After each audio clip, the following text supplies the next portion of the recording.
This is Listen Left. Michael Parenti.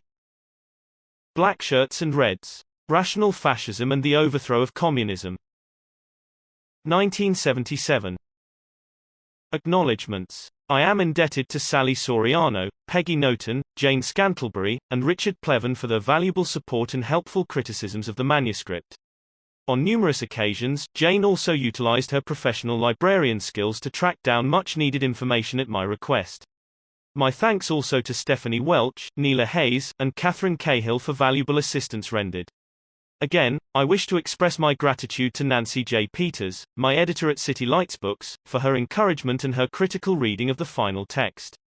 And belated thanks are owed my publisher, the poet and artist Lawrence Ferling-Hetty, for inviting me to become a City Lights author some years ago. Finally, a word of appreciation to Stacey Lewis and others too numerous to mention who partook in the production and distribution of this book, they who do the work. To the Reds and others, nameless heroes many, who resisted yesterday's Blackshirts and who continue to fight today's ruthless corporate stuffed shirts. And to the memory of Sean Gervasi and Max Gundy, valued friends and warriors for social justice. And to the memory of Sean Gervasi and Max Gundy, valued friends and warriors for social justice. For him who knows only your color, red flag, you must really exist, so he may exist. You who already have achieved many bourgeois and working class glories, you become a rag again and the poorest wave you. Pier Paolo Pasolini. Contents. 1. Rational fascism. Fascism historically has been used to secure the interests of large capitalist interests against the demands of popular democracy. Then and now, fascism has made irrational mass appeals in order to secure the rational ends of class domination. 2. Let us now praise revolution. Revolutions are democratic developments that expand the freedoms of people who enjoyed no freedom under oppressive pre-revolutionary regimes. Revolutions are a mass empowerment against the forces of exploitative privilege. They bring a dramatic reduction in political and economic oppression. 3. Left anti-communism. Like conservatives and reactionaries, most of the US left greeted communism in the Soviet Union and Eastern Europe with fear and loathing, and with idealized expectations that took no account of Western encirclement and the survival necessities of socialism under siege. 4. Communism in Wonderland. The internal irrationalities and weaknesses of past communist economies and the systemic reasons why productivity stagnated and reforms were so difficult to effect. 5. Stalin's fingers. Newly published documentation on the Gulag reveals a somewhat different picture of the repressive nature of communist systems, both in the past and in recent times. The historic accomplishments in economic development within communist countries represented a positive gain in the lives of hundreds of millions. 6. The free market paradise goes east. 1. Repression by conservative forces in the former communist states in the name of democratic reform. Privileges from pre-communist days restored to the old owning classes. Western investors plunder the public sector at great profit to themselves, reducing the former communist countries to third world levels. 7. The free market paradise goes east. 2. 105. The emergence of free market rapacity and growing inequality, widespread crime, social maladies, and victimization, especially of women, children, the elderly, and the poor. The third worldization and cultural decay of formerly collectivist societies. 8. The end of Marxism, understanding the fundamental concepts and discoveries of a view of society and politics that today is more relevant than ever, helping us to overcome truncated modes of thought, teaching us to ask why things are as they are. 9. Anything but class, avoiding the C word. Class is more than a demographic category. Anything but class explanations of social realities invite us to deny the obvious links between wealth and power and the collision of ecology with capitalism. Preface. This book invites those immersed in the prevailing orthodoxy of democratic capitalism to entertain iconoclastic views, to question the shibboleths of free market mythology and the persistence of both right and left anti-communism, and to consider anew, with a receptive but not uncritical mind, the historic efforts of the much maligned Reds and other revolutionaries. The political orthodoxy that demonizes communism permeates the entire political perspective. Even people on the left have internalized the liberal, conservative ideology that equates fascism and communism as equally evil totalitarian twins, two major mass movements of the 20th century. This book attempts to show the enormous differences between fascism and communism, both past and present, both in theory and practice, especially in regard to questions of social equality, private capital accumulation and class interest. The orthodox mythology also would have us believe that the Western democracies, with the United States leading the way, have opposed both totalitarian systems with equal vigor. In fact, U.S. leaders have been dedicated above all to making the world safe for global corporate investment and the private profit system. Pursuant of this goal, they have used fascism to protect capitalism, while claiming to be saving democracy from communism. In the pages ahead I discuss how capitalism propagates and profits from fascism, the value of revolution in the advancement of the human condition, the causes and effects of the destruction of communism, the continuing relevance of Marxism and class analysis, and the heartless nature of corporate class power. Over a century ago, in his great work Les Miserables, Victor Hugo asked, "Will the future arrive?" He was thinking of a future of social justice, free from the terrible shadows of oppression imposed by the few upon the great mass of humankind. Of late, some scribes have announced the end of history. With the overthrow of communism, the monumental struggle between alternative systems has ended, they say. Capitalism's victory is total. No great transformations are in the offing. The global free market is here to stay. What you see is what you are going to get, now and always. This time the class struggle is definitely over. So Hugo's question is answered. The future has indeed arrived, though not the one he had hoped for. This intellectually anemic end of history theory was hailed as a brilliant exegesis and accorded a generous reception by commentators and reviewers of the corporate-controlled media. It served the official worldview perfectly well, saying what the higher circles had been telling us for generations, that the struggle between classes is not an everyday reality but an outdated notion, that an untrammeled capitalism is here to stay now and forever, that the future belongs to those who control the present. But the question we really should be asking is, do we have a future at all? More than ever, with the planet itself at stake, it becomes necessary to impose a reality check on those who would plunder our limited ecological resources in the pursuit of limitless profits, those who would squander away our birthright and extinguish our liberties in their uncompromising pursuit of self-gain. History teaches us that all ruling elites try to portray themselves as the natural and durable social order, even ones that are in serious crisis, that threaten to devour their environmental base in order to continually recreate their hierarchical structure of power and privilege. And all ruling elites are scornful and intolerant of alternative viewpoints. Truth is an uncomfortable venue for those who pretend to serve our society while in fact serving only themselves at our expense. I hope this effort will chip away at the big lie. The truth may not set us free, as the Bible claims, but it is an important first step in that direction. Michael Parenti. Chapter 1. Rational Fascism.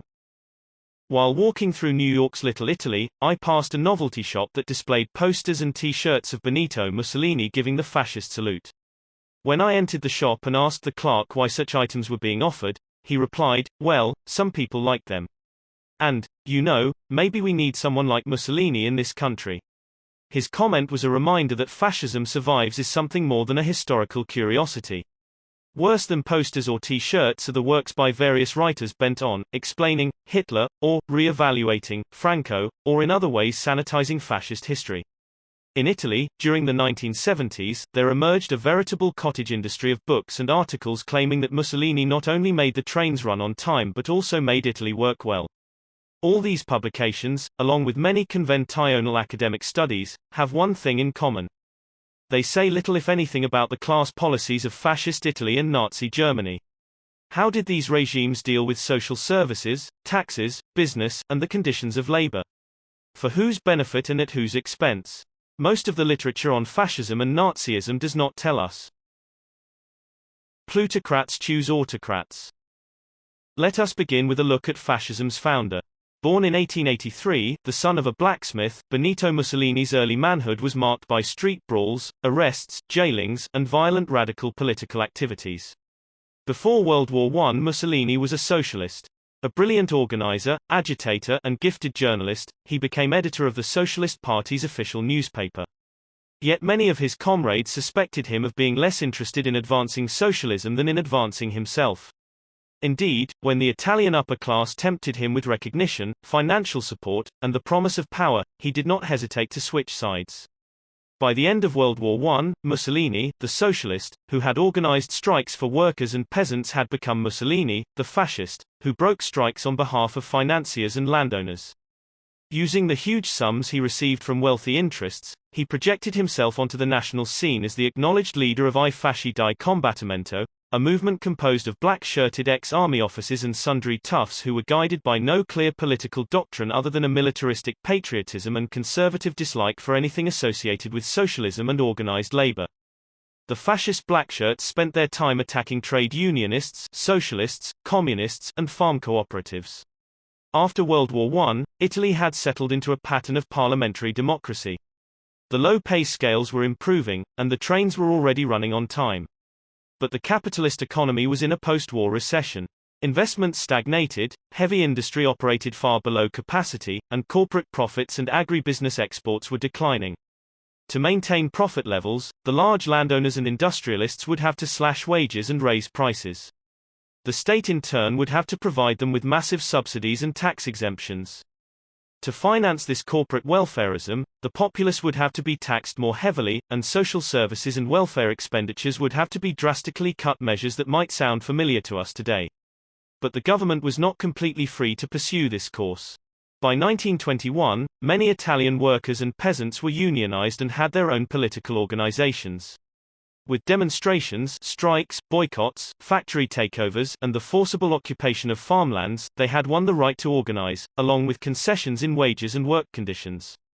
To impose a full measure of austerity upon workers and peasants, the ruling economic interests would have to abolish the democratic rights that helped the masses defend their modest living standards. The solution was to smash their unions, political organizations, and civil liberties. Industrialists and big landowners wanted someone at the helm who could break the power of organized workers and farm laborers and impose a stern order on the masses. For this task, Benito Mussolini, armed with his gangs of blackshirts, seemed the likely candidate. In 1922, the Federazione Industriale, composed of the leaders of industry, along with representatives from the banking and agribusiness associations, met with Mussolini to plan the March on Rome, contributing 20 million lire to the undertaking.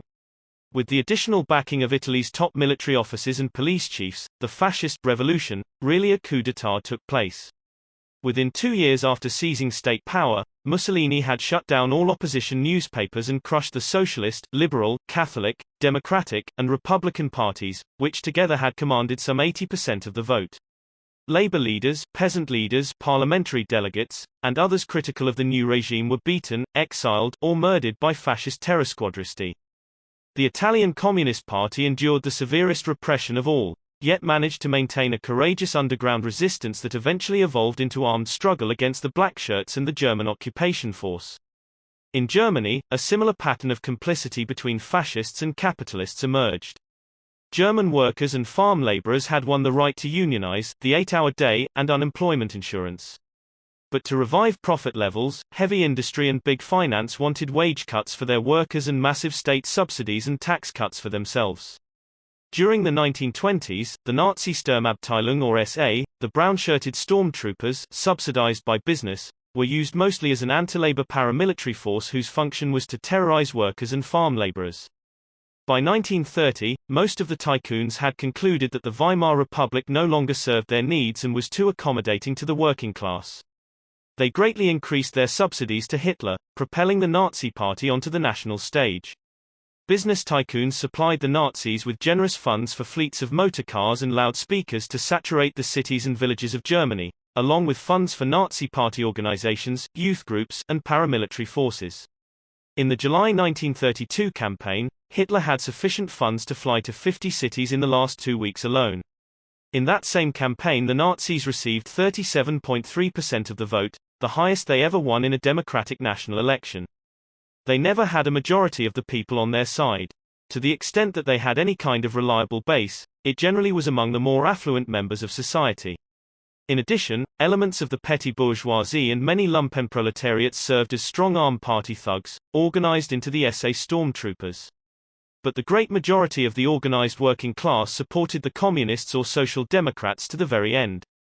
In the December 1, 1932 election, 3 candidates ran for president: the conservative incumbent Field Marshal von Hindenburg, the Nazi candidate Adolf Hitler, and the Communist Party candidate Ernst Thälmann. In his campaign, Thälmann argued that a vote for Hindenburg amounted to a vote for Hitler and that Hitler would lead Germany into war. The bourgeois press, including the Social Democrats, denounced this view as Moscow-inspired.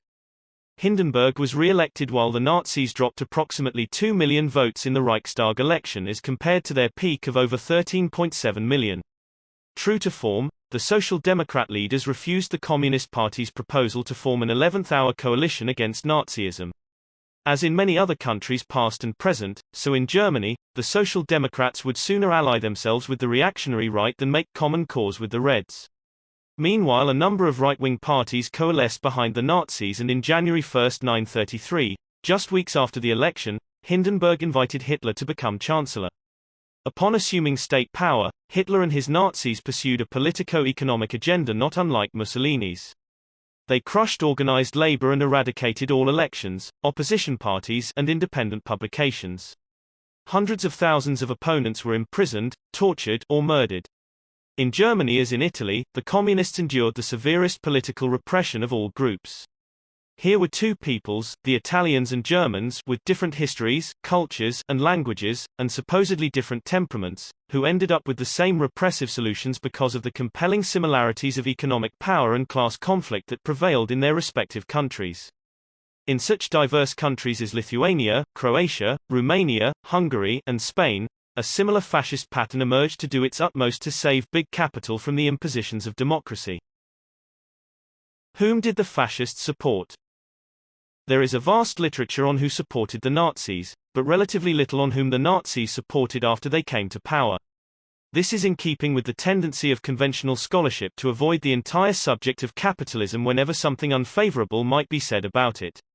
Whose interests did Mussolini and Hitler support? In both Italy in the 1920s and Germany in the 1930s, old industrial evils, thought to have passed permanently into history, re-emerged as the conditions of labor deteriorated precipitously. In the name of saving society from the Red Menace, unions and strikes were outlawed. Union property and farm cooperatives were confiscated and handed over to rich private owners. Minimum wage laws, overtime pay, and factory safety regulations were abolished. Speed-ups became commonplace. Dismissals or imprisonment awaited those workers who complained about unsafe or inhumane work conditions. Workers toiled longer hours for less pay. The already modest wages were severely cut, in Germany by 25 to 40%, in Italy by 50%. In Italy, child labor was reintroduced. To be sure, a few crumbs were thrown to the populace. There were free concerts and sporting events, some meager social programs, a dole for the unemployed financed mostly by contributions from working people, and showy public works projects designed to evoke civic pride. Both Mussolini and Hitler showed their gratitude to their big business patrons by privatizing many perfectly solvent state-owned steel mills, power plants, banks, and steamship companies. Both regimes dipped heavily into the public treasury to refloat or subsidize heavy industry. Agribusiness farming was expanded and heavily subsidized. Both states guaranteed a return on the capital invested by giant corporations while assuming most of the risks and losses on investments. As is often the case with reactionary regimes, public capital was raided by private capital.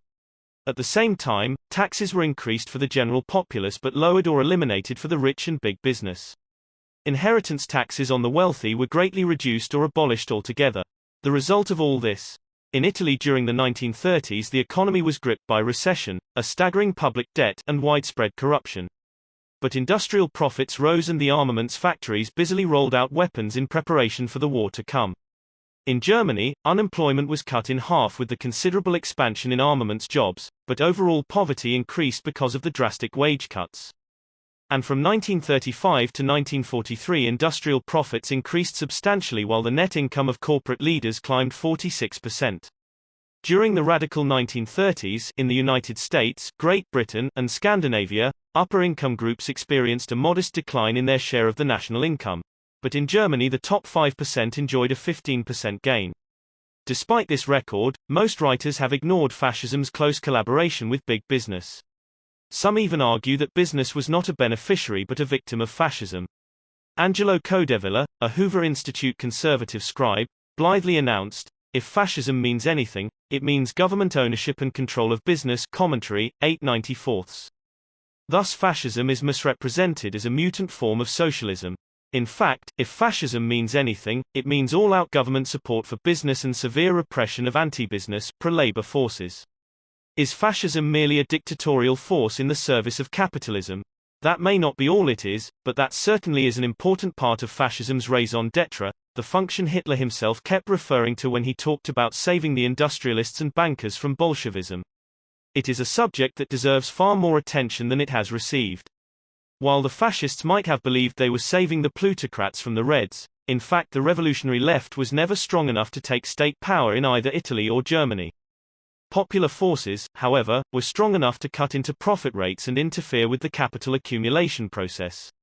This frustrated capitalism's attempts to resolve its internal contradictions by shifting more and more of its costs onto the backs of the working populace. Revolution or no revolution, this democratic working-class resistance was troublesome to the moneyed interests. Along with serving the capitalists, fascist leaders served themselves, getting in on the money at every opportunity. Their personal greed and their class loyalties were two sides of the same coin. Mussolini and his cohorts lived lavishly, cavorting within the higher circles of wealth and aristocracy. Nazi officials and SS commanders amassed personal fortunes by plundering conquered territories and stealing from concentration camp inmates and other political victims. Huge amounts were made from secretly owned, well-connected businesses, and from contracting out camp slave labor to industrial firms like L.G. Farben and Krupp. Hitler is usually portrayed as an ideological fanatic, uninterested in crass material things. In fact, he accumulated an immense fortune, much of it in questionable ways. He expropriated artworks from the public domain. He stole enormous sums from Nazi party coffers. He invented a new concept, the personality right. That enabled him to charge a small fee for every postage stamp with his picture on it, a venture that made him hundreds of millions of marks. The greatest source of Hitler's wealth was a secret slush fund to which leading German industrialists regularly donated. Hitler knew that as long as German industry was making money, his private money sources would be inexhaustible. Thus, he'd see to it that German industry was never better off than under his rule by launching, for one thing, gigantic armament projects, or what we today would call fat defense contracts. Far from being the ascetic, Hitler lived self-indulgently. During his entire tenure in office he got special rulings from the German tax office that allowed him to avoid paying income or property taxes. He had a motor pool of limousines, private apartments, country homes, a vast staff of servants, and a majestic estate in the Alps. His happiest times were spent entertaining European royalty, including the Duke and Duchess of Windsor, who numbered among his enthusiastic admirers. Kudos for Adolf and Benito. Italian fascism and German Nazism had their admirers within the U.S. business community and the corporate-owned press. Bankers, publishers, and industrialists, including the likes of Henry Ford, traveled to Rome and Berlin to pay homage, receive medals, and strike profitable deals. Many did their utmost to advance the Nazi war effort, sharing military-industrial secrets and engaging in secret transactions with the Nazi government, even after the United States entered the war. During the 1920s and early 1930s, major publications like Fortune, The Wall Street Journal, Saturday Evening Post, New York Times, Chicago Tribune, and Christian Science Monitor hailed Mussolini as the man who rescued Italy from anarchy and radicalism. They spun rhapsodic fantasies of a resurrected Italy where poverty and exploitation had suddenly disappeared, where Reds had been vanquished, harmony reigned, and Blackshirts protected a new democracy. The Italian-language press in the United States eagerly joined the chorus.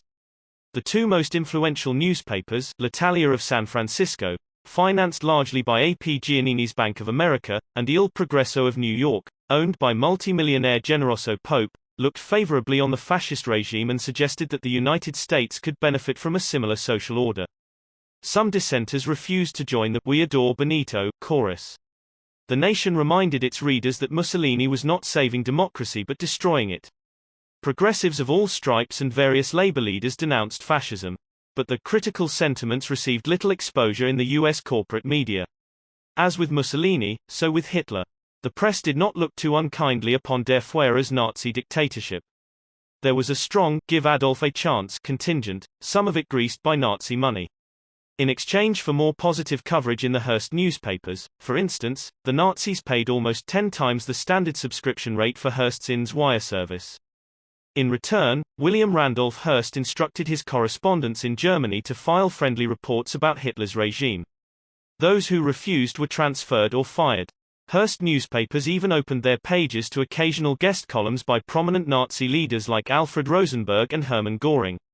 By the mid to late 1930s, Italy and Germany, allied with Japan, another industrial latecomer, were aggressively seeking a share of the world's markets and colonial booty, an expansionism that brought them increasingly into conflict with more established Western capitalist nations like Great Britain, France, and the United States. As the clouds of war gathered, U.S. press opinion about the Axis powers took on a decisively critical tone. The rational use of irrational ideology. Some writers stress the irrational features of fascism. By doing so, they overlook the rational politico-economic functions that fascism performed. Much of politics is the rational manipulation of irrational symbols. Certainly, this is true of fascist ideology, whose emotive appeals have served a class control function. First there was the cult of the leader, in Italy, Il Duce, in Germany, Der Führerprinzip. With leader worship there came the idolatry of the state. As Mussolini wrote, the fascist conception of life stresses the importance of the state and accepts the individual only insofar as his interests coincide with those of the state. Fascism preaches the authoritarian rule of an all-encompassing state and a supreme leader. It extols the harsher human impulses of conquest and domination, while rejecting egalitarianism, democracy, collectivism, and pacifism as doctrines of weakness and decadence. A dedication to peace, Mussolini wrote, is hostile to fascism. Perpetual peace, he claimed in 1934, is a depressing doctrine. Only in cruel struggle and conquest do men or nations achieve their highest realization. Though words are beautiful things, he asserted, rifles, machine guns, planes, and cannons are still more beautiful. And on another occasion he wrote, war alone puts the stamp of nobility upon the peoples who have the courage to meet it. Ironically, most Italian army conscripts had no stomach for Mussolini's wars, tending to remove themselves from battle once they discovered that the other side was using live ammunition. Fascist doctrine stresses monistic values, ein Volk, ein Reich, ein Führer, one people, one rule, one leader. The people are no longer to be concerned with class divisions but must see themselves as part of a harmonious whole, rich and poor as one, a view that supports the economic status quo by cloaking the ongoing system of class exploitation. This is in contrast to a left agenda that advocates the articulation of popular demands and a sharpened awareness of social injustice and class struggle. This monism is buttressed by atavistic appeals to the mythical roots of the people. For Mussolini, it was the grandeur that was Rome; for Hitler, the ancient Volk. A play written by a pro-Nazi, Hans Jost, entitled Schlageter and performed widely throughout Germany soon after the Nazis seized power. Hitler attended the opening night in Berlin, pits Volk mysticism against class politics. The enthusiastic August is talking to his father, Schneider. August, you won't believe it, Papa, but the young people don't pay much attention to these old slogans anymore. The class struggle is dying out. Schneider, so, and what do you have then? August, the Volk community. Schneider, and that's a slogan. August, no, it's an experience. Schneider, my God, our class struggle, our strikes, they weren't an experience, eh? Socialism, the International, were they fantasies maybe? August, they were necessary, but they are historical experiences.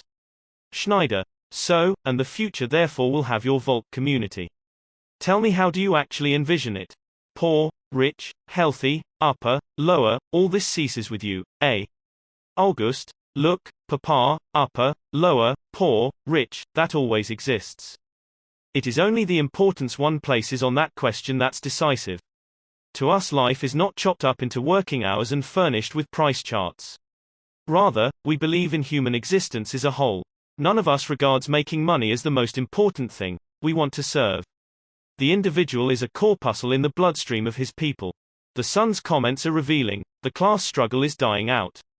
Papa's concern about the abuses of class power and class injustice is facilely dismissed as just a frame of mind with no objective reality. It is even falsely equated with a crass concern for money. None of us regard making money as important. Presumably matters of wealth are to be left to those who have it. We have something better, August is saying. A totalistic, monistic experience is a people, all of us, rich and poor, working together for some greater glory. Conveniently overlooked is how the glorious sacrifices are borne by the poor for the benefit of the rich. The position enunciated in that play and in other Nazi propaganda does not reveal an indifference to class, Quite the contrary, it represents a keen awareness of class interests, a well-engineered effort to mask and mute the strong class consciousness that existed among workers in Germany. In the crafty denial, we often find the hidden admission. Patriarchy and pseudo-revolution. Fascism's national chauvinism, racism, sexism, and patriarchal values also served a conservative class interest. Fascist doctrine, especially the Nazi variety, makes an explicit commitment to racial supremacy. Human attributes, including class status, are said to be inherited through blood. One's position in the social structure is taken as a measure of one's innate nature. Genetics and biology are marshaled to justify the existing class structure, not unlike what academic racists today are doing with the bell curve theories and warmed-over eugenics claptrap. Along with race and class inequality, fascism supports homophobia and sexual inequality. Among Nazism's earliest victims were a group of Nazi homosexuals, leaders of the SA stormtroopers. When complaints about the openly homosexual behavior of SA leader Ernst Röhm and some of his brown-shirted stormtroopers continued to reach Hitler after he seized power, he issued an official statement contending that the issue belonged purely to the private domain, and that an SA officer's private life cannot be an object of scrutiny unless it conflicts with basic principles of National Socialist ideology. The paramilitary SA had been used to win the battle of the streets against trade unionists and Reds. The stormtroopers acted as a pseudo-revolutionary force that appealed to mass grievances with a rhetorical condemnation of finance capital. When SA membership skyrocketed to 3 million in 1933, this was too discomforting to the industrial barons and military patricians. SA street brawlers who denounced bourgeois decadence and called for sharing the wealth and completing the Nazi revolution would have to be dealt with. Having used the SA to take state power, Hitler then used the state to neutralize the SA. Now suddenly Röhm's homosexuality did conflict with National Socialist ideology. In truth, the SA had to be decapitated not because its leaders were homosexual, though that was the reason given, but because it threatened to turn into a serious problem. Röhm and about 300 other SA members were executed, not all of whom were gay. Among the victims was veteran Nazi propagandist Gregor Strasser, who was suspected of leftist leanings. Of course, many Nazis were virulently homophobic. One of the most powerful of all, SS leader Heinrich Himmler, saw homosexuals as a threat to German manhood and the moral fiber of Teutonic peoples, for a homosexual sissy would not procreate or make a good soldier. Himmler's homophobia and sexism came together when he announced, "If a man just looks at a girl in America, he can be forced to marry her or pay damages. Therefore men protect themselves in the USA by turning to homosexuals. Women in the USA are like battle axes, they hack away at males." Thus spoke one of the great minds of Nazism. In time, Himmler succeeded in extending the oppression of gays beyond the SA leadership. Thousands of gay civilians perished in SS concentration camps. In societies throughout the ages, if able to find the opportunity, women have attempted to limit the number of children they bear. This poses a potential problem for a fascist patriarchy that needs vast numbers of soldiers and armaments workers. Women are less able to assert their procreative rights if kept subservient and dependent. So fascist ideology extolled patriarchal authority. Every man must be a husband, a father, and a soldier, E. Ducci said.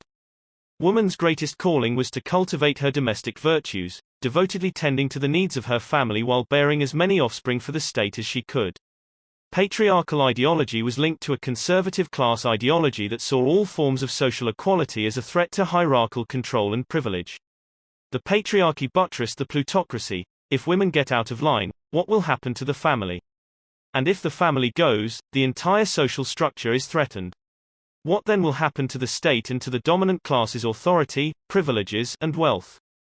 The fascists were big on what today is called family values, though most of the top Nazi leaders could hardly be described as devoted family men. In Nazi Germany, racism and anti-Semitism served to misdirect legitimate grievances toward convenient scapegoats. Anti-Semitic propaganda was cleverly tailored to appeal to different audiences. Superpatriots were told that the Jew was an alien internationalist. Unemployed workers were told that their nemesis was the Jewish capitalist and Jewish banker. For debtor farmers, it was the Jewish usurer. For the middle class, it was the Jewish union leader and Jewish communist. Here again we have a consciously rational use of irrational images. The Nazis might have been crazy, but they were not stupid.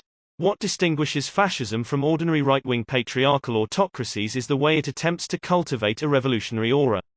Fascism offers a beguiling mix of revolutionary-sounding mass appeals and reactionary class politics. The Nazi Party's full name was the National Socialist German Workers' Party, a left-sounding name.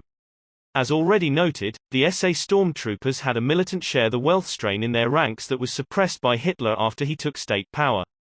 Both the Italian fascists and the Nazis made a conscious effort to steal the left's thunder. There were mass mobilizations, youth organizations, work brigades, rallies, parades, banners, symbols, and slogans. There was much talk about a Nazi revolution that would revitalize society, sweeping away the old order and building the new. For this reason, mainstream writers feel free to treat fascism and communism as totalitarian twins. It is a case of reducing essence to form. The similarity in form is taken as reason enough to blur the vast difference in actual class content. Writers like A. James Gregor and William Ebenstein, countless Western political leaders, and others who supposedly are on the democratic left, regularly lump fascism with communism. Thus, Noam Chomsky claims, the rise of corporations was in fact a manifestation of the same phenomena that led to fascism and Bolshevism, which sprang out of the same totalitarian soil. But in the Italy and Germany of that day, most workers and peasants made a firm distinction between fascism and communism, as did industrialists and bankers who supported fascism out of fear and hatred of communism, a judgment based largely on class realities. Years ago, I used to say that fascism never succeeded in solving the irrational contradictions of capitalism. Today I am of the opinion that it did accomplish that goal, but only for the capitalists, not for the populace. Fascism never intended to offer a social solution that would serve the general populace, only a reactionary one, forcing all the burdens and losses onto the working public. Divested of its ideological and organizational paraphernalia, fascism is nothing more than a final solution to the class struggle, the totalistic submergence and exploitation of democratic forces for the benefit and profit of higher financial circles. Fascism is a false revolution. It cultivates the appearance of popular politics and a revolutionary aura without offering a genuine revolutionary class content. It propagates a new order while serving the same old moneyed interests. Its leaders are not guilty of confusion but of deception. That they work hard to mislead the public does not mean they themselves are misled. Friendly to fascism. One of the things conveniently overlooked by mainstream writers is the way Western capitalist states have cooperated with fascism. In his collaborationist efforts, British Prime Minister Neville Chamberlain was positively cozy with the Nazis. He and many of his class saw Hitler as a bulwark against communism in Germany, and Nazi Germany as a bulwark against communism in Europe. After World War II, the Western capitalist allies did little to eradicate fascism from Italy or Germany, except for putting some of the top leaders on trial at Nuremberg. By 1947, German conservatives began to depict the Nuremberg prosecutors as dupes of the Jews and communists. In Italy, the strong partisan movement that had waged armed struggle against fascism was soon treated as suspect and unpatriotic. Within a year after the war, almost all Italian fascists were released from prison while hundreds of communists and other leftist partisans who had been fighting the Nazi occupation were jailed. History was turned on its head, transforming the Blackshirts into victims and the Reds into criminals. Allied authorities assisted in these measures. Under the protection of U.S. occupation authorities, the police, courts, military, security agencies, and bureaucracy remained largely staffed by those who had served the former fascist regimes or by their ideological recruits, as is true to this day. The perpetrators of the Holocaust murdered 6 million Jews, 500,000 Gypsies, thousands of homosexuals, several million Ukrainians, Russians, Poles, and others, and got away with it in good part because the very people who were supposed to investigate these crimes were themselves complicit. In comparison, when the communists took over in East Germany, they removed some 80% of the judges, teachers, and officials for their Nazi collaboration. They imprisoned thousands, and they executed 600 Nazi party leaders for war crimes. They would have shot more of the war criminals had not so many fled to the protective embrace of the West. What happened to the U.S. businesses that collaborated with fascism? The Rockefeller family's Chase National Bank used its Paris office in Vichy, France to help launder German money to facilitate Nazi international trade during the war, and did so with complete impunity. Corporations like DuPont, Ford, General Motors, and ITT owned factories in enemy countries that produced fuel, tanks, and planes that wreaked havoc on Allied forces. After the war, instead of being prosecuted for treason, ITT collected $27 million from the U.S. government for war damages inflicted on its German plants by Allied bombings. General Motors collected over $33 million. Pilots were given instructions not to hit factories in Germany that were owned by U.S. firms. Thus Cologne was almost leveled by Allied bombing, but its Ford plant, providing military equipment for the Nazi army, was untouched. Indeed, German civilians began using the plant as an air raid shelter. For decades, U.S. leaders have done their part in keeping Italian fascism alive. From 1945 to 1975, U.S. government agencies gave an estimated $75 million to right-wing organizations in Italy, including some with close ties to the neo-fascist Movimento Sociale Italiano, MSI. In 1975, then-Secretary of State Henry Kissinger met with MSI leader Giorgio Almirante in Washington to discuss what alternatives might be considered should the Italian communists win the elections and take control of the government.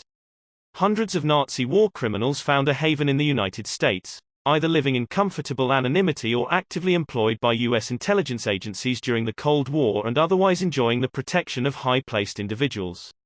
Some of them found their way onto the Republican presidential campaign committees of Richard Nixon, Ronald Reagan, and George Bush.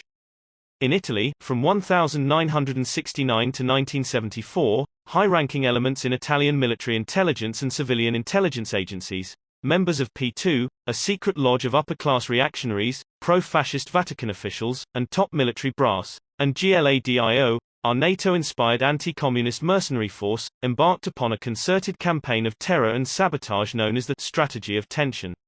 Other participants included a secret neo-fascist group called the Ordine Nuovo, NATO officials, members of the Carabinieri, mafia bosses, 30 generals, 8 admirals, and influential Freemasons like Licio Gethli, a fascist war criminal recruited by U.S. intelligence in 1944.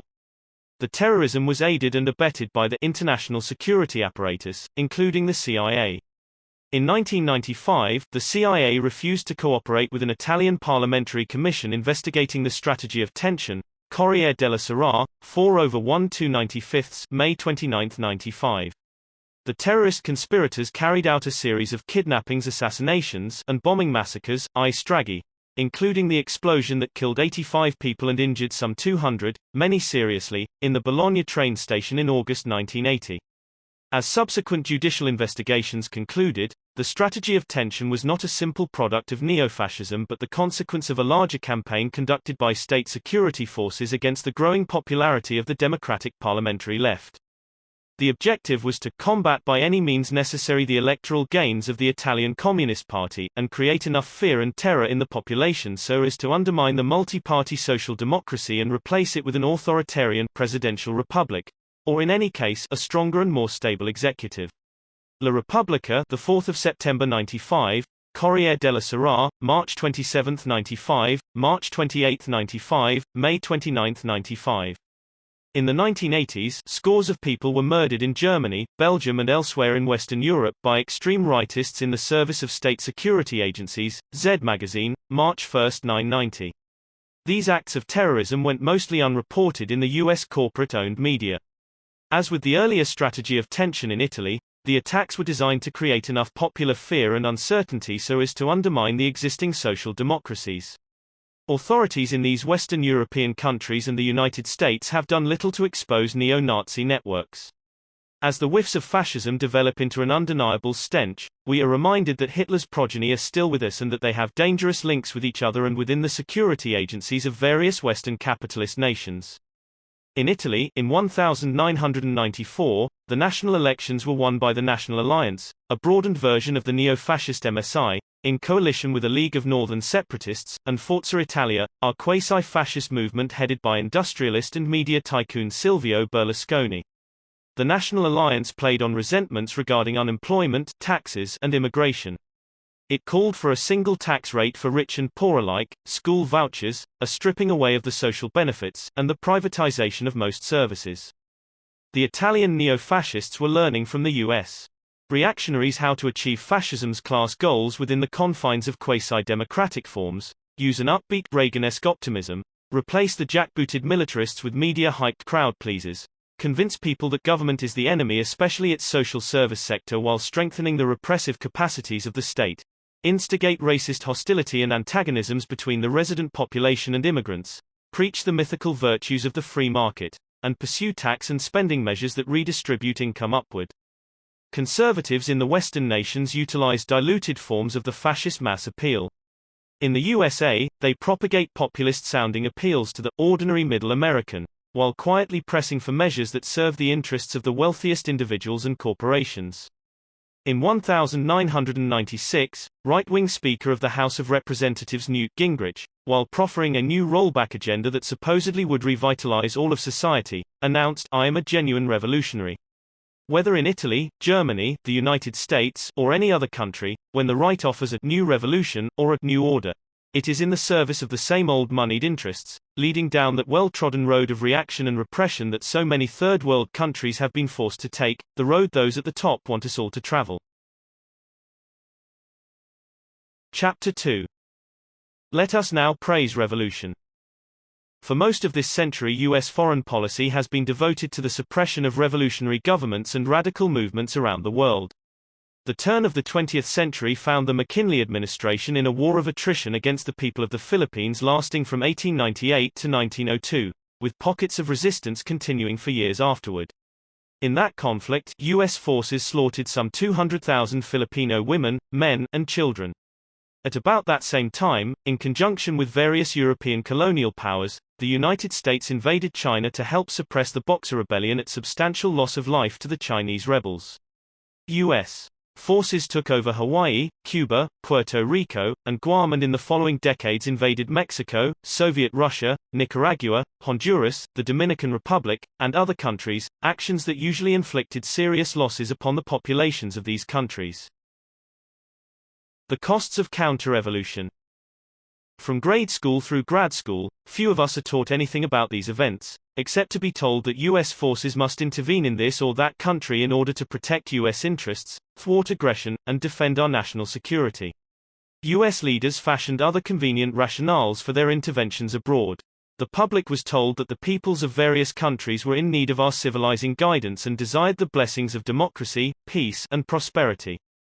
To accomplish this, of course, it might be necessary to kill off considerable numbers of the more recalcitrant among them. Such were the measures our policymakers were willing to pursue in order to uplift lesser peoples. The emergence of major communist powers like the Soviet Union and the People's Republic of China lent another dimension to U.S. global counter-revolutionary policy. The communists were depicted as evil incarnate, demonized conspirators who sought power for power's sake. The United States had to be everywhere to counteract this spreading cancer, we were told. In the name of democracy, U.S. leaders waged a merciless war against revolutionaries in Indochina for the better part of 20 years. They dropped many times more tons of explosives on Vietnam than were used throughout World War II by all combatants combined.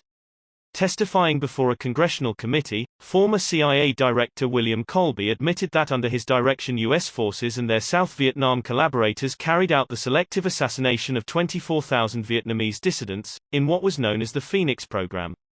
His associate, the South Vietnamese Minister of Information, maintained that 40,000 was a more accurate estimate.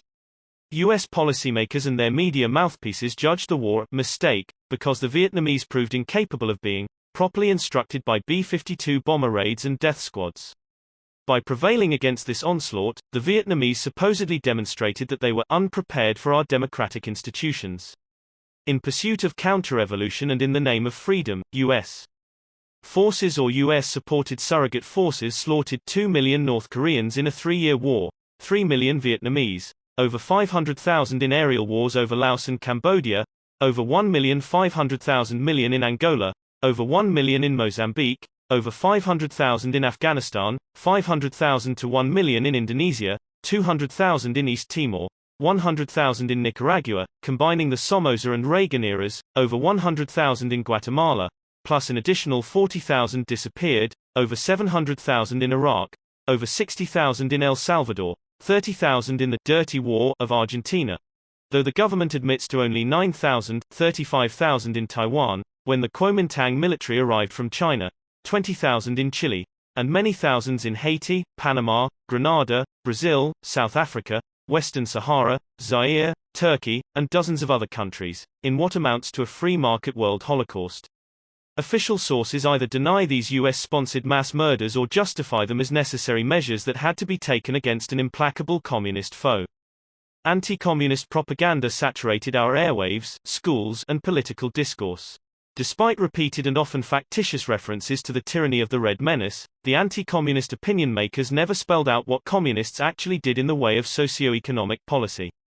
This might explain why, despite decades of red-bashing propaganda, most Americans, including many who number themselves among the political cognoscenti, still cannot offer an informed statement about the social policies of communist societies.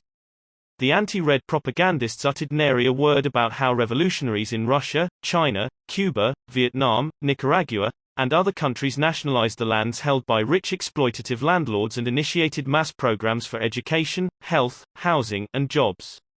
Not a word about how their efforts advanced the living standards and life chances of hundreds of millions in countries that had long suffered under the yoke of feudal oppression and Western colonial pillage, an improvement in mass well-being never before witnessed in history. No matter that the revolutionaries in various Asian, African, and Latin American countries enjoyed popular support and were willing to pursue a neutralist course in East-West relations rather than place themselves under the hegemony of either Moscow or Peking. They still were targeted for a counter-revolutionary battering. From opposing communists because they might be revolutionaries, it was a short step to opposing revolutionaries because they might be communists. The real sin of revolutionaries, communist or not, was that they championed the laboring classes against the wealthy few. They advocated changes in the distribution of class power and the way wealth was produced and used. They wanted less individualistic advancement at the expense of the many and collective betterment for the entire working populace. Presumptions of power. Ruling classes throughout the world hate and fear communism not for its lack of political democracy, but because it attempts to establish economic democracy by building an egalitarian, collectivist social system, though they rarely come right out and say as much.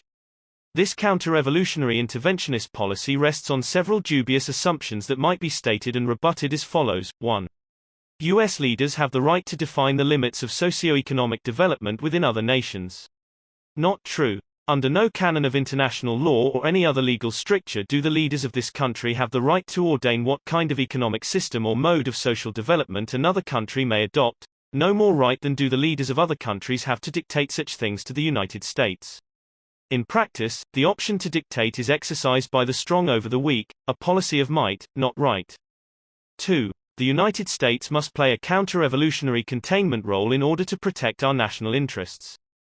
This is true only if we equate our national interests with the investment interests of high finance. U.S. interventionism has been very effective in building neo-imperialism, keeping the land, labor, natural resources, and markets of third-world countries available at bargain prices to multinational corporations. But these corporate interests do not represent the interests of the U.S. people. The public pays for the huge military budgets and endures the export of its jobs to foreign labor markets, the inflow of thousands of impoverished immigrants who compete for scarce employment and housing, and various other costs of empire. Furthermore, revolutionary governments like Cuba, Libya, Vietnam, and North Korea were and still are eager to trade and maintain peaceful relations with this country.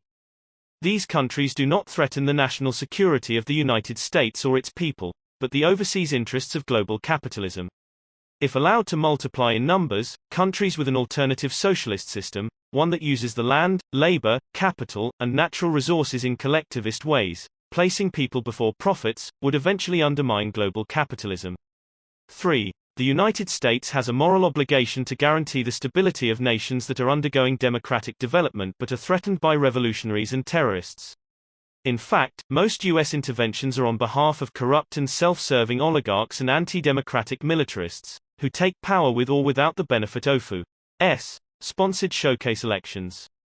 Third world oligarchs are frequently educated at elite U.S. universities or end up on the CIA payroll, as do their police chiefs and military officers, many of whom receive training in torture and assassination at U.S. counterinsurgency institutions. 4. Fundamental social change should be peacefully pursued within the established order of nations rather than by revolutionary turmoil. U.S. policymakers maintain that they favor eliminating mass poverty in poorer countries and that they are not opposed to the laudatory objectives of social revolution but to its violent methods. They say that transformations must be effected gradually and peacefully, preferably through private investment and the benign workings of the free market. In fact, corporate investment is more likely to deter rather than encourage reform by preempting markets and restructuring the local economy to fit foreign capital extraction needs.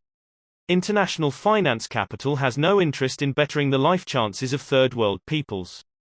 Generally, as Western investments have increased in the third world, life conditions for the ordinary peasants and workers have grown steadily more desperate. Whose violence? People throughout the world do not need more corporate investments, rather they need the opportunity to wrest back their land, labor, natural resources, and markets in order to serve their own social needs. Such a revolutionary development invites fierce opposition from apostles of the free market, whose violent resistance to social change makes peaceful transformation impossible to contemplate. Even in countries like the United States, where reforms of limited scope have been achieved without revolution, the peaceful means employed have entailed popular struggle and turmoil and a considerable amount of violence and bloodshed, almost all of it inflicted by police and security forces. That last point frequently goes unmentioned in discussions about the ethics of revolutionary violence. The very concept of revolutionary violence is somewhat falsely cast, since most of the violence comes from those who attempt to prevent reform, not from those struggling for reform. By focusing on the violent rebellions of the downtrodden, we overlook the much greater repressive force and violence utilized by the ruling oligarchs to maintain the status quo, including armed attacks against peaceful demonstrations, mass arrests, torture, destruction of opposition organizations, suppression of dissident publications, death squad assassinations, the extermination of whole villages, and the like. Most social revolutions begin peaceably. Why would it be otherwise? Who would not prefer to assemble and demonstrate rather than engage in mortal combat against pitiless forces that enjoy every advantage in mobility and firepower? Revolutions in Russia, China, Vietnam, and El Salvador all began peacefully, with crowds of peasants and workers launching non-violent protests only to be met with violent oppression from the authorities. Peaceful protest and reform are exactly what the people are denied by the ruling oligarchs. The dissidents who continue to fight back, who try to defend themselves from the oligarchs' repressive fury, are then called violent revolutionaries and terrorists. For those local and international elites who maintain control over most of the world's wealth, social revolution is an abomination. Whether it be peaceful or violent is a question of no great moment to them. Peaceful reforms that infringe upon their profitable accumulations and threaten their class privileges are as unacceptable to them as the social upheaval imposed by revolution. Reforms that advance the conditions of life for the general public are not as materially intractable or as dependent on capital resources as we have been led to believe. There is no great mystery to building a health clinic, or carrying out programs for food rationing, land redistribution, literacy, jobs, and housing. Such tasks are well within the capacity of any state if there is the political will and a mobilization of popular class power. Consider Kerala, a state in India where the actions of popular organizations and mass movements have won important victories over the last 40 years against politico-economic oppression, generating a level of social development considerably better than that found in most of the Third World, and accomplished without outside investment. Kerala has mass literacy, a lower birth rate and lower death rate than the rest of India, better public health services, fewer child workers, higher nutritional levels, thanks to a publicly subsidized food rationing system, more enlightened legal support and educational programs for women, and some social security protections for working people and for the destitute and physically handicapped. In addition, the people of Kerala radically altered a complex and exploitative system of agrarian relations and won important victories against the more horrid forms of caste oppression. Though Kerala has no special sources of wealth, it has had decades of communist organizing and political struggle that reached and moved large numbers of people and breathed life into the state's democracy. Despite its relatively short periods in the leadership of government, it is the Communist Party that has set the basic legislative agenda of the people of Kerala, notes Indian scholar V.K. Ramachandran, Monthly Review, 5195. All this is not to deny that many people in Kerala endure unacceptable conditions of poverty. Still, despite a low level of income and limited resources, the achievements wrought by democratic government intervention and propelled by mass action have been substantial, representing the difference between a modestly supportable existence and utter misery. Many third world peoples produce dedicated and capable popular organizations, as did the communists in Kerala, but they are usually destroyed by repressive state forces. In Kerala, popular agitation and input took advantage of democratic openings and in turn gave more social substance to the democracy. What is needed for social betterment is not international monetary fund loans or corporate investments but political organization and democratic opportunity, and freedom from US-sponsored state terrorism. U.S. foreign aid programs offer another example of how imperialist policy masquerades as social reform within third world nations. Aid programs are not intended to effect serious social betterment. At best, they finance piecemeal projects of limited impact. More often, they are used to undermine local markets, drive small farmers off their land, build transportation and office facilities needed by outside investors, increase a country's debt and economic dependency, and further open its economy to multinational corporate penetration. Free market for the few. Third world revolutionaries are branded as the enemies of stability. Stability is a code word for a society in which privileged social relations are securely entrenched. When popular forces mobilize against privilege and wealth, this causes instability, which is judged to be undesirable by U.S. policymakers and their faithful flacks in the U.S. corporate media. Here we have a deceptive state of affairs. What poses as a U.S. commitment to peaceful nonviolent change is really a commitment to the violent defense of an unjust, undemocratic, global capitalism. The U.S. national security state uses coercion and violence not in support of social reform but against it, all in the name of stability, counter-terrorism, democracy, and of late and more honestly, the free market. When he was head of the State Department policy planning staff during the early years of the Cold War, the noted author George Kennan revealed the ruthless realpolitik mentality of those dedicated to social inequality within and between nations. Kennan maintained that a wealthy United States facing an impoverished world could not afford the luxury of altruism and world benefaction, and should cease talking about vague and unreal objectives such as human rights, the raising of the living standards, and democratization. The less we are hampered by idealistic slogans, the better. PPS 23, U.S. State Department, February 1948. Speaking at a briefing for U.S. ambassadors to Latin America, Kennan remarked, "The final answer might be an unpleasant one, but we should not hesitate before police repression by the local government.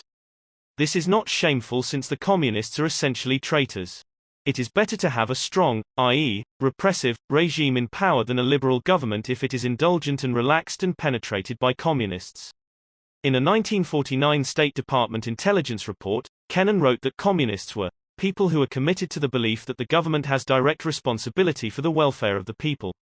So they had to be dealt with harshly without regard for such niceties as democratization and human rights.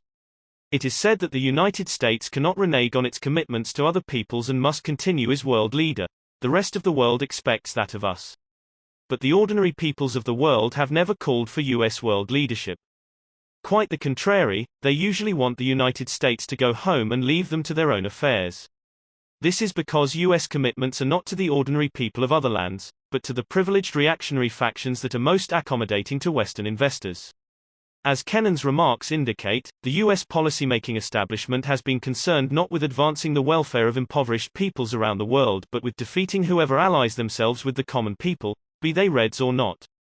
Whatever the grave shortcomings, do not US-supported Third World rulers represent something better than the kind of tyranny that communists and revolutionary totalitarians bring. Academic cheerleaders for US interventionism, such as Samuel P. Huntington of Harvard University, think so. However bad a given evil may be, a worse one is always possible and often likely. Huntington concludes, going on to defend as lesser evils, the murderous regimes in Chile under Pinochet and South Africa under apartheid. We might recall Jeane Kirkpatrick's distinction between benign, authoritarian right-wing governments that supposedly are not all that brutal and allow gradual change, and horrid totalitarian left-wing ones that suppress everyone. The real distinction is that the right-wing government maintains the existing privileged order of the free market, keeping the world safe for the empowered hierarchies and wealthy classes of the world. In contrast, the left-wing totalitarians want to abolish exploitative property relations and create a more egalitarian economic system. Their favoring the have-nots over the haves is what makes them so despicable in the eyes of the latter. US leaders claim to be offended by certain features of social revolutionary governments, such as one-party rule and the coercive implementation of revolutionary change. But one-party autocracy is acceptable if the government is rightist, that is, friendly toward private corporate investment as in Turkey, Zaire, Guatemala, Indonesia, and dozens of other countries, including even communist countries that are sliding down the free market path, such as China. We might recall that unforgettable moment when President George Bush, whose invasions of Panama and Iraq brought death and destruction to those nations and who presided over a U.S.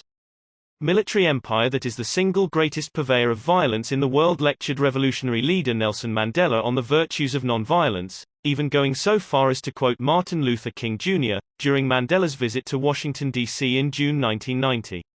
Mandela's real sin in Bush's eyes was that he was part of a revolutionary movement that engaged in armed struggle against a violently repressive apartheid regime in South Africa. Bush's capacity for selective perception had all the unexamined audacity of a dominant ideology that condemns only those who act against an unjust status quo, not those who use violence to preserve it. It would have come as a great relief to people around the world if the President of the United States had adopted a policy of non-violence for his own government. In fact, he had done no such thing. The freedom of revolution. U.S. politico-economic leaders may find revolutionary reforms undesirable, but most people who live in revolutionary societies find them preferable to the old regimes and worth defending. The Bay of Pigs invasion of Cuba was a fiasco not because of insufficient air coverage, but because the Cuban people closed ranks behind their government and threw back the invaders. Another captive people, the North Vietnamese, acted in similar fashion in the early 1970s. Instead of treating the severe destruction and disruptions caused by the U.S. aerial war against their country as a golden opportunity to overthrow Hanoi's yoke, they continued to support the beleaguered government at great sacrifice to themselves. And in South Vietnam, the National Liberation Front enjoyed tactical opportunities for supply and surprise, largely because it was supported by people in the countryside and cities. During the Vietnam era, explanations as to why people sided with the communist revolutionaries came from some unexpected sources. U.S. Ambassador Henry Cabot Lodge admitted, "The only people who have been doing anything for the little man to lift him up have been the communists." New York Times, February 27, 66. In a similar vein, one faithful propagator of the official line, columnist James Reston, wrote with surprising candor, "Even Premier Kai, U.S.-sponsored dictator of South Vietnam, told this reporter today that the communists were closer to the people's yearnings for social justice and an independent life than his own government." New York Times, 9 January 65. What Lodge and Reston left unsaid was that the little man and the people's yearnings for social justice were the very things that U.S. leaders were bent on suppressing. Some people conclude that anyone who utters a good word about leftist one-party revolutions must harbor anti-democratic or Stalinist sentiments. But to applaud social revolutions is not to oppose political freedom. To the extent that revolutionary governments construct substantive alternatives for their people, they increase human options and freedom. There is no such thing as freedom in the abstract. There is freedom to speak openly and iconoclastically, freedom to organize a political opposition, freedom of opportunity to get an education and pursue a livelihood, freedom to worship as one chooses or not worship at all, freedom to live in healthful conditions, freedom to enjoy various social benefits, and so on. Most of what is called freedom gets its definition within a social context. Revolutionary governments extend a number of popular freedoms without destroying those freedoms that never existed in the previous regimes. They foster conditions necessary for national self-determination, economic betterment, the preservation of health and human life, and the end of many of the worst forms of ethnic, patriarchal, and class oppression. Regarding patriarchal oppression, consider the vastly improved condition of women in revolutionary Afghanistan and South Yemen before the counter-revolutionary repression in the 1990s, or in Cuba after the 1959 revolution as compared to before. U.S. policymakers argue that social revolutionary victory anywhere represents a diminution of freedom in the world. The assertion is false. The Chinese Revolution did not crush democracy. There was none to crush in that oppressively feudal regime. The Cuban Revolution did not destroy freedom. It destroyed a hateful U.S.-sponsored police state. The Algerian Revolution did not abolish national liberties. Precious few existed under French colonialism. The Vietnamese revolutionaries did not abrogate individual rights. No such rights were available under the US-supported puppet governments of Bao Dai, Diem, and Cai. Of course, revolutions do limit the freedoms of the corporate propertied class and other privileged interests. The freedom to invest privately without regard to human and environmental costs. The freedom to live in obscene opulence while paying workers starvation wages. The freedom to treat the state as a private agency in the service of a privileged coterie. The freedom to employ child labor and child prostitutes, the freedom to treat women as chattel, and so on. Today, no one in U.S. policy circles worries about the politico-economic oppression suffered in dozens of right-wing client states. Their professed desire to bring Western political democracy to nations that have had revolutions rarely extends to free market autocracies. And the grudging moves toward political democracy occasionally made in these autocracies come only through popular pressure and rebellion, and only with the unspoken understanding that democratic governance will not infringe substantially upon the interests of the moneyed class. What measure of pain? Is the pain of revolution worth the gain? Cost-benefit accounting is a complicated business when applied to social transitions. But have we ever bothered to compare the violence of revolution against the violence that preceded it?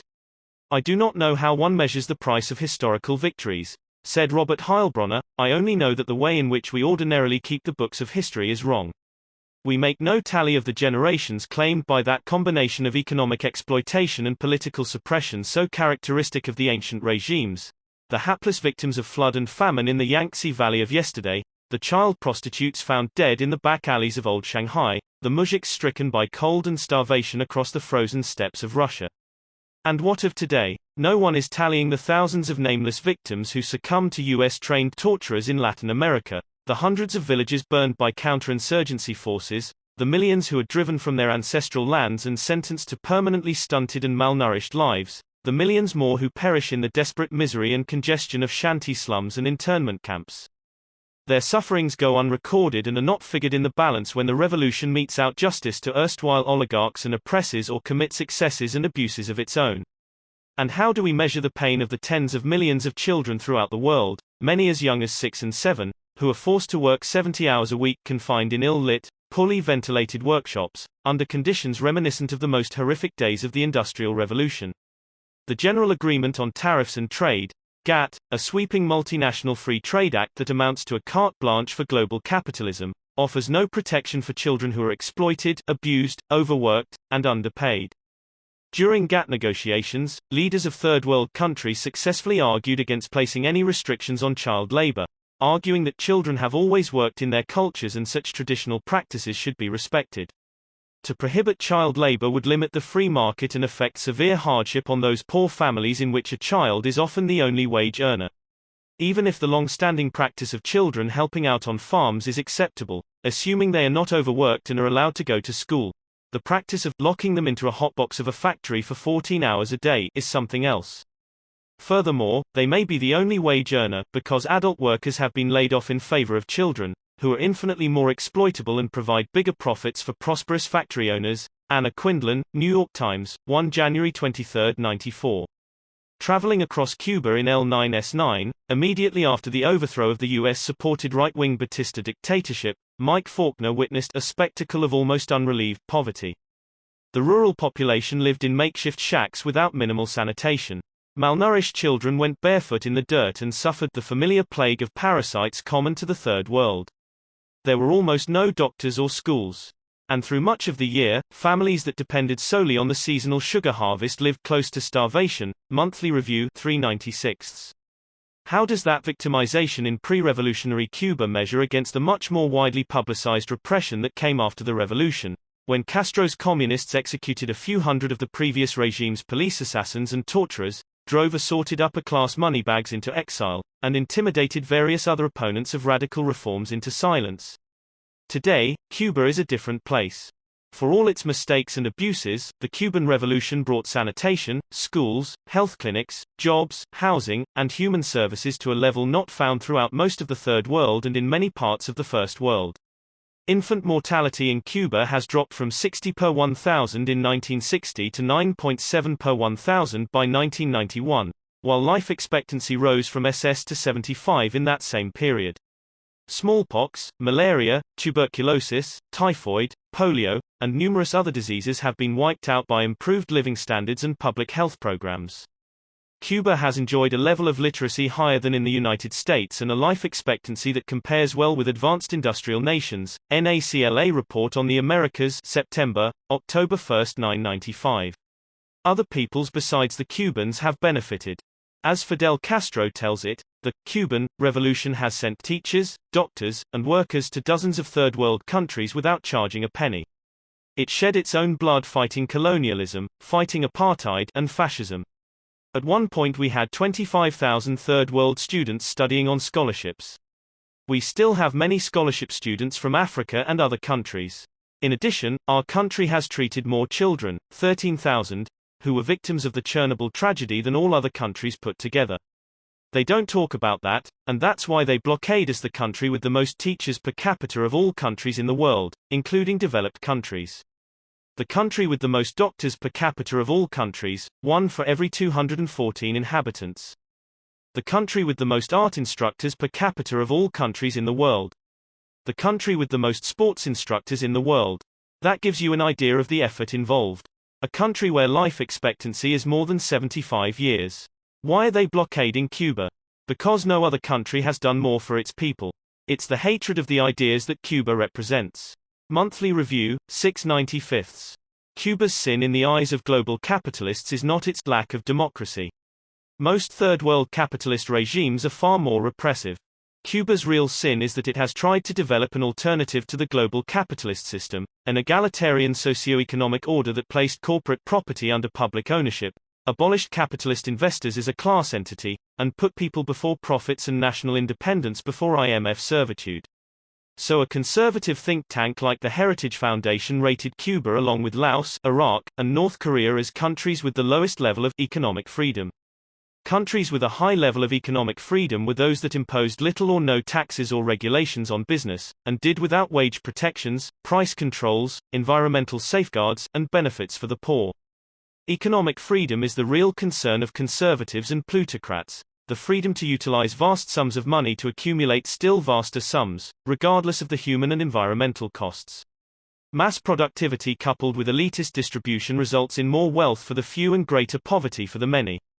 So after 2 centuries of incredible technological development and unprecedented economic expansion, the number of people living in poverty in the capitalist world has grown more quickly than any other demographic cohort. The world's slum population has increased at a far greater rate than the total global population. Amazing growth in industrial productivity has been accompanied by increasingly desperate want, misery, and repression. In short, there is a causal link between vast concentrations of wealth and widespread poverty.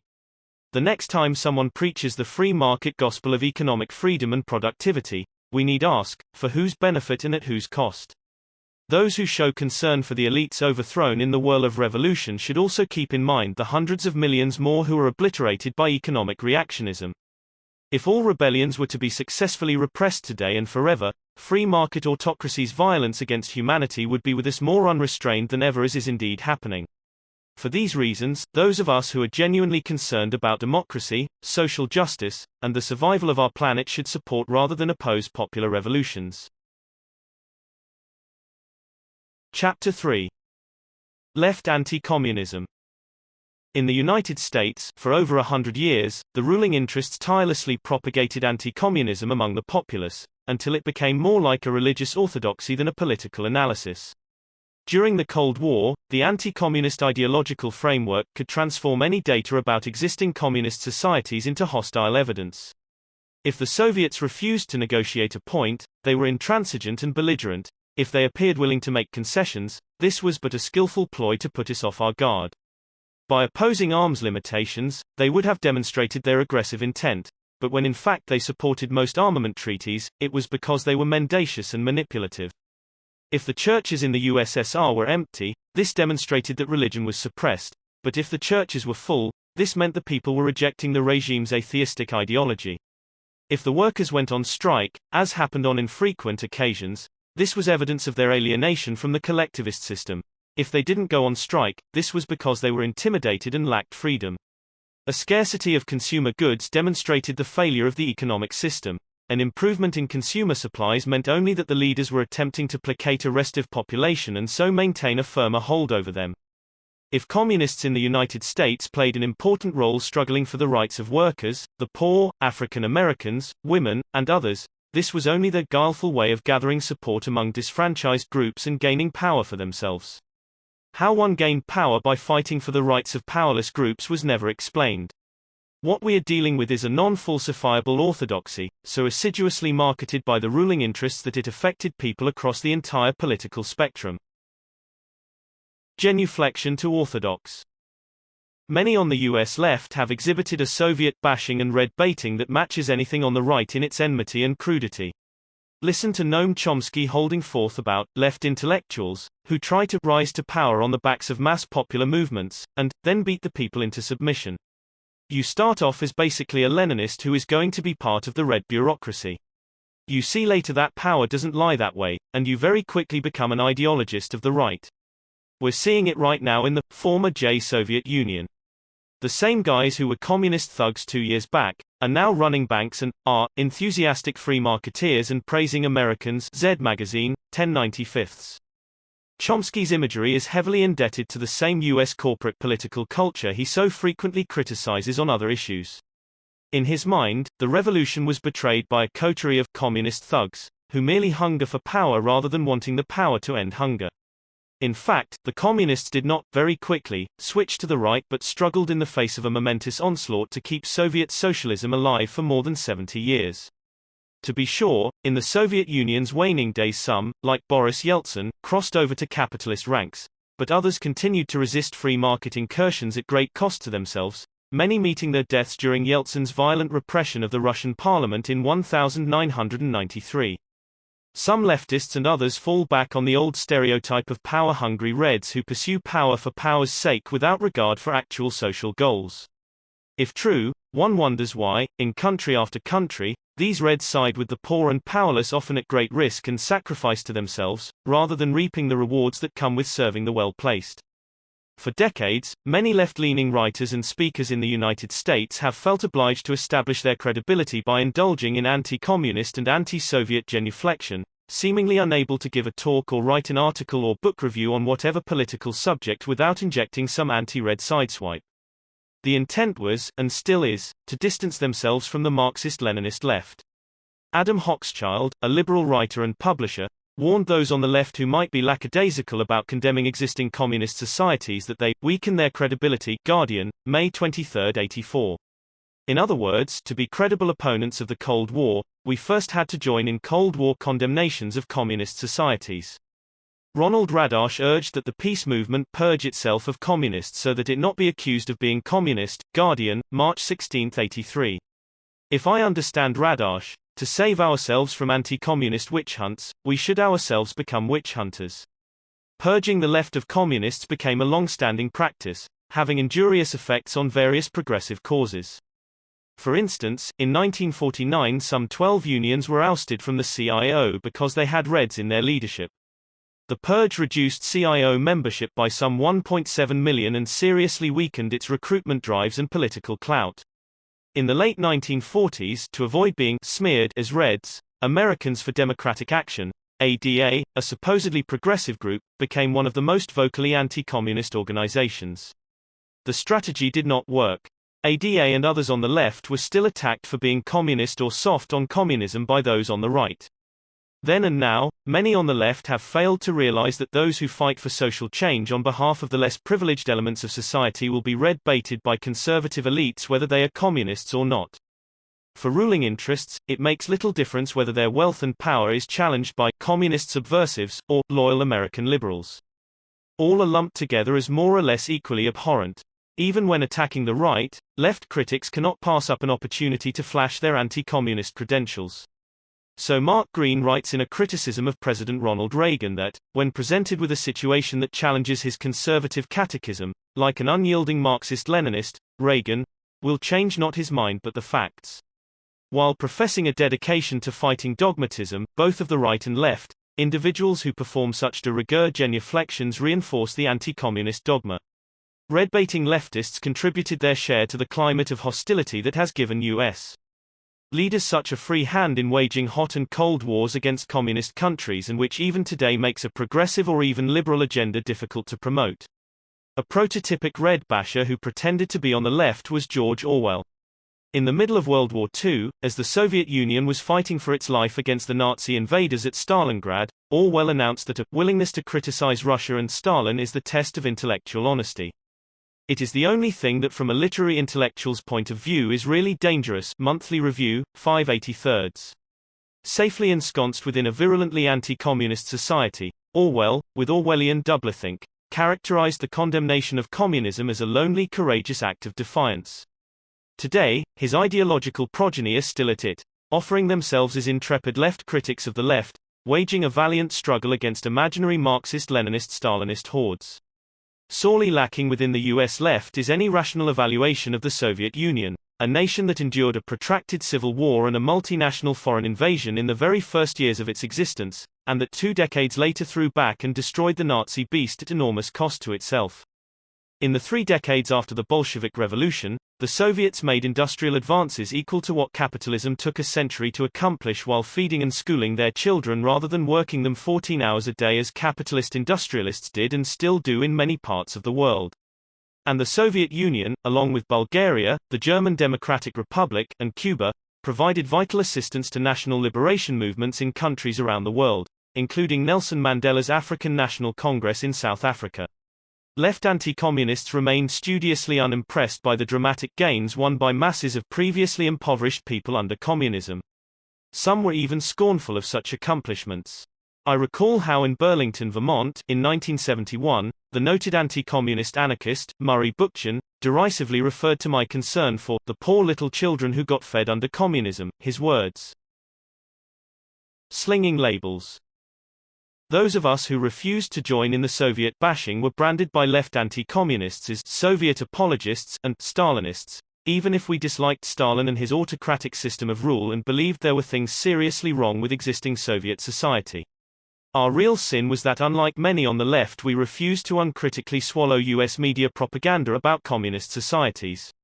Instead, we maintained that, aside from the well-publicized deficiencies and injustices, there were positive features about existing communist systems that were worth preserving, that improved the lives of hundreds of millions of people in meaningful and humanizing ways. This claim had a decidedly unsettling effect on left anti-communists who themselves could not utter a positive word about any communist society, except possibly Cuba, and could not lend a tolerant or even courteous ear to anyone who did. Saturated by anti-communist orthodoxy, most US leftists have practiced a left McCarthyism against people who did have something positive to say about existing communism, excluding them from participation in conferences, advisory boards, political endorsements, and left publications. Like conservatives, left anti-communists tolerated nothing less than a blanket condemnation of the Soviet Union as a Stalinist monstrosity and a Leninist moral aberration. That many US leftists have scant familiarity with Lenin's writings and political work does not prevent them from slinging the Leninist label. Noam Chomsky, who is an inexhaustible fount of anti-communist caricatures, offers this comment about Leninism. Western and also Third World intellectuals were attracted to the Bolshevik counter-revolution, because Leninism is, after all, a doctrine that says that the radical intelligentsia have a right to take state power and to run their countries by force, and that is an idea which is rather appealing to intellectuals. Here Chomsky fashions an image of power-hungry intellectuals to go along with his cartoon image of power-hungry Leninists, villains seeking not the revolutionary means to fight injustice but power for power's sake. When it comes to red bashing, some of the best and brightest on the left sound not much better than the worst on the right. At the time of the 1996 terror bombing in Oklahoma City, I heard a radio commentator announce, "Lenin said that the purpose of terror is to terrorize." US media commentators have repeatedly quoted Lenin in that misleading manner. In fact, his statement was disapproving of terrorism. He polemicized against isolated terrorist acts which do nothing but create terror among the populace, invite repression, and isolate the revolutionary movement from the masses. Far from being the totalitarian, tight-circled conspirator, Lenin urged the building of broad coalitions and mass organizations, encompassing people who were at different levels of political development. He advocated whatever diverse means were needed to advance the class struggle, including participation in parliamentary elections and existing trade unions. To be sure, the working class, like any mass group, needed organization and leadership to wage a successful revolutionary struggle, which was the role of a vanguard party, but that did not mean the proletarian revolution could be fought and won by putschists or terrorists. Lenin constantly dealt with the problem of avoiding the two extremes of liberal bourgeois opportunism and ultra-left adventurism. Yet he himself is repeatedly identified as an ultra-left putschist by mainstream journalists and some on the left. Whether Lenin's approach to revolution is desirable or even relevant today is a question that warrants critical examination. But a useful evaluation is not likely to come from people who misrepresent his theory and practice. Left anti-communists find any association with communist organizations morally unacceptable because of the crimes of communism. Yet many of them are themselves associated with the Democratic Party in this country, either as voters or as members, apparently unconcerned about the morally unacceptable political crimes committed by leaders of that organization. Under one or another Democratic administration, 120,000 Japanese Americans were torn from their homes and livelihoods and thrown into detention camps. Atomic bombs were dropped on Hiroshima and Nagasaki with an enormous loss of innocent life. The FBI was given authority to infiltrate political groups. The Smith Act was used to imprison leaders of the Trotskyist Socialist Workers' Party and later on leaders of the Communist Party for their political beliefs. Detention camps were established to round up political dissidents in the event of a national emergency. During the late 1940s and 1950s, 8,000 federal workers were purged from government because of their political associations and views, with thousands more in all walks of life which hunted out of their careers. The Neutrality Act was used to impose an embargo on the Spanish Republic that worked in favor of Franco's fascist legions. Homicidal counterinsurgency programs were initiated in various Third World countries, and the Vietnam War was pursued and escalated. And for the better part of a century, the congressional leadership of the Democratic Party protected racial segregation and stymied all anti-lynching and fair employment bills.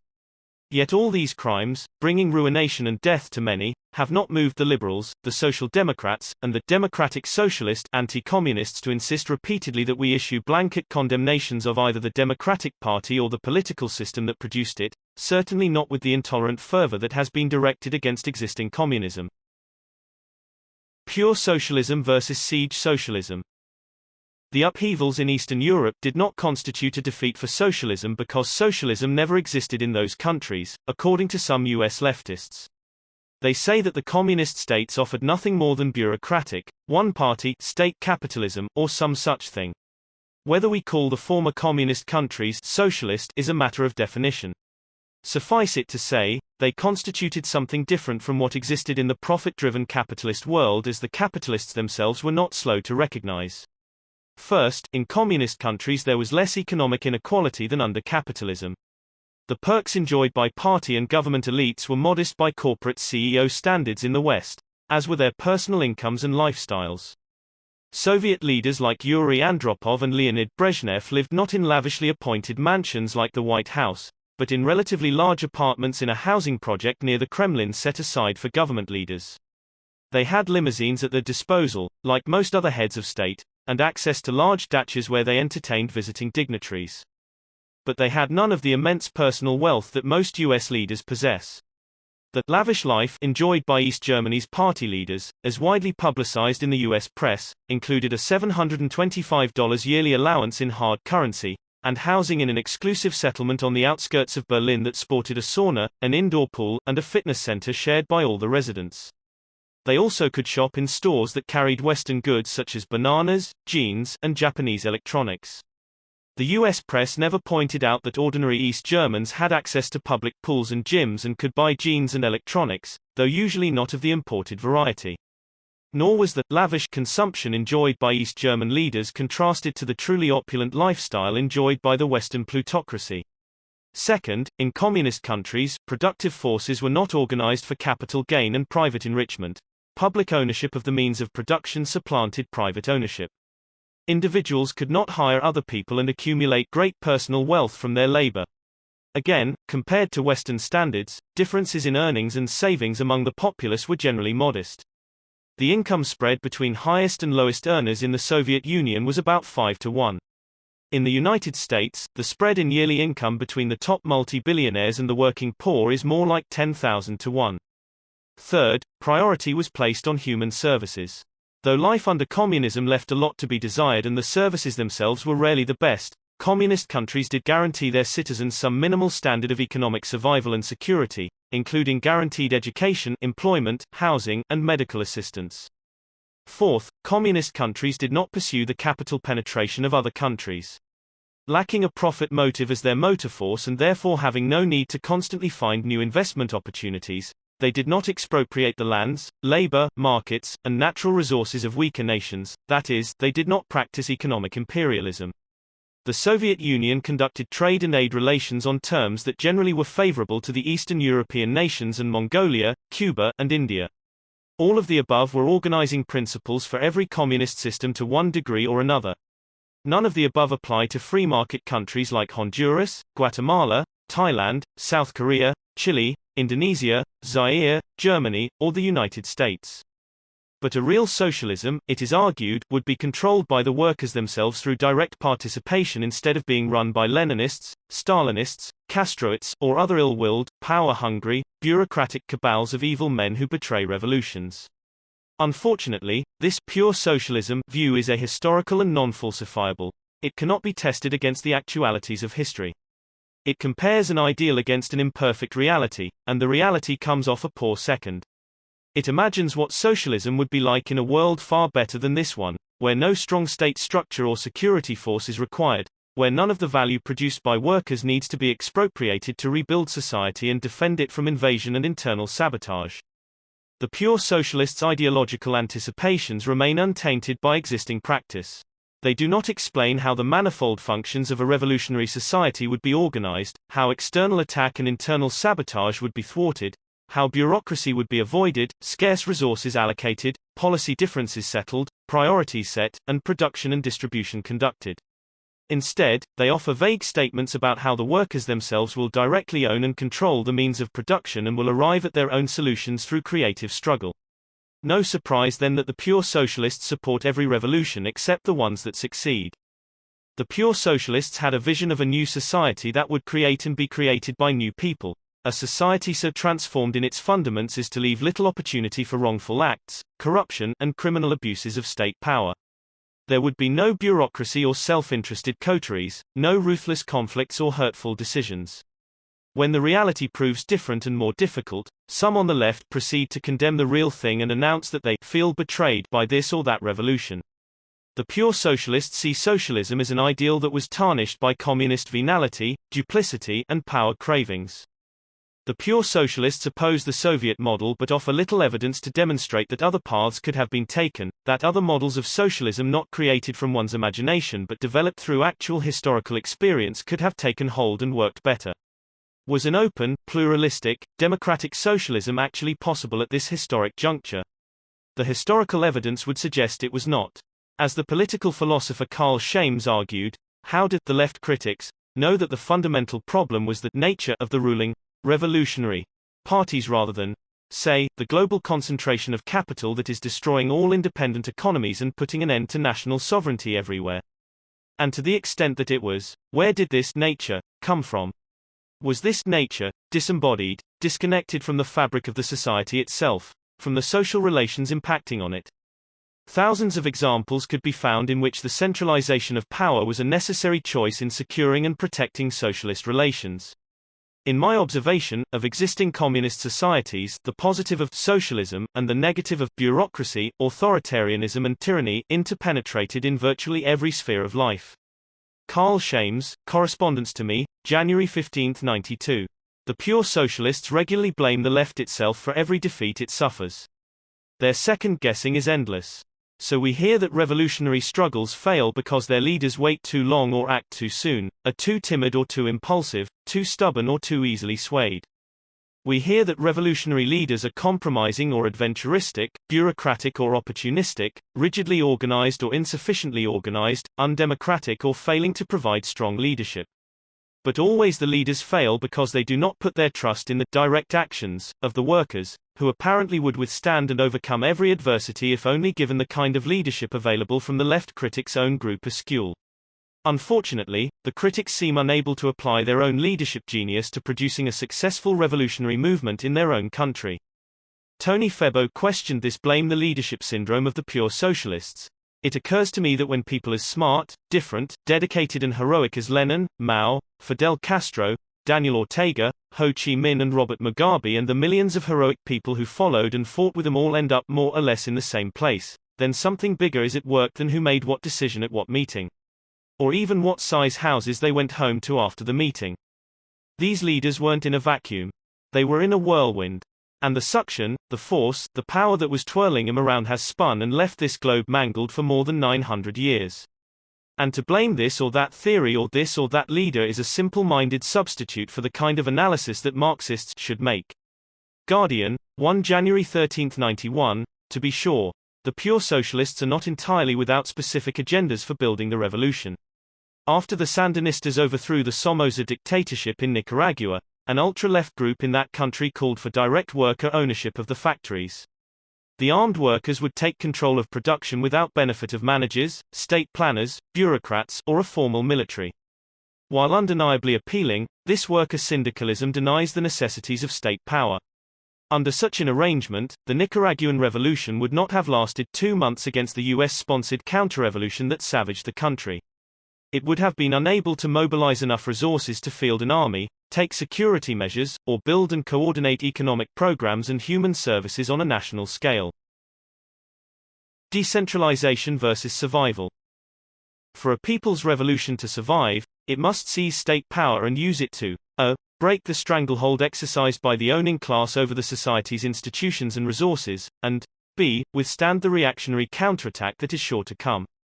The internal and external dangers a revolution faces necessitate a centralized state power that is not particularly to anyone's liking, not in Soviet Russia in 1917, nor in Sandinista Nicaragua in 1980. Engels offers an apposite account of an uprising in Spain in 1872–73 in which anarchists seized power in municipalities across the country. At first, the situation looked promising. The king had abdicated and the bourgeois government could muster but a few thousand ill-trained troops. Yet this ragtag force prevailed because it faced a thoroughly parochialized rebellion. Each town proclaimed itself as a sovereign canton and set up a revolutionary committee, junta. Engels writes, Arc town acted on its own, declaring that the important thing was not cooperation with other towns but separation from them, thus precluding any possibility of a combined attack against bourgeois forces. It was the fragmentation and isolation of the revolutionary forces which enabled the government troops to smash one revolt after the other. Decentralized parochial autonomy is the graveyard of insurgency, which may be one reason why there has never been a successful AN-ARKO syndicalist revolution. Ideally, it would be a fine thing to have only local, self-directed, worker participation, with minimal bureaucracy, police, and military. This probably would be the development of socialism, were socialism ever allowed to develop unhindered by counter-revolutionary subversion and attack. One might recall how, in 1918–20, 14 capitalist nations, including the United States, invaded Soviet Russia in a bloody but unsuccessful attempt to overthrow the revolutionary Bolshevik government. The years of foreign invasion and civil war did much to intensify the Bolshevik siege psychology with its commitment to lockstep party unity and a repressive security apparatus. Thus, in May 1921, the same Lenin who had encouraged the practice of internal party democracy and struggled against Trotsky in order to give the trade unions a greater measure of autonomy, now called for an end to the workers' opposition and other factional groups within the party. The time has come, he told an enthusiastically concurring 10th Party Congress, to put an end to opposition, to put a lid on it. We have had enough opposition. Open disputes and conflicting tendencies within and without the party, the communists concluded, created an appearance of division and weakness that invited attack by formidable foes. Only a month earlier, in April 1921, Lenin had called for more worker representation on the party's Central Committee. In short, he had become not anti-worker but anti-opposition. Here was a social revolution like every other that was not allowed to develop its political and material life in an unhindered way. By the late 1920s, the Soviets faced the choice of moving in a still more centralized direction with a command economy and forced agrarian collectivization and full-speed industrialization under a commandist, autocratic party leadership, the road taken by Stalin, or b. moving in a liberalized direction, allowing more political diversity, more autonomy for labor unions and other organizations, more open debate and criticism, greater autonomy among the various Soviet republics, a sector of privately owned small businesses, independent agricultural development by the peasantry, greater emphasis on consumer goods, and less effort given to the kind of capital accumulation needed to build a strong military-industrial base. The latter course, I believe, would have produced a more comfortable, more humane and serviceable society.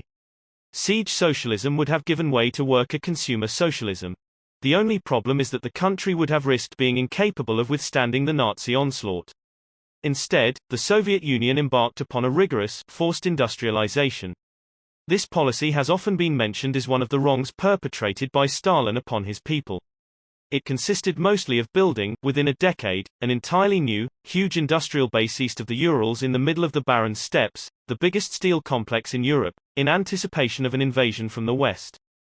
Money was spent like water, men froze, hungered and suffered, but the construction went on with a disregard for individuals and a mass heroism seldom paralleled in history. Stalin's prophecy that the Soviet Union had only 10 years to do what the British had done in a century proved correct. When the Nazis invaded in 1941, that same industrial base, safely ensconced thousands of miles from the front, produced the weapons of war that eventually turned the tide. The cost of this survival included 22 million Soviet citizens who perished in the war and immeasurable devastation and suffering, the effects of which would distort Soviet society for decades afterward.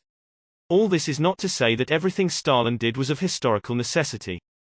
The exigencies of revolutionary survival did not make inevitable the heartless execution of hundreds of old Bolshevik leaders, the personality cult of a supreme leader who claimed every revolutionary gain as his own achievement, the suppression of party political life through terror, the eventual silencing of debate regarding the pace of industrialization and collectivization, the ideological regulation of all intellectual and cultural life, and the mass deportations of suspect nationalities.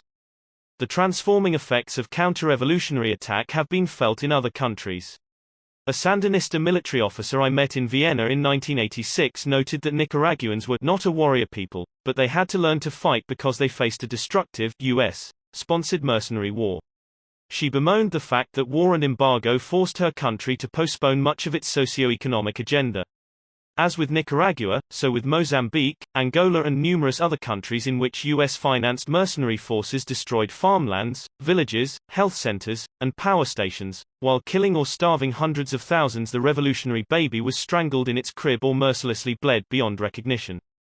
This reality ought to earn at least as much recognition as the suppression of dissidents in this or that revolutionary society. The overthrow of Eastern European and Soviet communist governments was cheered by many left intellectuals. Now democracy would have its day. The people would be free from the yoke of communism and the U.S. left would be free from the albatross of existing communism, or as left theorist Richard Lichtman put it, liberated from the incubus of the Soviet Union and the succubus of communist China. In fact, the capitalist restoration in Eastern Europe seriously weakened the numerous Third World liberation struggles that had received aid from the Soviet Union and brought a whole new crop of right-wing governments into existence, ones that now worked hand in glove with U.S. global counter-revolutionaries around the globe. In addition, the overthrow of communism gave the green light to the unbridled exploitative impulses of Western corporate interests.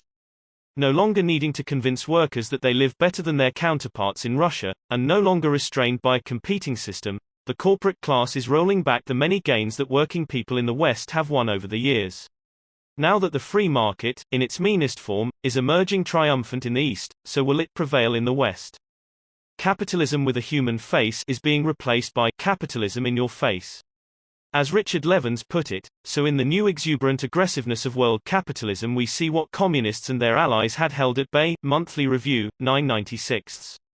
Having never understood the role that existing communist powers played in tempering the worst impulses of Western capitalism and imperialism, and having perceived communism as nothing but an unmitigated evil, the left anti-communists did not anticipate the losses that were to come. Some of them still don't get it. Chapter 4. Communism in Wonderland.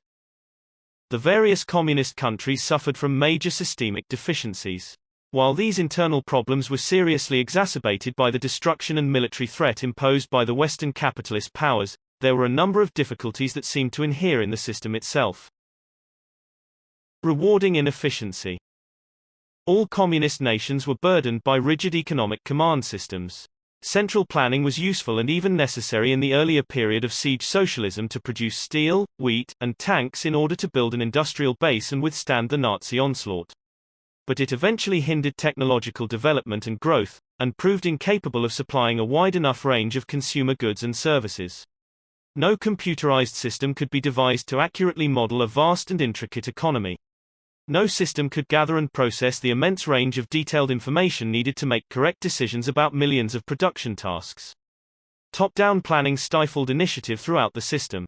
Stagnation was evident in the failure of the Soviet industrial establishment to apply the innovations of the scientific technological revolution of the 1970s and 1980s, including the use of computer technology.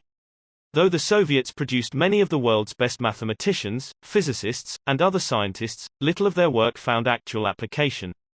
As Mikhail Gorbachev complained before the 28th Communist Party Congress in 1990, we can no longer tolerate the managerial system that rejects scientific and technological progress and new technologies, that is committed to cost ineffectiveness and generates squandering and waste. It is not enough to denounce ineptitude, one must also try to explain why it persisted despite repeated exhortations from leaders going as far back as Stalin himself, who seethed about time-serving bureaucrats. An explanation for the failure of the managerial system may be found in the system itself, which created disincentives for innovation. 1. Managers were little inclined to pursue technological paths that might lead to their own obsolescence. Many of them were not competent in the new technologies and should have been replaced. 2. Managers received no rewards for taking risks. They maintained their positions regardless of whether innovative technology was developed, as was true of their superiors and central planners. 3. Supplies needed for technological change were not readily available. Since inputs were fixed by the plan and all materials and labor were fully committed, it was difficult to divert resources to innovative production. In addition, experimentation increased the risks of failing to meet one's quotas. 4. There was no incentive to produce better machines for other enterprises, since that brought no rewards to one's own firm. Quite the contrary, under the pressure to get quantitative results, managers often cut corners on quality. 5. There was a scarcity of replacement parts both for industrial production and for durable use consumer goods. Because top planners set such artificially low prices for spare parts, it was seldom cost-efficient for factories to produce them. 6. Because producers did not pay real value prices for raw materials, fuel, and other things, enterprises often used them inefficiently. 7. Productive capacity was underutilized. Problems of distribution led to excessive unused inventory. Because of irregular shipments, there was a tendency to hoard more than could be put into production, further adding to shortages. 8. Improvements in production would lead only to an increase in one's production quota. In effect, well-run factories were punished with greater workloads. Poor-performing ones were rewarded with lower quotas and state subsidies. Managerial irresponsibility was a problem in agriculture as well as industry. One Vietnamese farm organizer's comment could describe the situation in most other communist countries. The painful lesson of farm cooperatization was that management was not motivated to succeed or produce. If anything, farm management was often motivated to provide a poor product. For instance, since state buyers of meat paid attention to quantity rather than quality, collective farmers maximized profits by producing fatter animals. Consumers might not care to eat fatty meat, but that was their problem. Only a foolish or saintly farmer would work harder to produce better quality meat for the privilege of getting paid less. As in all countries, bureaucracy tended to become a self-feeding animal. Administrative personnel increased at a faster rate than productive workers. A factory with 11,000 production workers might have an administrative staff of 5,000, a considerable burden on productivity. In some enterprises, administrative personnel made up half the full number of workers. No system could gather and process the immense range of detailed information needed to make correct decisions about millions of production tasks. Top-down planning stifled initiative throughout the system. Stagnation was evident in the failure of the Soviet industrial establishment to apply the innovations of the scientific technological revolution of the 1970s and 1980s, including the use of computer technology. Though the Soviets produced many of the world's best mathematicians, physicists, and other scientists, little of their work found actual application. As Mikhail Gorbachev complained before the 28th Communist Party Congress in 1990, we can no longer tolerate the managerial system that rejects scientific and technological progress and new technologies, that is committed to cost ineffectiveness and generates squandering and waste. It is not enough to denounce ineptitude, one must also try to explain why it persisted despite repeated exhortations from leaders going as far back as Stalin himself, who seethed about time-serving bureaucrats. An explanation for the failure of the managerial system may be found in the system itself, which created disincentives for innovation. 1. Managers were little inclined to pursue technological paths that might lead to their own obsolescence. Many of them were not competent in the new technologies and should have been replaced. 2. Managers received no rewards for taking risks. They maintained their positions regardless of whether innovative technology was developed, as was true of their superiors and central planners. 3. Supplies needed for technological change were not readily available. Since inputs were fixed by the plan and all materials and labor were fully committed, it was difficult to divert resources to innovative production. In addition, experimentation increased the risks of failing to meet one's quotas. 4. There was no incentive to produce better machines for other enterprises since that brought no rewards to one's own firm. Quite the contrary, under the pressure to get quantitative results, managers often cut corners on quality. 5. There was a scarcity of replacement parts both for industrial production and for durable use consumer goods. Because top planners set such artificially low prices for spare parts, it was seldom cost-efficient for factories to produce them. 6. Because producers did not pay real value prices for raw materials, fuel, and other things, enterprises often used them inefficiently. 7. Productive capacity was underutilized. Problems of distribution led to excessive unused inventory. Because of irregular shipments, there was a tendency to hoard more than could be put into production, further adding to shortages. 8. Improvements in production would lead only to an increase in one's production quota. In effect, well-run factories were punished with greater workloads. Poor-performing ones were rewarded with lower quotas and state subsidies. Managerial irresponsibility was a problem in agriculture as well as industry. One Vietnamese farm organizer's comment could describe the situation in most other communist countries. The painful lesson of farm cooperatization was that management was not motivated to succeed or produce. If anything, farm management was often motivated to provide a poor product. For instance, since state buyers of meat paid attention to quantity rather than quality, collective farmers maximized profits by producing fatter animals. Consumers might not care to eat fatty meat, but that was their problem. Only a foolish or saintly farmer would work harder to produce better quality meat for the privilege of getting paid less. As in all countries, bureaucracy tended to become a self-feeding animal. Administrative personnel increased at a faster rate than productive workers. A factory with 11,000 production workers might have an administrative staff of 5,000, a considerable burden on productivity. In some enterprises, administrative personnel made up half the full number of workers. The heavily bureaucratic mode of operation did not allow for critical, self-corrective feedback. In general, there was a paucity of the kind of debate that might have held planners and managers accountable to the public. The fate of the whistleblower was the same in communist countries as in our own. Those who exposed waste, incompetence, and corruption were more likely to run risks than receive rewards. Nobody minding the storm.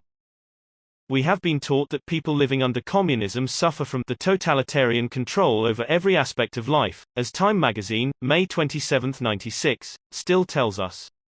Talking to the people themselves, one found that they complained less about overbearing control than about the absence of responsible control. Maintenance people failed to perform needed repairs.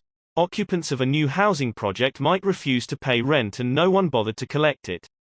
With lax management in harvesting, storage, and transportation, as much as 30% of all produce was lost between field and store and thousands of tons of meat were left to spoil. People complained about broken toilets, leaky roofs, rude salespeople, poor quality goods, late trains, deficient hospital services, and corrupt and unresponsive bureaucrats. Corruption and favoritism were commonplace.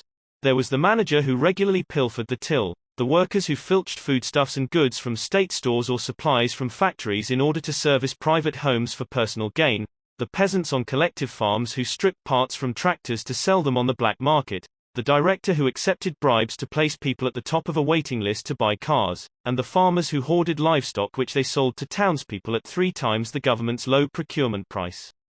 All this was hardly the behavior of people trembling under a totalitarian rule of terror. The system itself rewarded evasion and non-compliance. Thus, the poorer the performance of the collective farm, the more substantial the subsidy and the less demanded in the way of work quotas. The poorer the performance of plumbers and mechanics, the less burdened they were with calls and quotas. The poorer the restaurant service, the fewer the number of clients and the more food left over to take home for oneself or sell on the black market. The last thing restaurant personnel wanted was satisfied customers who would return to dine at the officially fixed low prices. Not surprisingly, work discipline left much to be desired. There was the clerk who chatted endlessly with a friend on the telephone while a long line of people waited resentfully for service, the 2 workers who took 3 days to paint a hotel wall that should have taken a few hours, the many who would walk off their jobs to go shopping. Such poor performance itself contributed to low productivity and the cycle of scarcity.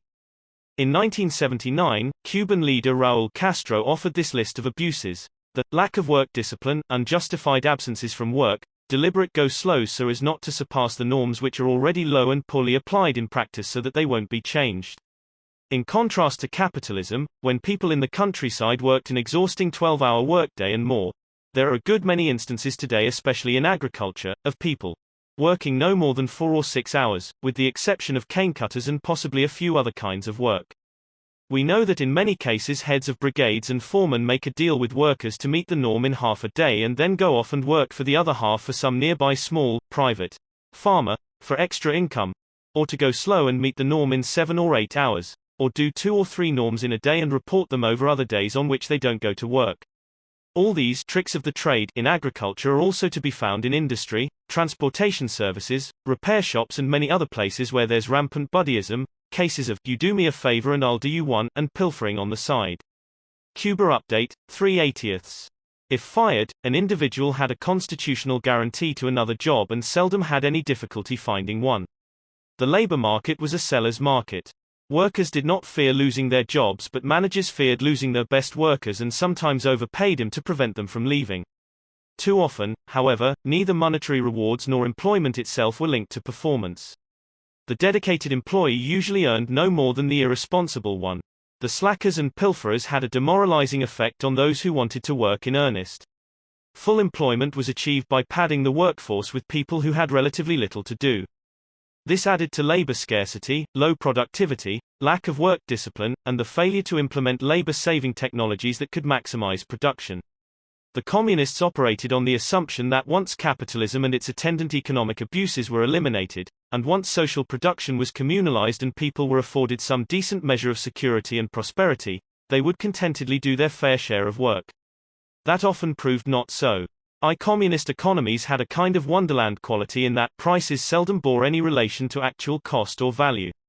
Many expensive services were provided almost entirely free, such as education, medical care, and most recreational, sporting, and cultural events. Housing, transportation, utilities, and basic foods were heavily subsidized. Many people had money but not much to buy with it. High-priced quality goods and luxury items were hard to come by.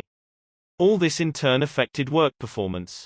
Why work hard to earn more when there was not that much to buy?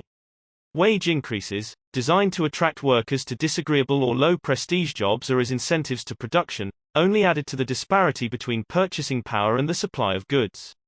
Prices were held artificially low, first out of dedication to egalitarian principles but also because attempts to readjust them provoked worker protests in Poland, East Germany, and the USSR. Thus in the Soviet Union and Poland, the state refused to raise the price of bread, which was priced at only a few pennies per loaf, though it cost less than animal feed. One result: farmers in both countries bought the bread to feed their pigs. With rigorous price controls, there was hidden inflation, a large black market, and long shopping lines. Citizens were expected to play by the rules and not take advantage of the system, even when the system inadvertently invited transgressions.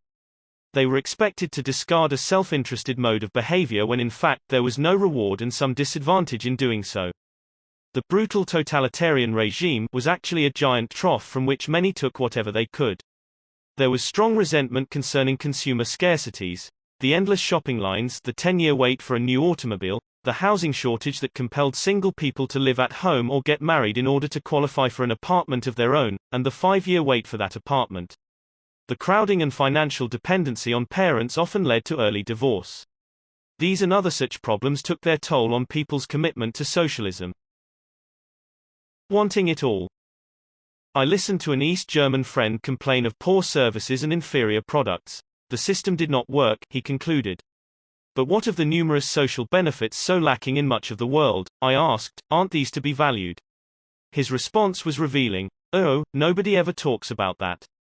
People took for granted what they had in the way of human services and entitlements while hungering for the consumer goods dangling in their imaginations. The human capacity for discontent should not be underestimated. People cannot live on the social wage alone. Once our needs are satisfied, then our wants tend to escalate, and our wants become our needs. A rise in living standards often incites a still greater rise in expectations. As people are treated better, they want more of the good things and are not necessarily grateful for what they already have. Leading professionals who had attained relatively good living standards wanted to dress better, travel abroad, and enjoy the more abundant lifestyles available to people of means in the capitalist world. It was this desire for greater affluence rather than the quest for political freedom that motivated most of those who emigrated to the West. Material wants were mentioned far more often than the lack of democracy. The émigrés who fled Vietnam in 1989 were not persecuted political dissidents. Usually they were relatively prosperous craftsmen, small entrepreneurs, well-educated engineers, architects, and intellectuals seeking greater opportunities. To quote one, "I don't think my life here in Vietnam is very bad. In fact, I'm very well off. But that's human nature to always want something better." Another testified, "We had 2 shops and our income was decent but we wanted a better life." And another, "They left for the same reasons we did. They wanted to be richer, just like us." Today a get-rich mania is spreading throughout much of Vietnam, as that nation lurches toward a market economy. New York Times, the 4th of May 96. Likewise, the big demand in the German Democratic Republic (GDR) was for travel, new appliances, and bigger apartments. Washington Post, August 28, 89. The New York Times, 3/139, described East Germany as a country of 16 million, who seem transfixed by one issue: how soon can they become as prosperous as West Germany? A national poll taken in China reported that 68% chose as their goal to live well and get rich. PBS TV report, 6/96. In 1989, I asked the GDR ambassador in Washington, D.C. why his country made such junky 2-cylinder cars. He said the goal was to develop good public transportation and discourage the use of costly private vehicles. But when asked to choose between a rational, efficient, economically sound and ecologically sane mass transportation system or an automobile with its instant mobility, special status, privacy, and personal empowerment, the East Germans went for the latter, as do most people in the world. The ambassador added ruefully, "We thought building a good society would make good people. That's not always true." Whether or not it was a good society, at least he was belatedly recognizing the discrepancy between public ideology and private desire. In Cuba today, many youth see no value in joining the Communist Party and think Fidel Castro has had his day and should step aside. The revolutionary accomplishments in education and medical care are something they take for granted and cannot get excited about. Generally, they are more concerned about their own personal future than about socialism. University courses on Marxism and courses on the Cuban Revolution, once over-enrolled, now go sparsely attended, while students crowd into classes on global markets and property law. Newsday, the 4th of December 96. With the US blockade and the loss of Soviet aid, the promise of abundance receded beyond sight in Cuba and the cornucopia of the North appeared ever more alluring. Many Cuban youth idealize life in the United States and long for its latest styles and music. Like the Eastern Europeans, they think capitalism will deliver the goodies at no special cost. When told that young people in the United States face serious hurdles, they respond with all the certainty of inexperience, "We know that many people in the States are poor and that many are rich. If you work hard, however, you can do well. It is the land of opportunity." Monthly Review, 4/96. By the second or third generation, relatively few are still alive who can favorably contrast their lives under socialism with the great hardships and injustices of pre-revolutionary days. As stated by one Cuban youth who has no memory of life before the revolution, "We're tired of the slogans. That was all right for our parents, but the revolution is history." San Francisco Chronicle, August 25, 95. In a society of rapidly rising and sometimes unrealistic expectations, those who did not do well, who could not find employment commensurate with their training, or who were stuck with drudge work, were especially inclined to want a change. Even in the best of societies, much labor has an instrumental value but no inherent gratification. The sooner a tedious task is completed, the sooner there is another to be done, so why knock yourself out? If building the revolution and winning the battle of production mean performing essential but routine tasks for the rest of one's foreseeable future, the revolution understandably loses its luster. There is often not enough interesting and creative work to go around for all who consider themselves interesting and creative people. In time, the revolution suffers from the routinization of charisma. Ordinary people cannot sustain in everyday life a level of intense dedication for abstract albeit beautiful ideals. Why struggle for a better life if it cannot now be attained? And if it can be enjoyed now, then forget about revolutionary sacrifice. Reactionism to the surface. For years I heard about the devilishly clever manipulations of communist propaganda.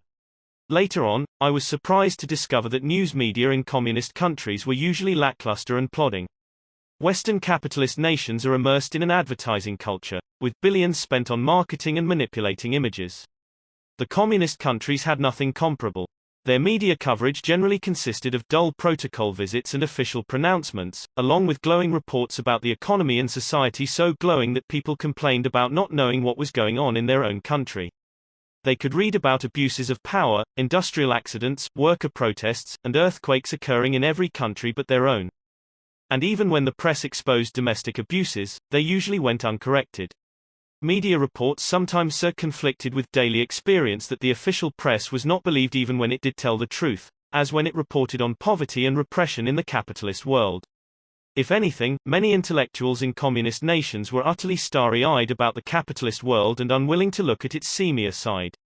Ferociously opposed to the socialist system, they were anti-communist to the point of being full-fledged adulators of Western reactionism.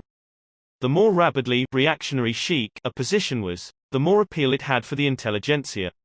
With almost religious fervor, intellectuals maintained that the capitalist West, especially the United States, was a free market paradise of superabundance and almost limitless opportunity. Nor would they believe anything to the contrary. With complete certitude, well-fed, university-educated, Moscow intellectuals sitting in their modest but comfortable apartments would tell U.S. visitors, "The poorest among you live better than we." A conservative deputy editor of the Wall Street Journal, David Brooks, offers this profile of the Moscow intellectual. He is the master of contempt, and feels he is living in a world run by imbeciles. He is not unsure, casting about for the correct answers. The immediate answers are obvious: democracy and capitalism. His self-imposed task is to smash the idiots who stand in the way. He has none of the rococo mannerisms of our intellectuals, but values bluntness, rudeness, and arrogance. These democratic intellectuals love Ronald Reagan, Marlboroughs, and the South in the American Civil War. National Review, 3 February 92, consider Andrei Sakharov, a darling of the U.S. press, who regularly praised corporate capitalism while belittling the advances achieved by the Soviet people. He lambasted the U.S. peace movement for its opposition to the Vietnam War and accused the Soviets of being military expansionists and the sole culprits behind the arms race. Sakharov supported every U.S. armed intervention abroad as a defense of democracy and characterized new U.S. weapons systems like the neutron bomb as primarily defensive. Anointed by U.S. leaders and media as a human rights advocate, he never had an unkind word for the human rights violations perpetrated by the fascist regimes of faithful U.S. client states, including Pinochet's Chile and Suharto's Indonesia, and he directed snide remarks toward those who did. He regularly attacked those in the West who dissented from anti-communist orthodoxy and who opposed U.S. interventionism abroad. As with many other Eastern European intellectuals, Sakharov's advocacy of dissent did not extend to opinions that deviated to the left of his own. The tolerance for Western imperialism extended into the upper reaches of the Soviet government itself, as reflected in a remark made in 1989 by a high-ranking official in the Soviet Foreign Ministry, Andrei Kazayev, who stated that third world countries suffer not so much from capitalism as from a lack of it. Either by design or stupidity he confused capital, which those nations lack, with capitalism, of which they have more than enough to victimize them. He also claimed that none of the main bourgeois groups in America are connected with militarism. To think of them as imperialists who plunder third world countries is a stereotyped idea that should be discarded. New York Times, 1 July 89. As a system of analysis mainly concerned with existing capitalism, Marxism has relatively little to say about the development of socialist societies. In the communist countries, Marxism was doled out like a catechism. Its critique of capitalism had no vibrancy or meaning for those who lived in a non-capitalist society. Instead, most intellectuals found excitement in the forbidden fruit of Western bourgeois ideology. In looking to the West, they were not interested in broadening the ideological spectrum, a desirable goal, but in replacing the dominant view with a rightist anti-communist orthodoxy. They were not for an end to ideology but for replacing one ideology with another. Without hesitation, they added their voices to the chorus singing the glories of the free market paradise. Heavily subsidized by Western sources, the right-wing intelligentsia produced publications like Moscow News and Argumenty Fakty, which put out a virulently pro-capitalist, pro-imperialist message. One such publication, Literaturnaya Gazeta, March 1990, hailed Reagan and Bush as statesmen and the architects of peace. It questioned the need for a Ministry of Culture in the USSR, even one that was now headed by an anti-communist. There is no such ministry in the United States, and yet it seems that there is nothing wrong with American culture. Who said Russians don't have a sense of humor? With the decline of communist power in Eastern Europe, the worst political scum began to float to the surface, Nazi sympathizers and hate groups of all sorts, though they were not the only purveyors of bigotry. In 1990, none other than Polish Solidarity leader Lech Wałęsa declared that a gang of Jews had gotten hold of the trough and is bent on destroying us. Later on he maintained that the comment did not apply to all Jews but only those who are looking out for themselves while giving not a damn about anyone else. Nation, 9 October 90. The following year, in Poland's post-communist presidential election, various candidates, including Wałęsa, outdid each other in their anti-Semitic allusions. In 1996, at a national ceremony, Solidarity chief Zygmunt Rodak resorted to anti-Semitic vituperation while railing against the previous communist regime. New York Times, 7/9196. Romanticizing capitalism. In 1990, in Washington, D.C., the Hungarian ambassador held a press conference to announce that his country was discarding its socialist system because it did not work. When I asked why it did not work, he said, "I don't know." Here was someone who confessed that he had no understanding of the deficiencies of his country's socio-economic process, even though he was one of those in charge of that process. Leaders who talk only to each other are soon out of touch with reality. The policymakers of these communist states showed a surprisingly un-Marxist understanding of the problems they faced. There were denunciations and admonitions aplenty, but little systemic analysis of why and how things had come to such an impasse. Instead, there was much admiration for what was taken to be Western capitalist know-how and remarkably little understanding of the uglier side of capitalism and how it impacted upon the world. In the USSR, glasnost, the use of critical debate to invite innovation and reform, opened Soviet media to Western penetration, and accelerated the very disaffection it was intended to rectify. Leaders in Poland and Hungary, and eventually the Soviet Union and the other European communist nations, decided to open their economies to Western investment during the late 1980s. It was anticipated that state ownership would exist on equal terms with cooperatives, foreign investors, and domestic private entrepreneurs. Washington Post, April 17, 1989. In fact, the whole state economy was put at risk and eventually undermined. Communist leaders had even less understanding of the capitalist system than of their own. Most people living under socialism had little understanding of capitalism in practice. Workers interviewed in Poland believed that if their factory were to be closed down in the transition to the free market, the state will find us some other work. New Yorker, 1 January 13, 1989. They thought they would have it both ways. In the Soviet Union, many who argued for privatization also expected the government to continue providing them with collective benefits and subsidies. One skeptical farmer got it right. Some people want to be capitalists for themselves, but expect socialism to keep serving them. Guardian, 10/23/91. Reality sometimes hit home. In 1990, during the glasnost period, when the Soviet government announced that the price of newsprint would be raised 300% to make it commensurate with its actual cost, the new pro-capitalist publications complained bitterly. They were angry that state socialism would no longer subsidize their denunciations of state socialism. They were being subjected to the same free market realities they so enthusiastically advocated for everyone else, and they did not like it. Not everyone romanticized capitalism. Many of the Soviet and Eastern European émigrés who had migrated to the United States during the 1970s and 1980s complained about this country's poor social services, crime, harsh work conditions, lack of communitarian spirit, vulgar electoral campaigns, inferior educational standards, and the astonishing ignorance that Americans had about history. They discovered they could no longer leave their jobs during the day to go shopping, that their employers provided no company doctor when they fell ill on the job, that they were subject to severe reprimands when tardy, that they could not walk the streets and parks late at night without fear, that they might not be able to afford medical services for their family or college tuition for their children, and that they had no guarantee of a job and might experience unemployment at any time. Among those who never emigrated were some who did not harbor illusions about capitalism. In fact, numerous workers, peasants, and elderly were fearful of the changes ahead and not entirely sold on the free market mythology. A 1989 survey in Czechoslovakia found that 47% wanted their economy to remain state-controlled, while 43% wanted a mixed economy, and only 3% said they favored capitalism. New York Times, 2 January 89.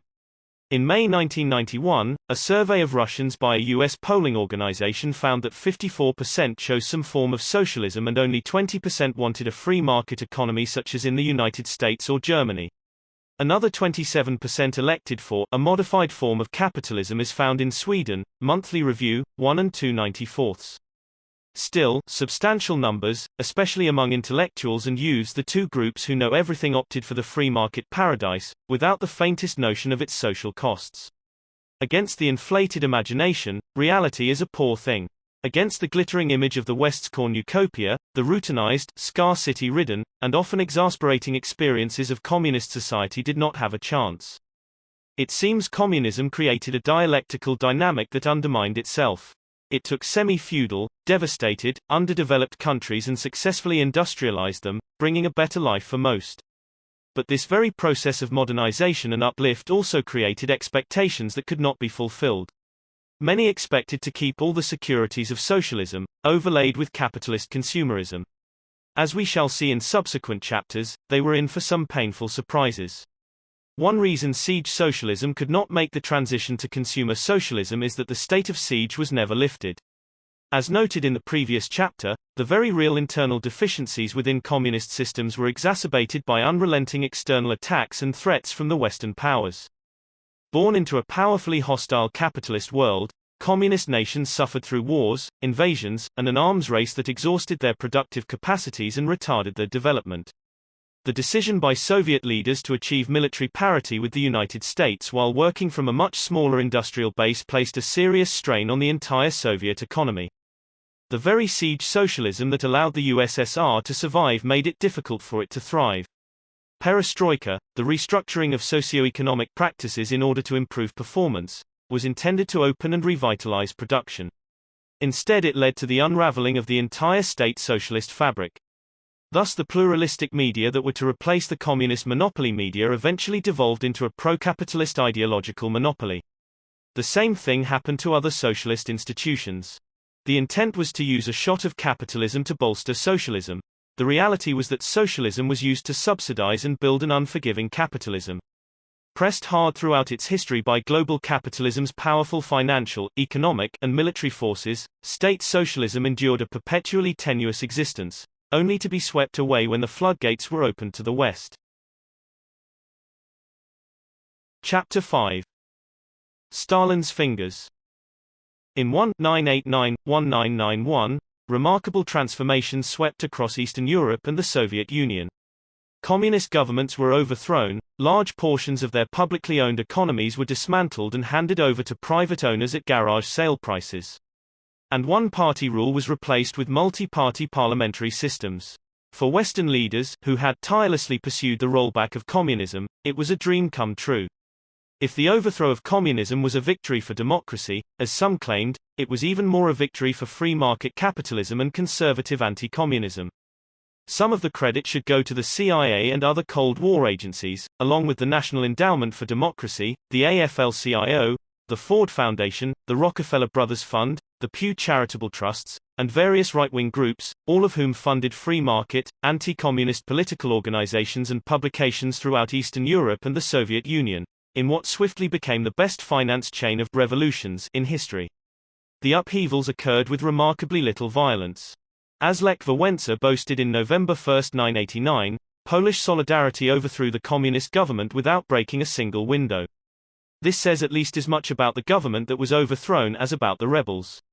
Rather than acting as might US-supported rulers in El Salvador, Colombia, Zaire, or Indonesia with death squad terrorism and mass repression, the communists relinquished power almost without firing a shot. The relatively peaceful transition does not fit our image of unscrupulous totalitarians who stop at nothing to maintain power over captive populations.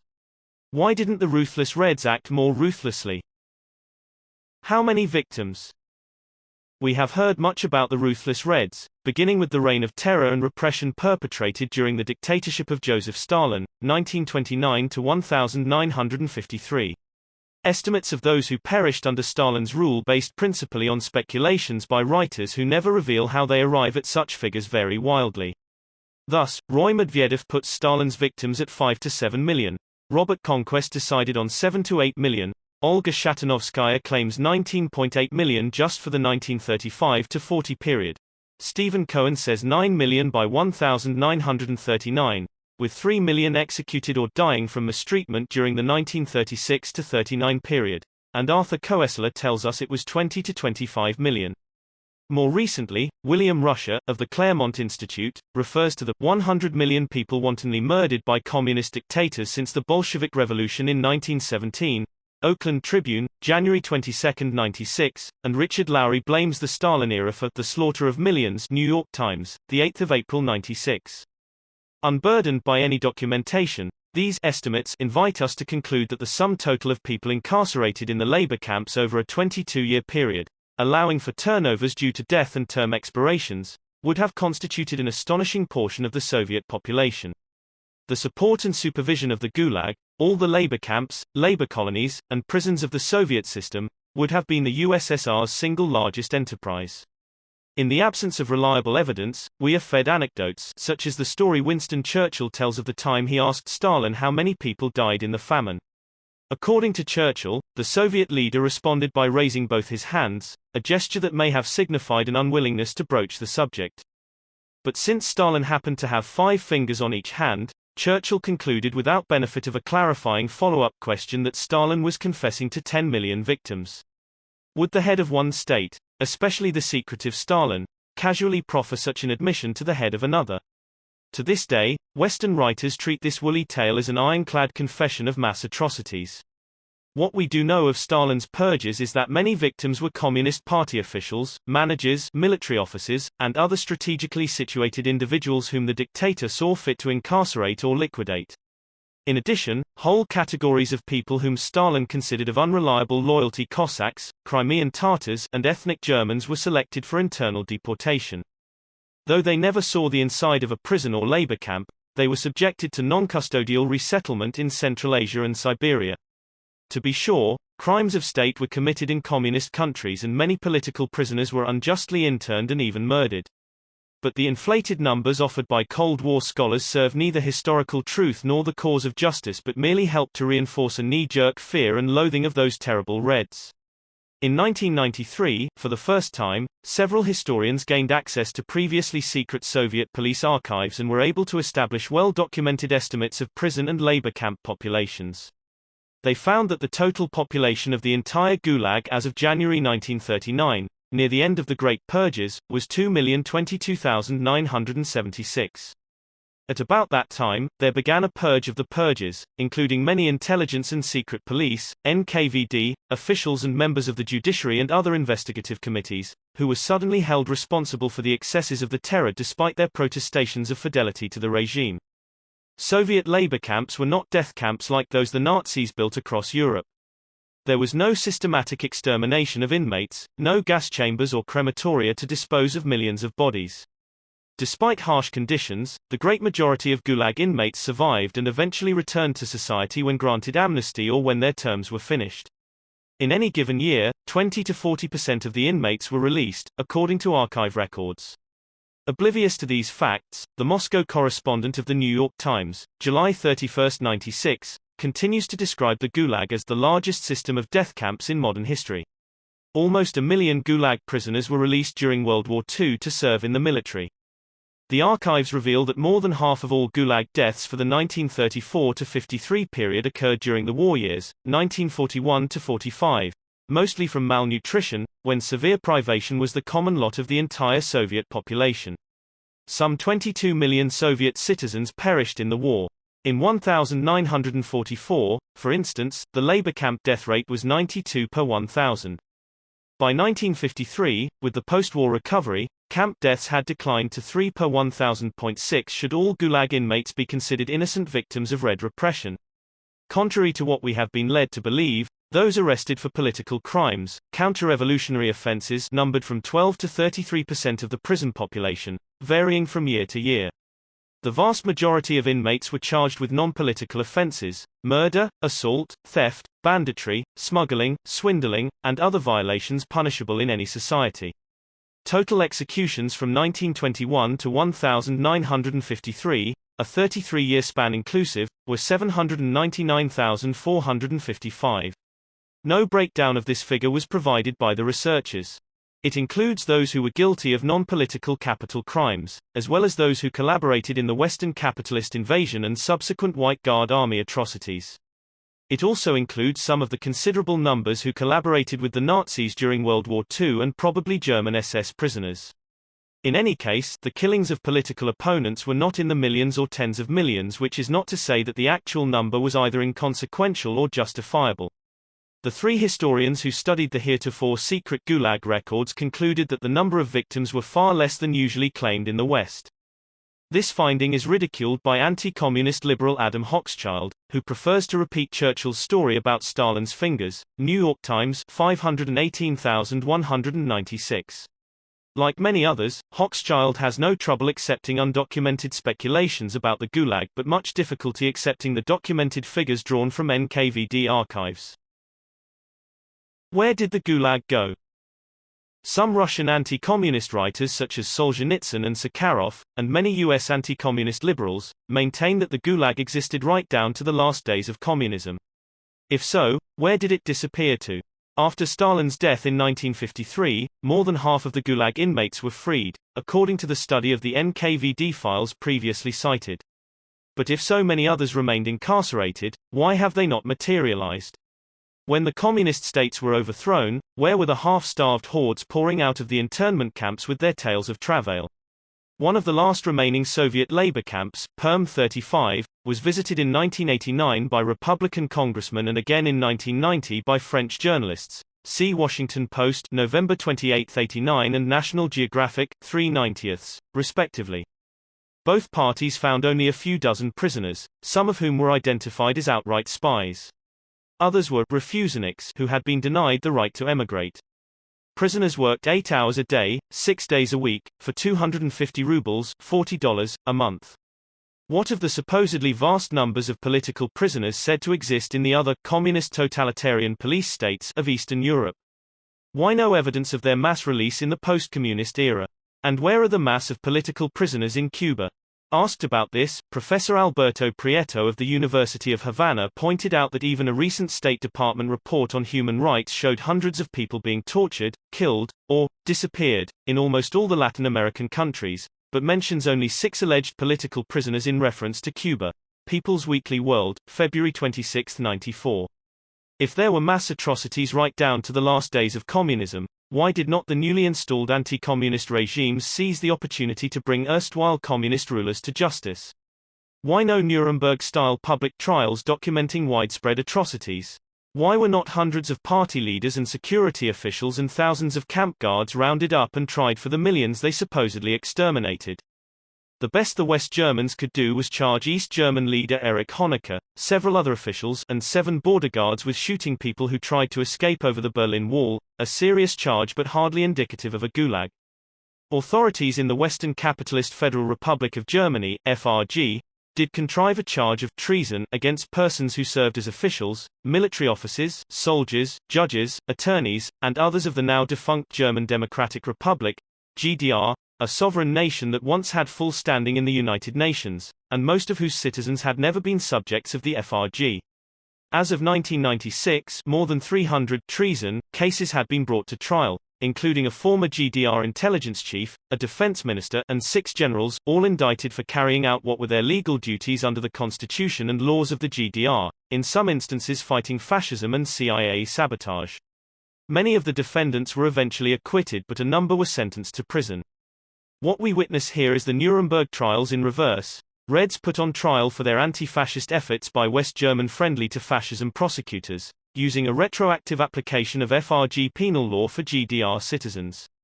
As of the beginning of 1997, several thousand more trials were expected. In 1995, Miroslav Stefan, the former secretary of the Prague Communist Party, was sentenced to 2.5 years for ordering Czech police to use tear gas and water cannons against demonstrators in 1988. Is this the best example of bloodthirsty red oppression that the capitalist restorationists in Czechoslovakia could find? An action that does not even qualify as a crime in most Western nations. In 1996 in Poland, 12 elderly Stalin-era political policemen were sentenced to prison for having beaten and mistreated prisoners over 50 years earlier during the communist takeover after World War II. San Francisco Chronicle, 3 September 96. Again, one might wonder why post-communist leaders seeking to bring the communist tyrants to justice could find nothing more serious to prosecute than a police assault case from a half-century before. Most of those incarcerated in the Gulag were not political prisoners, and the same appears to be true of inmates in the other communist states. In 1989, when the millionaire playwright Václav Havel became president of Czechoslovakia, he granted amnesty to about two-thirds of the country's prison population, which numbered not in the millions but in the thousands. Havel assumed that most of those incarcerated under communism were victims of political repression and therefore deserved release. He and his associates were dismayed to discover that a good number were experienced criminals who lost no time in resuming their unsavory pursuits. New York Times, December 18, 91. Memories of mall development. In Chapter 2 I discuss the role of popular revolution in advancing the condition of humankind. That analysis would apply as well to communist revolutions and is worth reiterating in the present context. We hear a great deal about the crimes of communism but almost nothing about its achievements.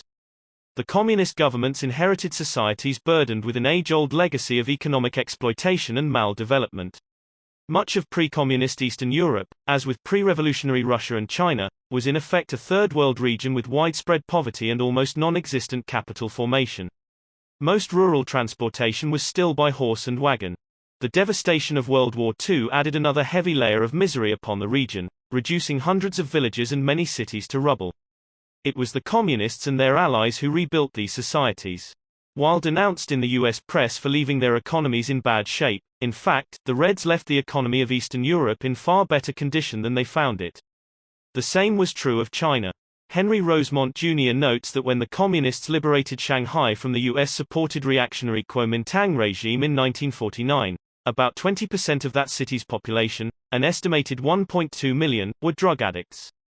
Every morning there were special street crews, whose sole task was to gather up the corpses of the children, adults, and the elderly who had been murdered during the night, or had been abandoned, and died of disease, cold, and/or starvation. Z Magazine, October 1995. During the years of Stalin's reign, the Soviet nation made dramatic gains in literacy, industrial wages, healthcare, and women's rights. These accomplishments usually go unmentioned when the Stalinist era is discussed. To say that socialism doesn't work is to overlook the fact that it did. In Eastern Europe, Russia, China, Mongolia, North Korea, and Cuba, revolutionary communism created a life for the mass of people that was far better than the wretched existence they had endured under feudal lords, military bosses, foreign colonizers, and Western capitalists. The end result was a dramatic improvement in living conditions for hundreds of millions of people on a scale never before or since witnessed in history. State socialism transformed desperately poor countries into modernized societies in which everyone had enough food, clothing, and shelter, where elderly people had secure pensions, and where all children, and many adults, went to school and no one was denied medical attention. Some of us from poor families who carry around the hidden injuries of class are much impressed by these achievements and are unwilling to dismiss them as merely economistic. But what of the democratic rights that these peoples were denied? In fact, with the exception of Czechoslovakia, these countries had known little political democracy in the days before communism. Russia was a Tsarist autocracy, Poland a rightist dictatorship with concentration camps of its own, Albania an Italian fascist protectorate as early as 1927, Cuba a US-sponsored dictatorship.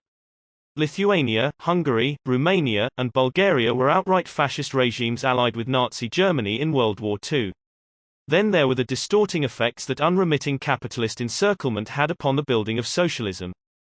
Throughout its entire 73-year history of counter-revolutionary invasion, civil war, forced industrialization, Stalinist purges and deportations, Nazi conquest, Cold War, and nuclear arms race, the Soviet Union did not know one day of peaceful development.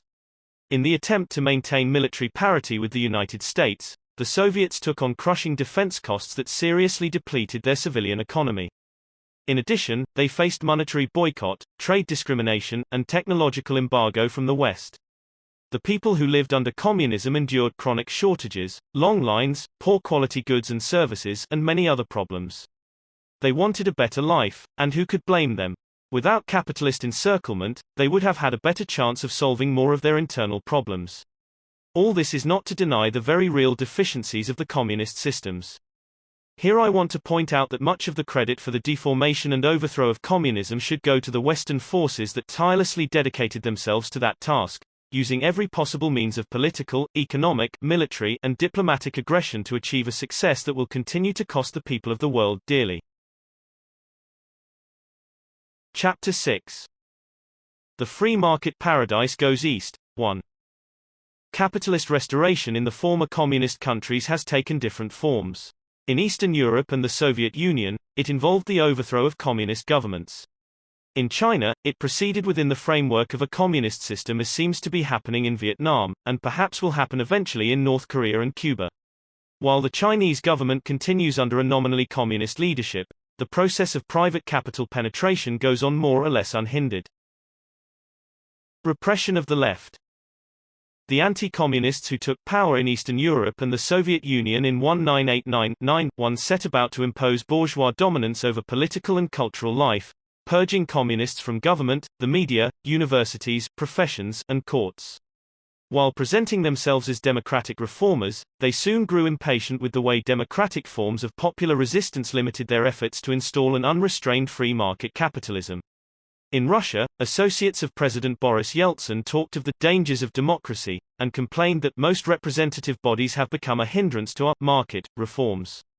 Nation, 2 February 91 and 5 April 92.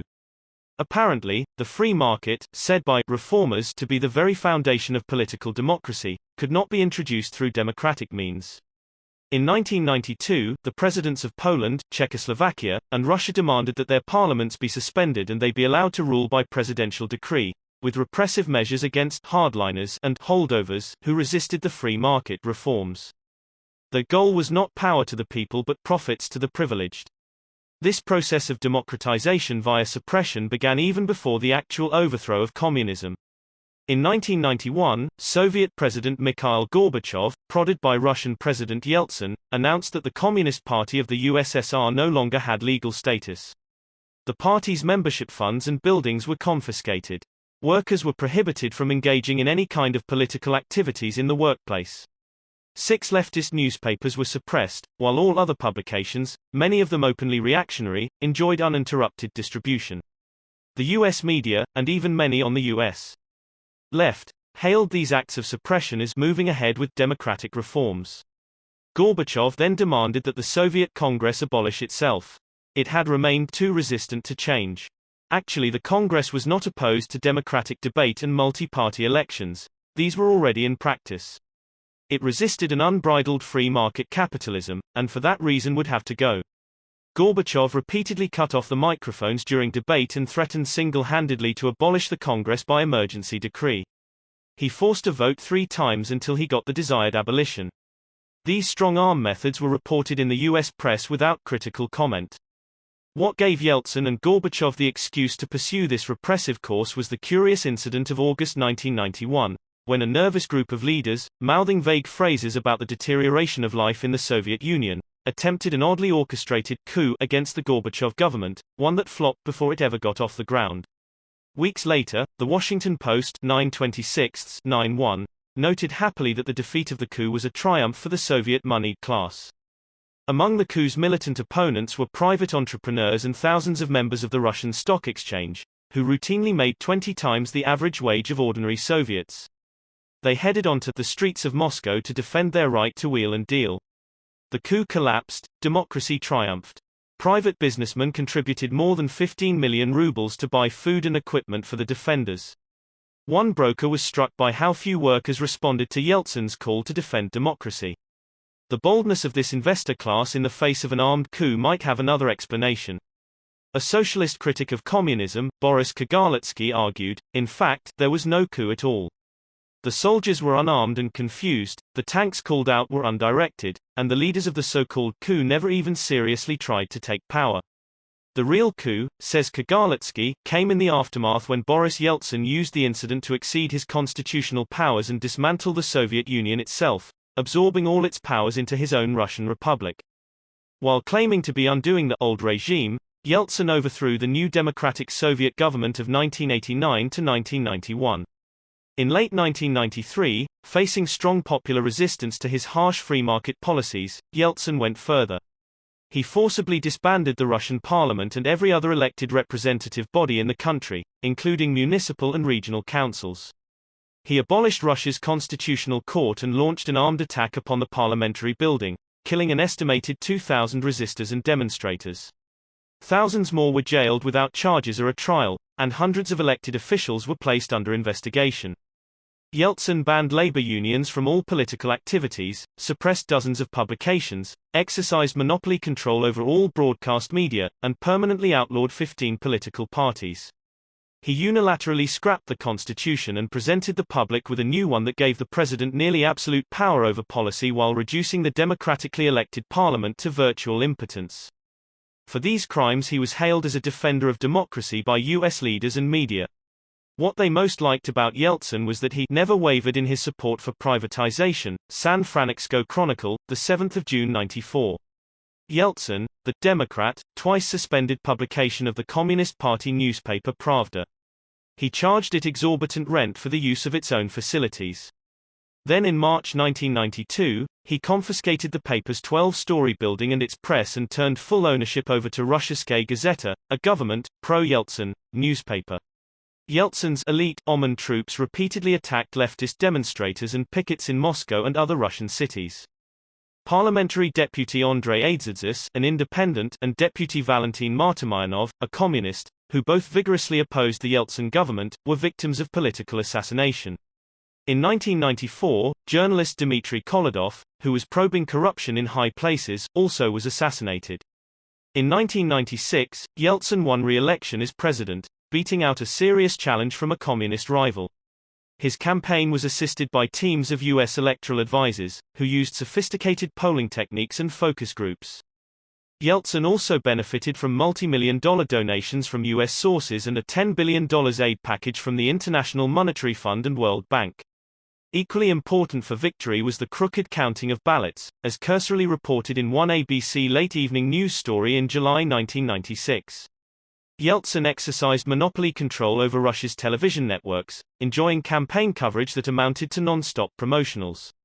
In contrast, opposition candidates were reduced to non-persons, given only fleeting exposure, if that. Yeltsin's re-election was hailed in the West as a victory for democracy. In fact, it was a victory for private capital and monopoly media, which is not synonymous with democracy, though often treated as such by U.S. leaders and opinion makers. Yeltsin's commitment is to capitalism, not democracy. In March 1996, several months before the election, when polls showed him trailing the communist candidate, Gennady Zyuganov, Yeltsin ordered decrees drawn up that would have cancelled the election, closed down parliament and banned the Communist Party. New York Times, 712,196. But he was dissuaded by advisers who feared the measures might incite too much resistance. Though he decided not to call off the election, Yeltsin was never committed to turning over the government to a communist if he lost. San Francisco Chronicle, July 26, 1996. During the 1996 campaign, Yeltsin and his associates repeatedly announced that a communist victory would bring civil war.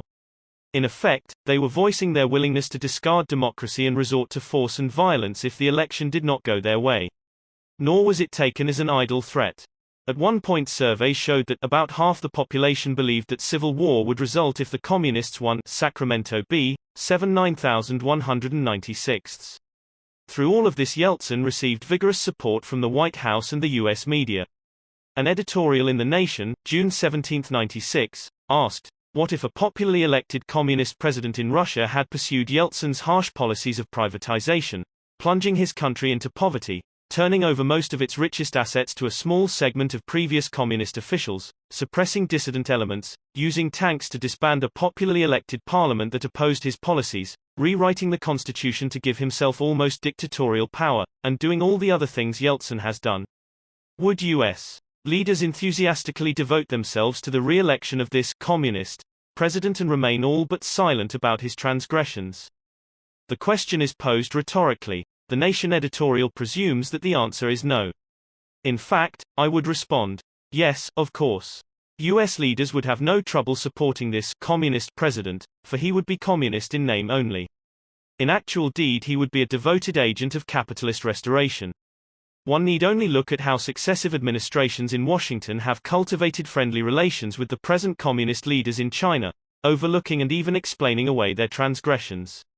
As China's leaders open their country to private investment and growing economic inequality, they offer up a dispossessed labor force ready to work double-digit hours for subsistence pay at enormous profit for the multinationals.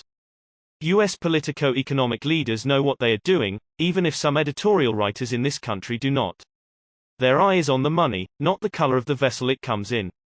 Since the overthrow of communism, free market right-wing forces in the various Eastern European countries enjoyed significant financial and organizational assistance from US-financed agencies, such as the National Endowment for Democracy, the AFL-CIO's Free Trade Union Institute, a group intimately linked to the CIA, and the Free Congress Foundation, an organization with an anti-communist and conservative religious ideology. Communists and other Marxists endured political repression throughout Eastern Europe.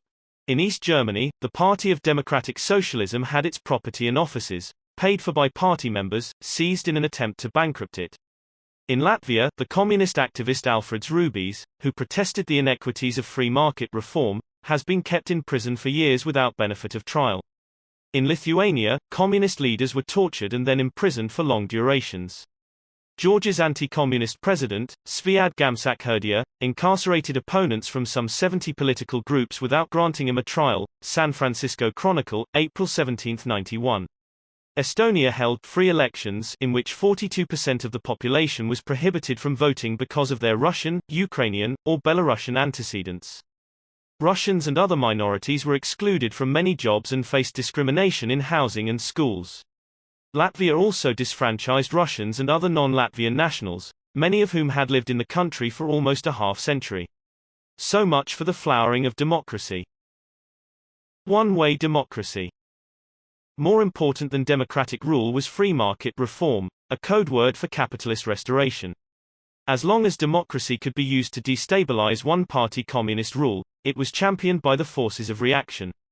But when democracy worked against free market restoration, the outcome was less tolerated. In 1990, in Bulgaria, capitalist restoration did not go according to plan. Despite generous financial and organizational assistance from US sources, including the Free Congress Foundation, the Bulgarian conservatives ended up a poor second to the communists, in what Western European observers judged to be a fair and open election. What followed was a coordinated series of strikes, demonstrations, economic pressure, acts of sabotage, and other disruptions reminiscent of CIA-orchestrated campaigns against left governments in Chile, Jamaica, Nicaragua, and British Guyana. Within 5 months, the free market oppositionists forced the democratically elected communist government to resign. Bulgarian communists complained that the US had violated democratic principles in working against freely elected officials. The same pattern emerged in Albania, where the democratically elected communist government won an overwhelming victory at the polls, only to face demonstrations, a general strike, economic pressure from abroad, and campaigns of disruption financed by the National Endowment for Democracy and other US sources. After 2 months, the communist government collapsed. Once the right took power, a new law was passed denying Albanian communists and other opponents of capitalist restoration the right to vote or otherwise participate in political activities. As a reward for having extended democratic rights to all citizens, the Albanian communists and all former state employees and judges were stripped of their civil rights. In the 1996 Albanian elections, the socialists and other opposition parties who had been predicted to do well withdrew from the election hours before the polls closed in protest of the blatantly rigged vote. Election monitors from the European Union and the United States said they witnessed numerous instances of police intimidation and the stuffing of ballot boxes. The Socialist Party had its final campaign rally banned and a number of prominent leaders barred from running for office because of their past communist affiliations. New York Times, May 28, 1996. When the Socialists and their allies tried to hold protest rallies, they were attacked by Albanian security forces who beat and severely injured dozens of demonstrators. People's Weekly World, 5/11/96 and 6 January 96. Openly anti-Semitic groups, crypto-fascist parties, and hate campaigns surfaced in Russia, Poland, Hungary, Ukraine, Belarus, Czechoslovakia, and Romania. Museums that commemorated the heroic anti-fascist resistance were closed down and monuments to the struggle against Nazism were dismantled. In countries like Lithuania, former Nazi war criminals were exonerated, some even compensated for the years they had spent in jail. Jewish cemeteries were desecrated and xenophobic attacks against foreigners of darker hue increased. With the communists no longer around, Jews and foreigners were blamed for low crop prices, inflation, crime, and other social ills. On June 1, 1995, Lech Wałęsa's personal pastor, Father Henryk Jankowski, declared during a mass in Warsaw that the Star of David is implicated in the swastika as well as in the hammer and sickle, and that the diabolic aggressiveness of the Jews was responsible for the emergence of communism, and for World War II. The priest added that Poles should not tolerate governments made up of people who are tied to Jewish money. Wałęsa, who was present during the sermon, declared that his friend Jankowski was not an anti-Semite but simply misinterpreted. Rather than retracting his comments, Jankowski spewed forth the same bile in a subsequent television interview. At about that time, placards that read "Jews to the gas" and "Down with the Jewish Communist Conspiracy" were visible at a Polish solidarity demonstration of 10,000 in Warsaw, earning not a censorious word from church or state authorities. Nation, 8 July 1995. The economic policies of the fascist Pinochet regime in Chile were openly admired by the newly installed capitalist government in Hungary. In 1991, leading political figures and economists from the soon-to-be-abolished USSR attended a seminar on Chilean economics in Santiago and enjoyed a cordial meeting with mass murderer General Pinochet. The Chilean dictator also was accorded a friendly interview in Literaturnaya Gazeta, a major Russian publication. Yeltsin's former security chief, Alexander Lebed, is a Pinochet admirer. Instead of being transformed into capitalist states, some communist nations were entirely obliterated as political entities. Besides the obvious example of the Soviet Union, there is the German Democratic Republic, or East Germany, which was absorbed into the Federal Republic of Germany. South Yemen was militarily attacked and crushed by North Yemen.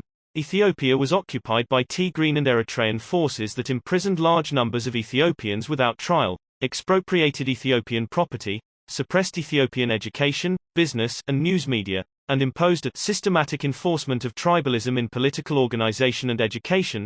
Talahan Yilma, Correspondence, New York Times, 4/24. A systematic enforcement of tribalist political organization might well describe Yugoslavia's fate, a nation that was fragmented by force of arms into a number of small, conservative republics under the suzerainty of the Western powers. With that dismemberment came a series of wars, repressions, and atrocities committed by all contending sides. One of Yugoslavia's first breakaway republics was Croatia, which in 1990 was taken over by a rightist coterie, including some former Nazi collaborators, backed by the armed might of the proto-fascist National Guard Corps, under a constitution that relegated Serbs, Jews, Gypsies, and Muslims to second-class status. Serbs were driven from the civil service and police, evicted from their homes, had their businesses taken from them, and were subjected to special property taxes. Serbian newspapers in Croatia were suppressed. Many Serbs were forced from the land they had inhabited for 3 centuries. Still, Croatia was hailed by its Western backers as a newborn democracy. In 1996, Belarus President Alexander Lukashenko, a self-professed admirer of Adolf Hitler's organizational skills, shut down the independent newspapers and radio stations and decreed the opposition parliament defunct. Lukashenko was awarded absolute power in a referendum that claimed an inflated turnout, with no one knowing how many ballots were printed or how they were counted. Some opposition leaders fled for their lives. Once a rich Soviet republic that produced tractors and TVs, Belarus is now a basket case with a third of the population living in deep poverty. San Francisco Bay Guardian, the 12th of April 96. Must we adore Václav Havel? No figure among the capitalist restorationists in the East has won more adulation from U.S. officials, media pundits, and academics than Václav Havel, a playwright who became the first president of post-communist Czechoslovakia and later president of the Czech Republic. The many left-leaning people who also admire Havel seem to have overlooked some things about him: his reactionary religious obscurantism, his undemocratic suppression of leftist opponents, and his profound dedication to economic inequality and an unrestrained free market capitalism. Raised by governesses and chauffeurs in a wealthy and fervently anti-communist family, Havel denounced democracy's cult of objectivity and statistical average, and the idea that rational, collective social efforts should be applied to solving the environmental crisis. He called for a new breed of political leader who would rely less on rational, cognitive thinking, show humility in the face of the mysterious order of being, and trust in his own subjectivity as his principal link with the subjectivity of the world. Apparently, this new breed of leader would be a superior elitist cogitator, not unlike Plato's philosopher king, endowed with a sense of transcendental responsibility and archetypal wisdom. Havel never explained how this transcendent archetypal wisdom would translate into actual policy decisions, and for whose benefit at whose expense. Havel called for efforts to preserve the Christian family in the Christian nation. Presenting himself as a man of peace and stating that he would never sell arms to oppressive regimes, he sold weapons to the Philippines and the fascist regime in Thailand. In June 1994, General Pinochet, the man who butchered Chilean democracy, was reported to be arms shopping in Czechoslovakia with no audible objections from Havel. Havel joined wholeheartedly in George Bush's Gulf War, an enterprise that killed over 100,000 Iraqi civilians. In 1991, along with other Eastern European pro-capitalist leaders, Havel voted with the United States to condemn human rights violations in Cuba. But he has never uttered a word of condemnation of rights violations in El Salvador, Colombia, Indonesia, or any other U.S. client state. In 1992, while president of Czechoslovakia, Havel, the great Democrat, demanded that parliament be suspended and he be allowed to rule by edict, the better to ram through free market reforms. That same year, he signed a law that made the advocacy of communism a felony with a penalty of up to 8 years imprisonment. He claimed the Czech constitution required him to sign it. In fact, as he knew, the law violated the Charter of Human Rights, which is incorporated into the Czech constitution. In any case, it did not require his signature to become law. In 1995, he supported and signed another undemocratic law barring communists and former communists from employment in public agencies. The propagation of anti-communism has remained a top priority for Havel. He led a frantic international campaign, San Francisco Chronicle, February 17, 1995, to keep in operation 2 U.S.-financed Cold War radio stations, Radio Free Europe and Radio Liberty, so they could continue saturating Eastern Europe with their anti-communist propaganda.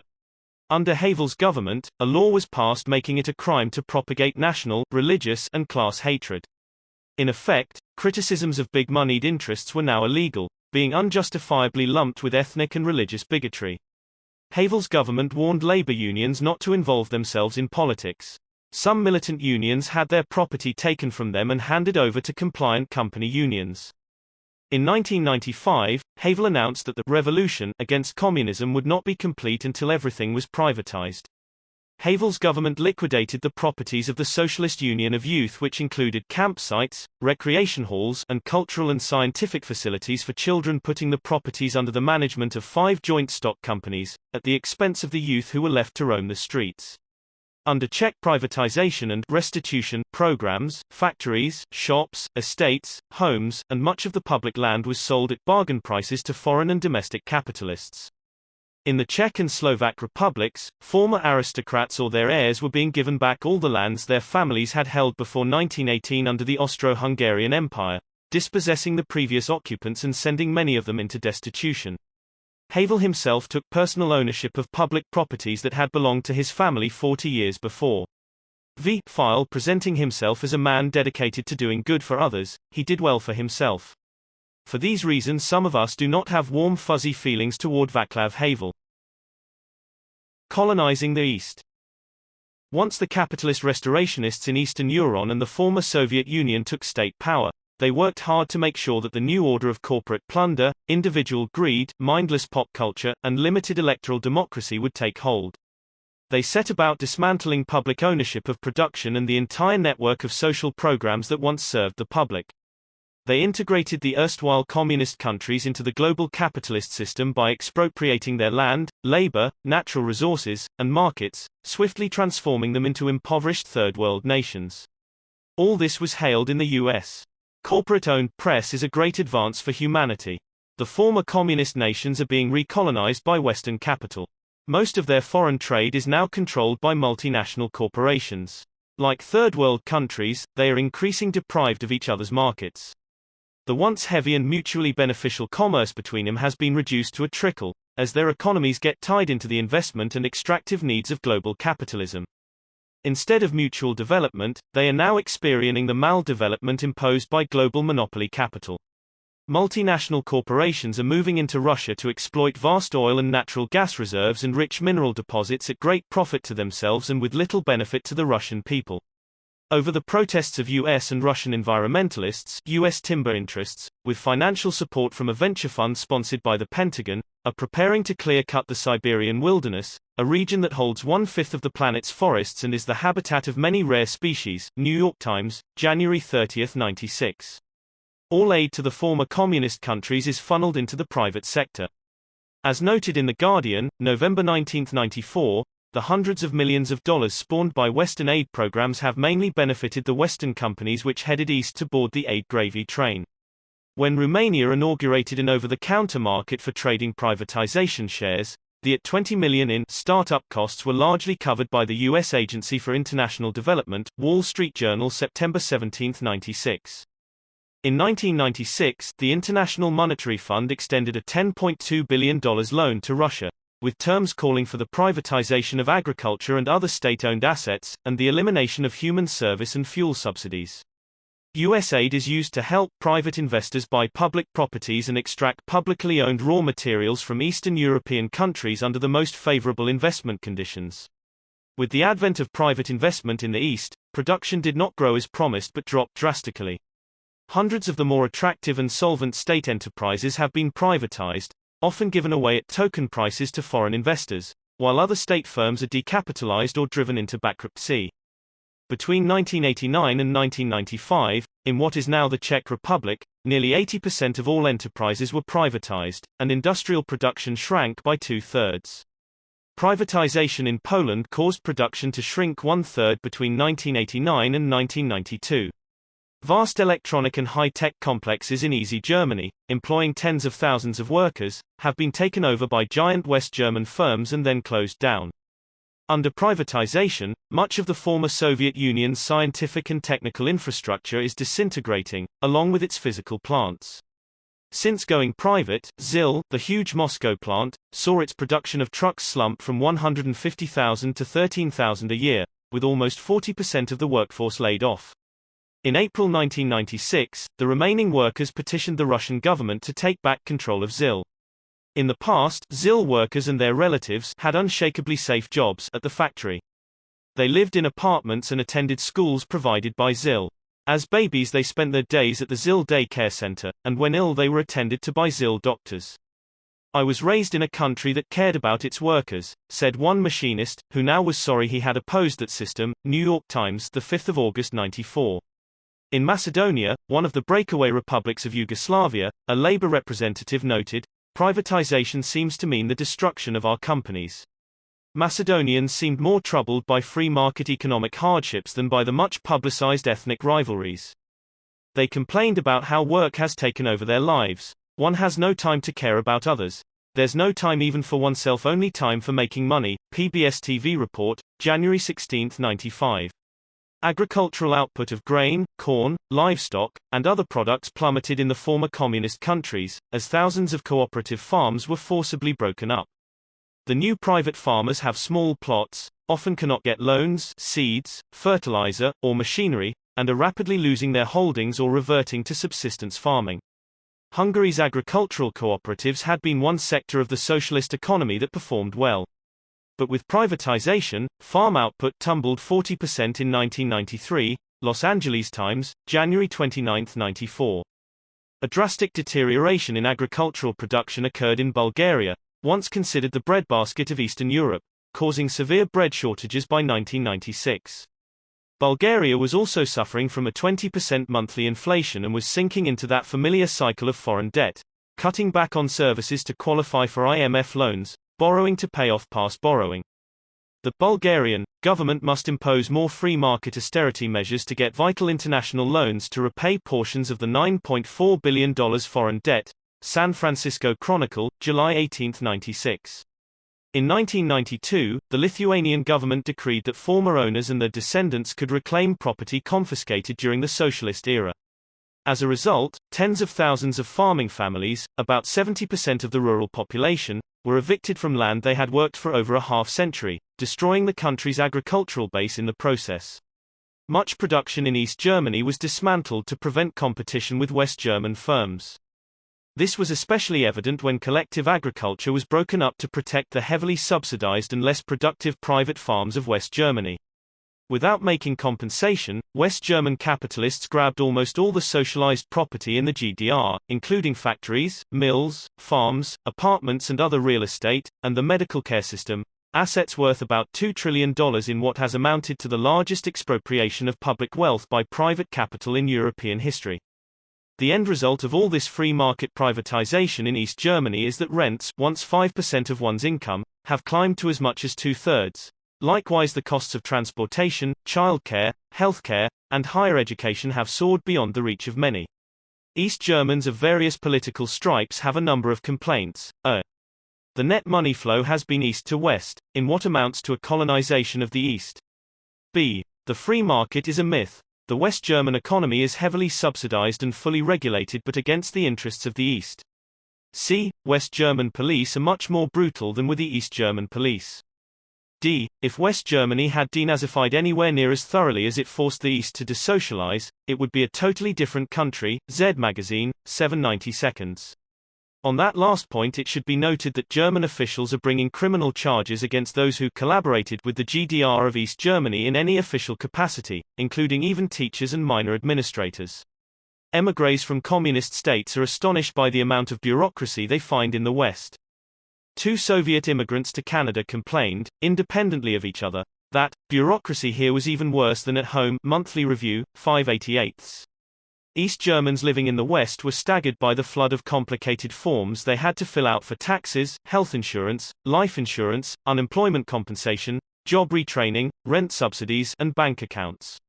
Furthermore, because of the kind of personal information they had to give, they felt more observed and spied on than they were by the Stasi, the GDR security police. Z Magazine, 790 seconds.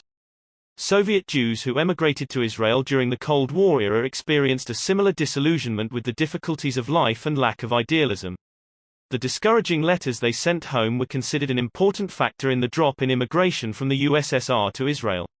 With the capitalist restoration in full swing, the peoples of the former communist nations had ample opportunity to learn what life was like in the free market paradise. Their experiences are detailed in the next chapter. Chapter 7. The Free Market Paradise Goes East. 2.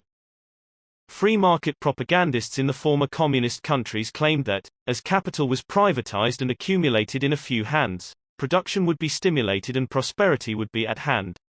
But first, there would be a difficult period to go through. The difficult period is proving to be far more severe and protracted than predicted, and may well be the permanent condition of capitalist restoration. For vipers and bloodsuckers.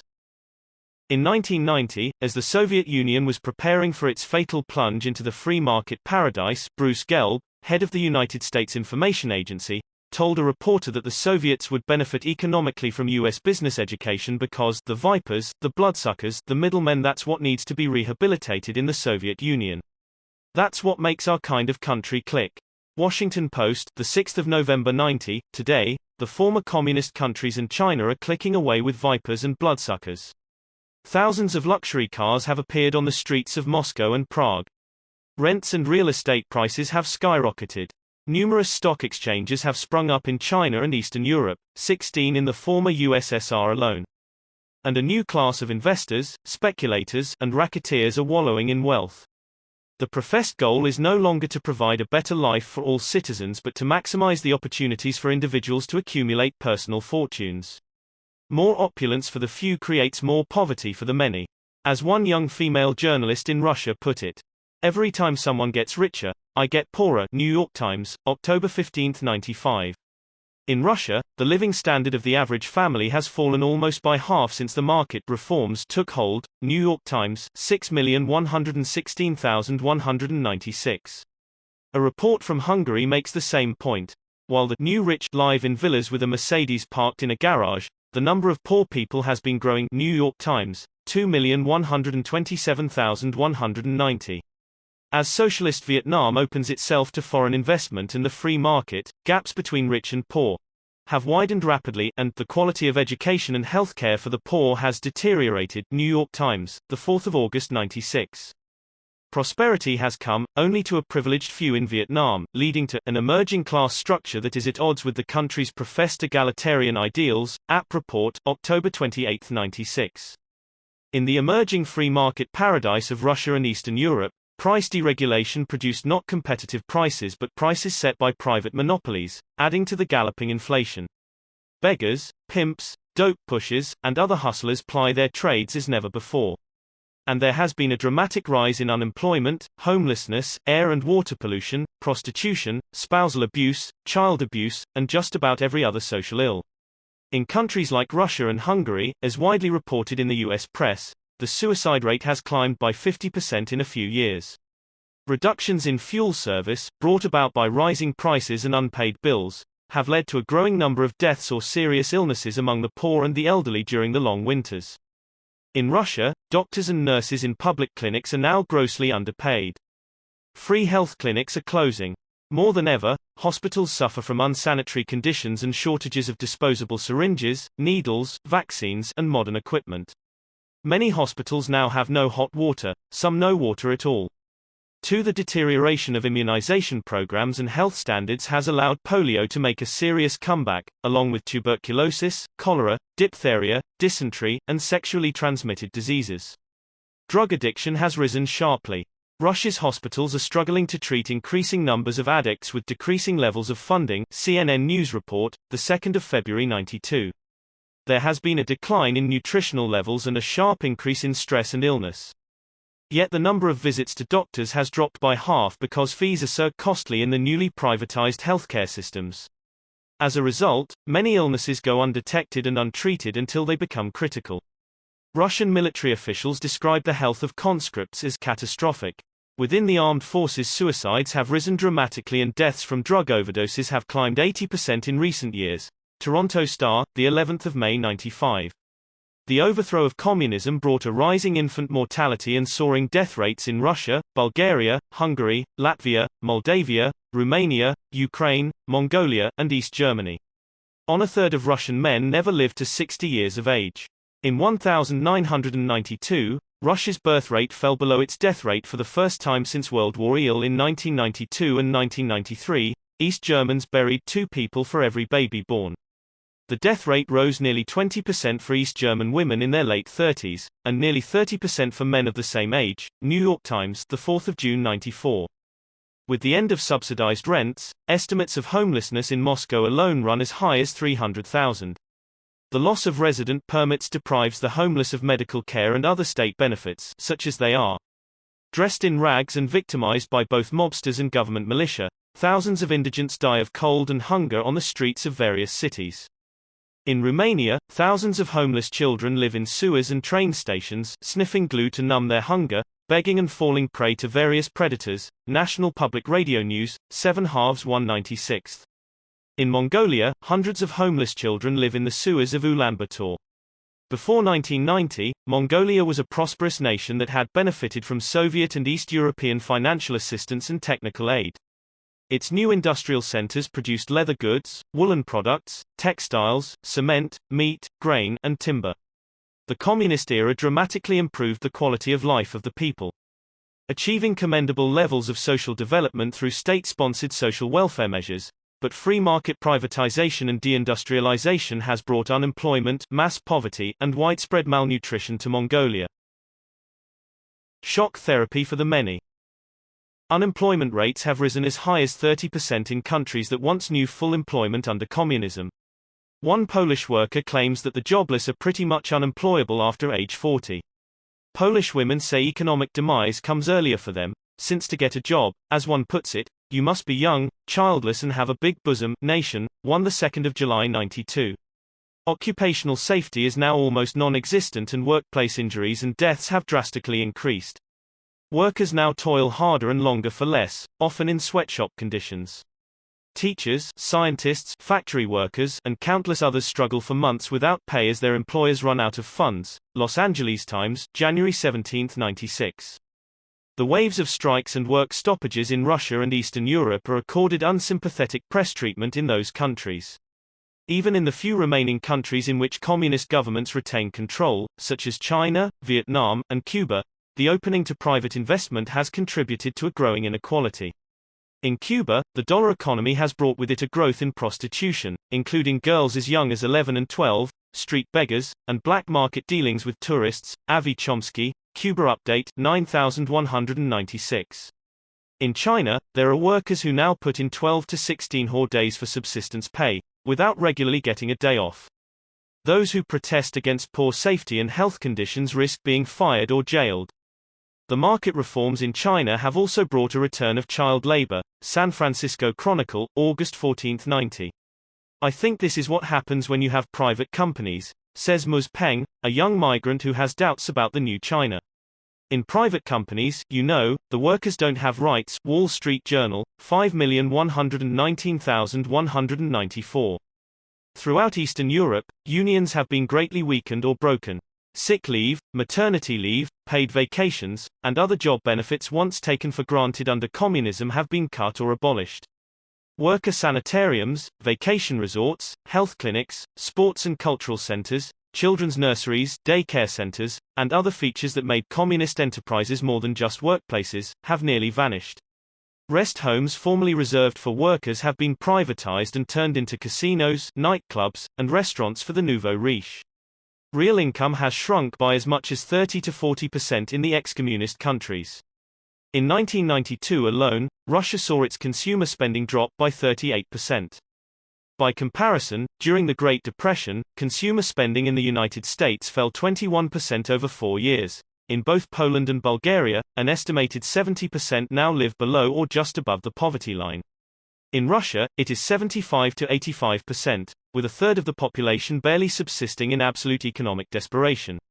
In Hungary, which has received most of the West's investment in Eastern Europe, over one-third of its citizens live in abject poverty, and 70% of the men hold 2 or more jobs, working up to 14 hours a day, according to the Ministry of Labor. After months of not getting paid, coal miners in far eastern Russia were beginning to starve. By August 1996, 10,000 of them had stopped working simply because they were too weak from hunger. With no coal being extracted, the region's power plants began to shut down, threatening an electrical blackout that would further harm the nation's Pacific coastal industry and trade.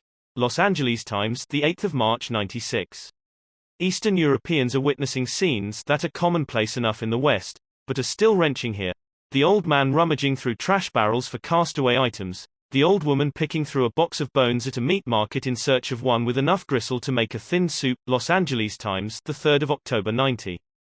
With their savings and pensions swallowed up by inflation, elderly pensioners crowd the sidewalks of Moscow selling articles of their clothing and other pathetic wares, while enduring harassment by police and thugs. Washington Post, L. 1196. A Russian senior citizen refers to this poverty, which only a few have escaped, while some have become wildly rich. Modern Maturity, September, October 1994. Crime and corruption.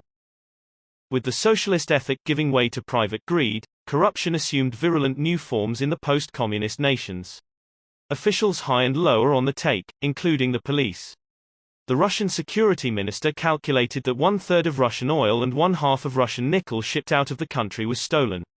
Among those enjoying staggering profits from this plunder were Shell Oil and British Petroleum. Washington Post, the 2nd of February 93. In April 1992, the chairman of Russia's central bank admitted that at least $20 billion had been illegally taken out of the country and deposited in Western banks. Nation, April 19, 93. Choice chunks of public real estate are quietly sold off at a fraction of their value in exchange for payoffs to the officials who preside over the sales. Government officials buy goods from private contractors at twice the normal price in exchange for kickbacks. Factory directors sell state-made commodities at low state prices to their own private firms, which those firms then resell at market prices for a vast profit. One member of the Moscow City Council estimated that corruption amounted to hundreds of billions of dollars. If these funds went into state coffers instead of private pockets, we could meet our budget 3 or 4 times over. Los Angeles Times, the 7th of October 92. Along with corruption, there is an upsurge in organized crime. Over 100 racket syndicates in Russia now extort tribute from 80% of all enterprises. From 1992 to 1995, as competition for the spoils of reform intensified, 46 of Russia's more prominent businessmen were slain in gangland-style murders.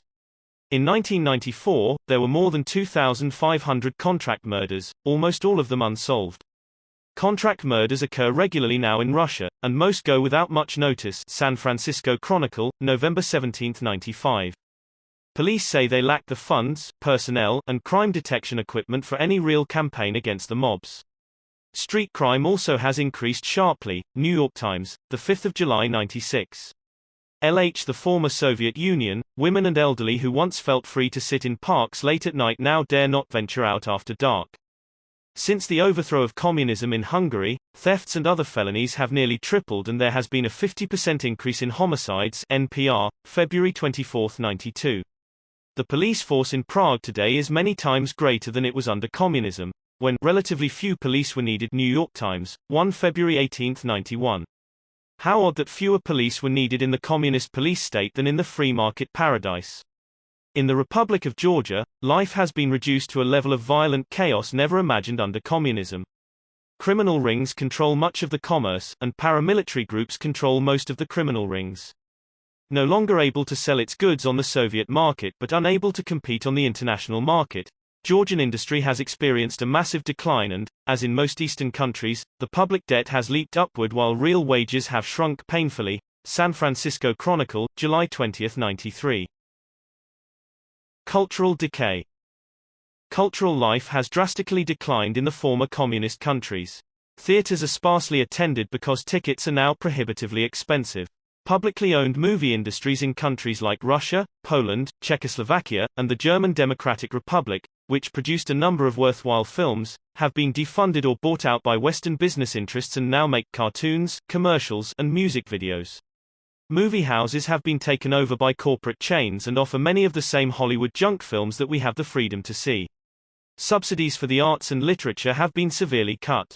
Symphony orchestras have disbanded or taken to playing at block parties and other minor occasions.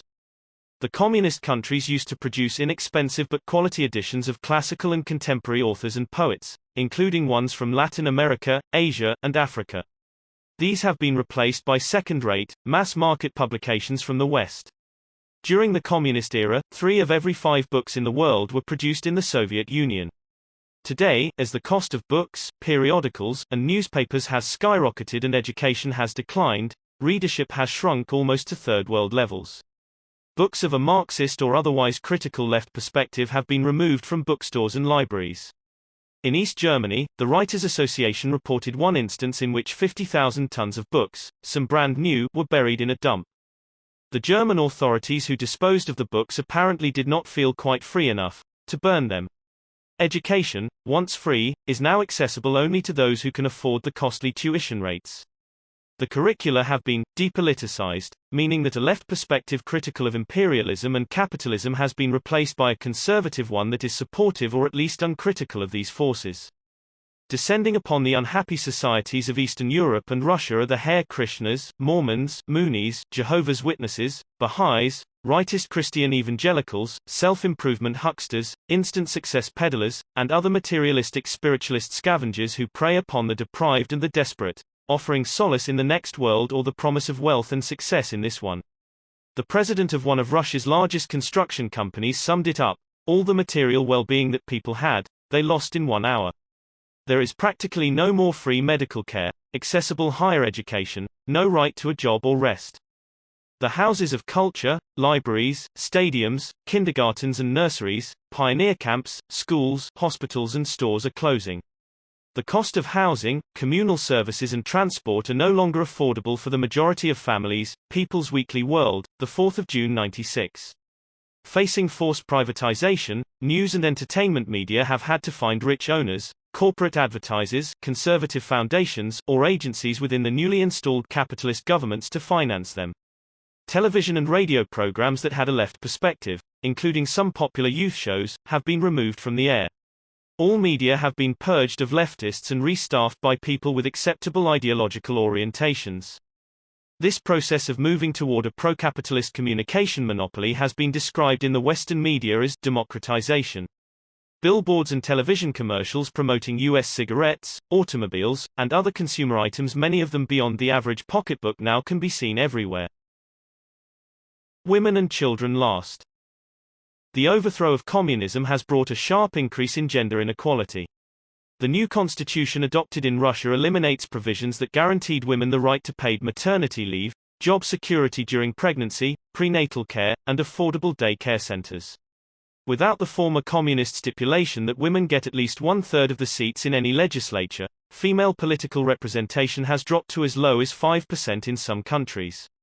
In all communist countries, about 90% of women had jobs in what was a full employment economy.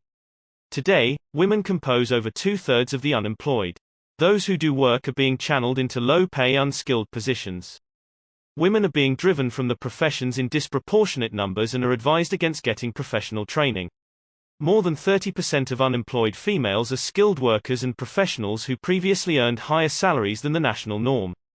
The loss of maternity benefits and childcare services has created still greater obstacles to female employment. Throughout the Eastern European nations, the legal, financial, and psychological independence that women enjoyed under socialism has been undermined. Divorce, abortion, and birth control are more difficult to obtain. Released from the Soviet yoke, the autonomous region of Ingushetia decriminalized polygamy and made it legal for women to be sold into marriage. Instances of sexual harassment and violence against women have increased sharply. In Russia, the number of women murdered annually primarily by husbands and boyfriends skyrocketed from 5,300 to 15,000 in the first 3 years of the free market paradise. In 1994, an additional 57,000 women were seriously injured in such assaults. These official figures understate the level of violence. The Communist Party committees that used to intervene in cases of domestic abuse no longer exist. Women also are being recruited in unprecedented numbers for the booming sex industry that caters to foreign and domestic businessmen. Unable to find employment in the professions for which they originally were trained, many highly educated Russian and Eastern European women go abroad to work as prostitutes. Women are not the only ones being channeled into the sex market. As reported in Newsweek, 912,196, Prague and Budapest now rival Bangkok and Manila as hubs for the collection of children to serve visiting pedophiles. Last year, one investigator was stunned to find stacks of child pornography in the reception rooms of Estonia, a parliament and its social welfare department. Free love is regarded as one of the new freedoms, which the market economy can offer, she wrote. Simultaneously, sex in the market economy has also become a profitable commodity. In some cases, children are kidnapped and held like slaves, says Thomas Katter, a specialist with the Council of Europe. This is happening more and more. It is organized crime. Life conditions for children have deteriorated greatly throughout the ex-communist world. Free summer camps have been closed down. School lunches, once free or low-priced, are now too costly for many pupils. Hungry children constitute a serious school problem. Instead of attending classes, children can be found hawking drinks or begging in the streets. Juvenile crime is booming along with juvenile prostitution, while funds for youth rehabilitation services dwindle. Los Angeles Times, 7/1594. We didn't realize what we had. While many Eastern European intellectuals remain fervent champions of the free market paradise, most workers and peasants no longer romanticize capitalism, having felt its unforgiving lash. We didn't realize what we had has become a common refrain.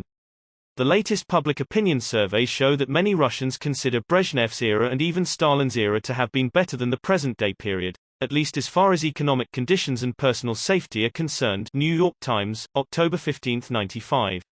A joke circulating in Russia in 1992 went like this: Q. What did capitalism accomplish in 1 year that communism could not do in 70 years? A. Make communism look good. Throughout Eastern Europe and the former USSR, many people grudgingly admitted that conditions were better under communism. New York Times, March 30, 1995. Pro-capitalist Angela Stent, of Georgetown University, allows that most people are worse off than they were under communism. The quality of life has deteriorated with the spread of crime and the disappearance of the social safety net. New York Times, 1 February 20, 1993. An East German steelworker is quoted as saying, "I do not know if there is a future for me, and I'm not too hopeful. The fact is, I lived better under communism." New York Times, 3/3, 9/1.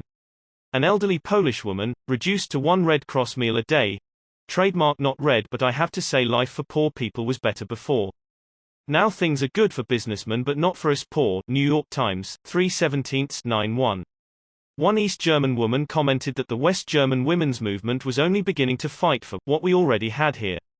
We took it for granted because of the socialist system. Now we realize what we lost. Los Angeles Times, 8/6, 9/1. Anti-communist dissidents who labored hard to overthrow the GDR were soon voicing their disappointments about German reunification. One noted Lutheran clergyman commented, "We fell into the tyranny of money. The way wealth is distributed in this society, capitalist Germany, is something I find very hard to take." Another Lutheran pastor said, "We East Germans had no real picture of what life was like in the West. We had no idea how competitive it would be. Unabashed greed and economic power are the levers that move this society. The spiritual values that are essential to human happiness are being lost or made to seem trivial.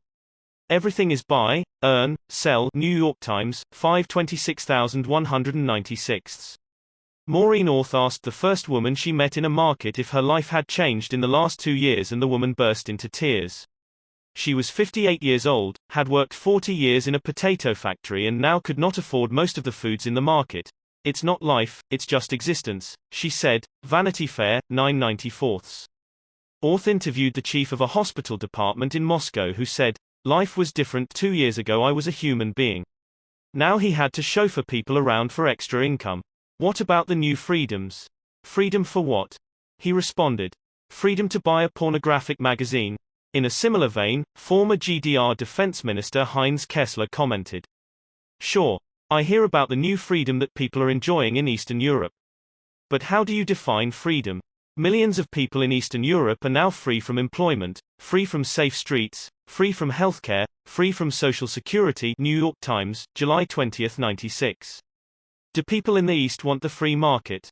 Opinion polls taken in late 1993 in Russia showed only 27% of all respondents supported a market economy.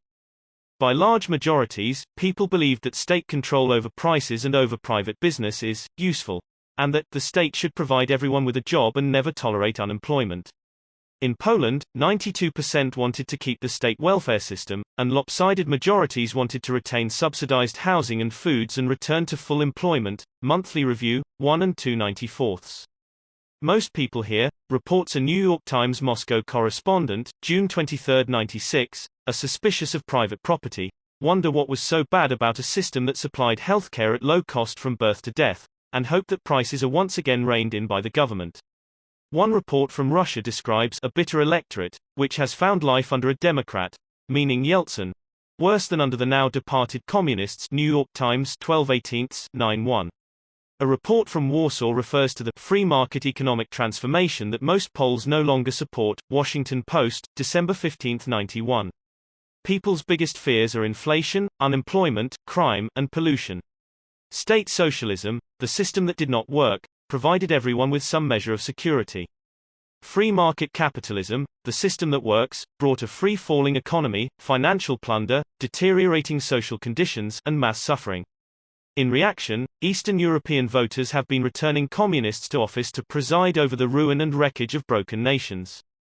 By 1996, former communists and their allies had won significant victories in Russia, Bulgaria, Poland, Hungary, Lithuania, and Estonia, sometimes emerging as the strongest blocs in their respective parliaments.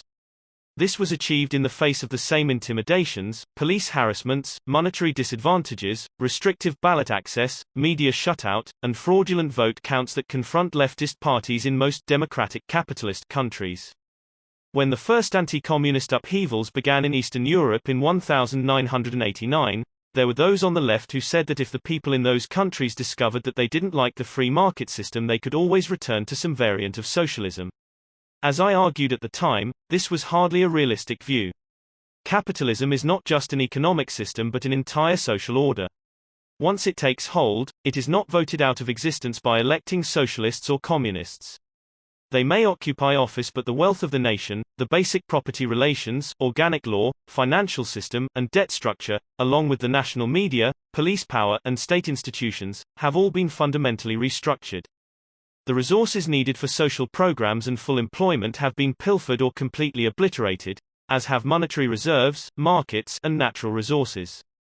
A few years of untrammeled free market marauding has left these nations at the point of no foreseeable return. The belief propagated by the free market reformers is that the transition from socialism to capitalism can only be made through a vast private accumulation of capital. The hardship inflicted by such privatization supposedly is only temporary. The truth is, nations get stuck in that temporary stage for centuries. One need only look at Latin America. Like other third world nations, the former communist countries are likely to remain in poverty indefinitely, so that a privileged few may continue to enjoy greater and greater opulence at the expense of the many. To secure that arrangement, the corporate class will resort to every known manipulation and repression against democratic resurgence. In these endeavors they will have the expert assistance of international capital, the CIA, and other agencies of state capitalist domination. According to Noam Chomsky, communism was a monstrosity, and the collapse of tyranny in Eastern Europe and Russia is an occasion for rejoicing for anyone who values freedom and human dignity. I treasure freedom and human dignity, yet find no occasion for rejoicing. The post-communist societies do not represent a net gain for such values. If anything, the breakup of the communist states has brought a colossal victory for global capitalism and imperialism, with its correlative increase in human misery, and a historic setback for revolutionary liberation struggles everywhere. There will be harder times ahead even for modestly reformist nationalist governments, as the fate of Panama and Iraq have indicated. The breakup also means a net loss of global pluralism and a more intensive socio-economic inequality throughout the world. The peoples of Eastern Europe believed they were going to keep all the social gains they had enjoyed under communism while adding on all the consumerism of the West. Many of their grievances about existing socialism were justified, but their romanticized image of the capitalist West was not. They had to learn the hard way. Expecting to advance from Second World to First World status, they have been rammed down into the Third World, ending up like capitalist Indonesia, Mexico, Zaire, and Turkey. They wanted it all and have been left with almost nothing. Chapter 8. The End of Marxism. Some people say Marxism is a science and others say it is a dogma, a bundle of reductionist unscientific claims. I would suggest that Marxism is not a science in the positivist sense, formulating hypotheses and testing for predictability, but more accurately a social science, one that shows us how to conceptualize systematically and systemically, moving from surface appearances to deeper, broader features, so better to understand both the specific and the general, and the relationship between the two. Marxism has an explanatory power that is superior to mainstream bourgeois social science because it deals with the imperatives of class power and political economy, the motor forces of society and history. The class basis of political economy is not a subject for which mainstream social science has much understanding or tolerance. In 1915, Lenin wrote that bourgeois science will not even hear of Marxism, declaring that it has been refuted and annihilated. Marx is attacked with equal zest by young scholars who are making a career by refuting socialism, and by decrepit elders who are preserving the tradition of all kinds of outworn systems. Over 80 years later, the careerist scholars are still declaring Marxism to have been proven wrong once and for all. As the anti-communist liberal writer, Irving Howe, put it, the simplistic formulae of textbooks, including the Marxist ones, no longer hold. That is why some of us don't regard ourselves as Marxists. Newsday, April 21, 86. Here I want to argue that Marxism is not outmoded or simplistic, only the image of it entertained by anti-Marxists like Howe. Some durable basics. With the overthrow of communist governments in Eastern Europe and the Soviet Union, announcements about the moribund nature of Marxist dogma poured forth with renewed vigor. But Marx's major work was Capital, a study not of existing socialism, which actually did not exist in his day, but of capitalism, a subject that remains terribly relevant to our lives. It would make more sense to declare Marxism obsolete if and when capitalism is abolished, rather than socialism. I wish to argue not merely that Marx is still relevant but that he is more relevant today than he was in the 19th century, that the forces of capitalist motion and development are operating with greater scope than when he first studied them. This is not to say that everything Marx and Engels anticipated has come true. Their work was not a perfect prophecy but an imperfect, incomplete science, like all sciences, directed toward understanding a capitalism that leaves its bloody footprints upon the world as never before. Some of Marxism's basic postulates are as follows. In order to live, human beings must produce. People cannot live by bread alone, but neither can they live without bread. This does not mean all human activity can be reduced to material motives, but that all activity is linked to a material base. A work of art may have no direct economic motive attached to it, yet its creation would be impossible if there did not exist the material conditions that allowed the artist to create and show the work to interested audiences who have the time for art. What people need for survival is found in nature but rarely in a form suitable for immediate consumption.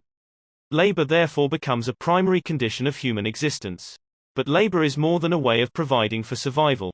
It is one of the means whereby people develop their material and cultural life, acquiring knowledge and new modes of social organization. The conflicting class interests that evolve around the productive forces shape the development of a social system.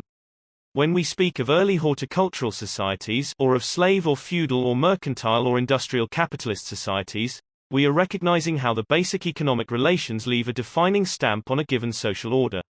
Capitalist theorists present capital as a creative providential force. As they would have it, capital gives shape and opportunity to labor. Capital creates production, jobs, new technologies, and a general prosperity. Marxists turn the equation around. They argue that, of itself, capital cannot produce anything. It is the thing that is produced by labor. Only human labor can create the farm and the factory, the machine and the computer. And in a class society, the wealth so produced by many is accumulated in the hands of relatively few who soon translate their economic power into political and cultural power in order to better secure the exploitative social order that so favors them. The standard trickle-down theory says that the accumulation of wealth at the top eventually brings more prosperity to the rest of us below. A rising tide lifts all boats. I would argue that in a class society the accumulation of wealth fosters the spread of poverty. The wealthy few live off the backs of the impoverished many. There can be no rich slaveholders living in idle comfort without a mass of penniless slaves to support their luxurious lifestyle, no lords of the manor who live in opulence without a mass of impoverished landless serfs who till the lord's lands from dawn to dusk. So too under capitalism, there can be no financial moguls and industrial tycoons without millions of underpaid and overworked employees. Exploitation can be measured not only in paltry wages, but in the disparity between the wealth created by the worker and the pay she or he receives. Thus some professional athletes receive dramatically higher salaries than most people, but compared to the enormous wealth they produce for their owners, and taking into account the rigors and relative brevity of their careers, the injuries sustained, and the lack of lifelong benefits, it can be said they are exploited at a far higher rate than most workers. Conservative ideologues defend capitalism as the system that preserves culture, traditional values, the family, and community. Marxists would respond that capitalism has done more to undermine such things than any other system in history, given its wars, colonizations, and forced migrations, its enclosures, evictions, poverty wages, child labor, homelessness, underemployment, crime, drug infestation, and urban squalor. All over the world, community in the broader sense, the Gemeinschaft, with its organic social relationships and strong reciprocal bonds of commonality and kinship, is forcibly transformed by global capital into commercialized, atomized, mass-market societies. In the Communist Manifesto, Marx and Engels referred to capitalism's implacable drive to settle over the whole surface of the globe, creating a world after its own image. No system in history has been more relentless in battering down ancient and fragile cultures, pulverizing centuries-old practices in a matter of years, devouring the resources of whole regions, and standardizing the varieties of human experience. Big capital has no commitment to anything but capital accumulation, no loyalty to any nation, culture, or people. It moves inexorably according to its inner imperative to accumulate at the highest possible rate without concern for human and environmental costs. The first law of the market is to make the largest possible profit from other people's labor. Private profitability rather than human need is the determining condition of private investment. There prevails a rational systematization of human endeavor in pursuit of a socially irrational end. Accumulate, accumulate, accumulate. More right than wrong. Those who reject Marx frequently contend that his predictions about proletariat revolution have proven wrong. From this, they conclude that his analysis of the nature of capitalism and imperialism must also be wrong. But we should distinguish between Marx the chiliastic thinker, who made grandly optimistic predictions about the flowering of the human condition, and Marx the economist and social scientist, who provided us with fundamental insights into capitalist society that have held painfully true to the present day. The latter Marx has been regularly misrepresented by anti-Marxist writers. Consider the following predictions: business cycles and the tendency toward recession. Marx noted that something more than greed is involved in the capitalist's relentless pursuit of profit. Given the pressures of competition and rising wages, capitalists must make technological innovations to increase their productivity and diminish their labor costs. This creates problems of its own. The more capital goods, such as machinery, plants, technologies, fuels, needed for production, the higher the fixed costs and the greater the pressure to increase productivity to maintain profit margins. Since workers are not paid enough to buy back the goods and services they produce, Marx noted, there is always the problem of a disparity between mass production and aggregate demand. If demand slackens, owners cut back on production and investment. Even when there is ample demand, they are tempted to downsize the workforce and intensify the rate of exploitation of the remaining employees, seizing any opportunity to reduce benefits and wages. The ensuing drop in the workforce's buying power leads to a further decline in demand and to business recessions that inflict the greatest pain on those with the least assets. Marx foresaw this tendency for profits to fall and for protracted recessions and economic instability. As the economist Robert Heilbronner noted, this was an extraordinary prediction, for in Marx's day economists did not recognize boom and bust business cycles as inherent to the capitalist system. But today we know that recessions are a chronic condition, and as Marx also predicted, they have become international in scope. Capital concentration. When the Communist Manifesto first appeared in 1848, bigness was the exception rather than the norm. Yet Marx predicted that large firms would force out or buy up smaller adversaries and increasingly dominate the business world, as capital became more concentrated. This was not the accepted wisdom of that day and must have sounded improbable to those who gave it any attention. But it has come to pass. Indeed, the rate of mergers and takeovers has been higher in the 1980s and 1990s than at any other time in the history of capitalism. Growth of the proletariat. Another of Marx's predictions is that the proletariat, workers who have no tools of their own and must work for wages or salaries, selling their labor to someone else, would become an ever greater percentage of the workforce. In 1820, about 75% of Americans worked for themselves on farms or in small businesses and artisan crafts. By 1940, that number had dropped to 21.6%. Today, less than 10% of the labor force is self-employed. The same shift in the workforce can be observed in the Third World. From 1,970 to 1,980, the number of wage workers in Asia and Africa increased by almost two-thirds, from 72 million to 120 million. The tendency is toward the steady growth of the working class, both industrial and service workers, and as Marx predicted, this is happening globally, in every land upon which capitalism descends. Proletarian revolution. As capitalism develops, so will the proletariat, Marx predicted. We have seen that to be true. But he went further. With the growing misery and polarization, the masses would eventually rise up and overthrow the bourgeoisie and put the means of production under public ownership for the benefit of all. The revolution would come in the more industrialized capitalist countries that had large, developed working classes. What struck Marx about the working class was its level of organization and consciousness. Unlike previously oppressed classes, the proletariat, heavily concentrated in urban areas, seemed capable of an unparalleled level of political development. It would not only rebel against its oppressors as had slaves and serfs, but would create an egalitarian, non-exploitative social order as never before seen in history. In his day, Marx saw an alternative system emerging in the clubs, mutual aid societies, political organizations, and newspapers of a rapidly growing British working class. For the first time, history would be made by the masses in a conscious way, a class for itself. Sporadic rebellion would be replaced by class-conscious revolution. Instead of burning down the manor, the workers would expropriate it and put it to use for the collective benefit of the common people, the ones who built it in the first place. Certainly Marx's predictions about revolution have not materialized. There has been no successful proletariat revolution in an advanced capitalist society. As the working class developed, so did the capitalist state, whose function has been to protect the capitalist class, with its mechanisms of police suppression and its informational and cultural hegemony. Of itself, class struggle does not bring inevitable proletarian victory or even a proletarian uprising.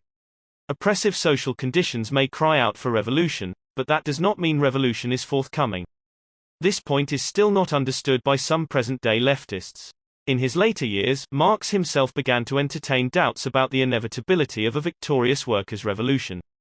So far, the prevailing force has not been revolution but counter-revolution, the devilish destruction wreaked by capitalist states upon popular struggles, at a cost of millions of lives. Marx also underestimated the extent to which the advanced capitalist state could use its wealth and power to create a variety of institutions that retard and distract popular consciousness or blunt discontent through reform programs. Contrary to his expectations, successful revolutions occurred in less developed, largely peasant societies such as Russia, China, Cuba, Vietnam, though the proletariats in those countries participated and sometimes, as in the case of Russia in 1917, even spearheaded the insurgency. Although Marx's predictions about revolution have not materialized as he envisioned, in recent years there have been impressive instances of working-class militancy in South Korea, South Africa, Argentina, Italy, France, Germany, Great Britain, and dozens of other countries, including even the United States. Such mass struggles usually go unreported in the corporate media. In 1984-85, in Great Britain, a bitter, year-long strike resulted in some 10,500 coal miners being arrested, 6,500 injured or battered, and 11 killed. For the British miners locked in that conflict, class struggle was something more than a quaint, obsolete concept. So in other countries. In Nicaragua, a mass uprising brought down the hated Somoza dictatorship. In Brazil, in 1980-83, as Peter Worsley observes, the Brazilian working class has played precisely the role assigned to it in 19th-century Marxist theory, paralyzing São Paulo in a succession of enormous mass strikes that began over bread and butter issues but which in the end forced the military to make major political concessions, notably the restoration of a measure of authentic party political life. Revolutions are relatively rare occurrences, but popular struggle is a widespread and constant phenomenon. More wealth, more poverty. Marx believed that as wealth becomes more concentrated, poverty will become more widespread and the plight of working people ever more desperate. According to his critics, this prediction has proven wrong. They point out that he wrote during a time of raw industrialism, an era of robber barons and the 14-hour workday. Through persistent struggle, the working class improved its life conditions from the mid-19th to the mid-20th centuries. Today, mainstream spokespersons portray the United States as a prosperous middle-class society. Yet one might wonder, during the Reagan-Bush-Clinton era, from 1981 to 1996, the share of the national income that went to those who work for a living shrank by over 12%. The share that went to those who live off investments increased almost 35%.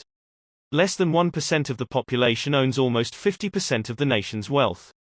The richest families are hundreds of times wealthier than the average household in the lower 90% of the population.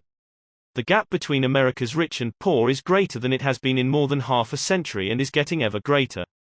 Thus, between 1977 and 1989, the top L% saw their earnings grow by over 100%, while the three lowest quintiles averaged a 3 to 10% drop in real income.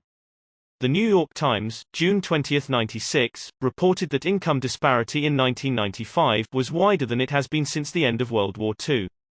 The average income for the top 20% jumped 44%, from $73,754 to $105,945, between 1968 and 1994, while the bottom 20% had a 7% increase from $7,202 to $7,762, or only $560 in constant dollars. But these figures understate the problem. The Times story is based on a Census Bureau study that fails to report the income of the very rich. For years the reportable upper limit was $300,000 yearly income. In 1994, the Bureau lifted the allowable limit to $1 million. This still leaves out the richest 1%, the hundreds of billionaires and thousands of multimillionaires who make many times more than $1 million a year. The really big money is concentrated in a portion of the population so minuscule as to be judged statistically insignificant.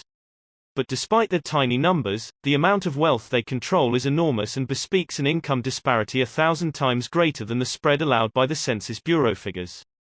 Thus, the difference between a multi-billionaire who might make $100 million in any one year and a janitor who makes $8,000 is not 14 to 1. The usually reported spread between highest and lowest, but over 14,000 to 1.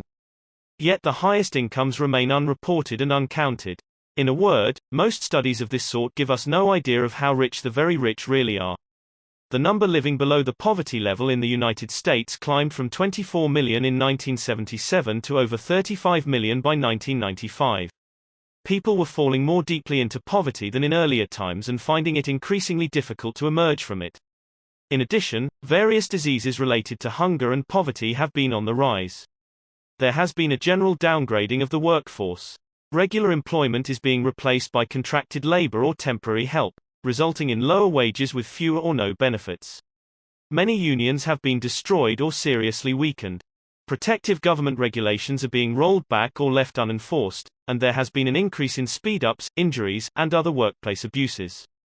By the 1990s, the growing impoverishment of the middle and working classes, including small independent producers, was becoming evident in various countries. In 20 years, more than half the farmers in industrialized countries, some 22 million, were ruined. Meanwhile, as noted in the previous two chapters, free market reforms have brought a dramatic increase in poverty, hunger, crime, and ill health, along with the growth of large fortunes for the very few in the former communist countries. The Third World has endured deepening impoverishment over the last half-century. As foreign investment has increased, so has the misery of the common people who are driven from the land. Those who manage to find employment in the cities are forced to labor for subsistence wages. We might recall how enclosure acts of the late 18th century in England fenced off common lands and drove the peasantry into the industrial hellholes of Manchester and London, transforming them into beggars or half-starved factory workers. Enclosure continues throughout the Third World, displacing tens of millions of people. In countries like Argentina, Venezuela, and Peru, per capita income was lower in 1990 than it had been 20 years earlier. In Mexico, workers earned 50% less in 1995 than in 1980. On a third of Latin America's population, some 130 million, live in utter destitution, while tens of millions more barely manage. In Brazil, the purchasing power of the lower income brackets declined by 50% between 1940 and 1990, and at least half the population suffered varying degrees of malnutrition.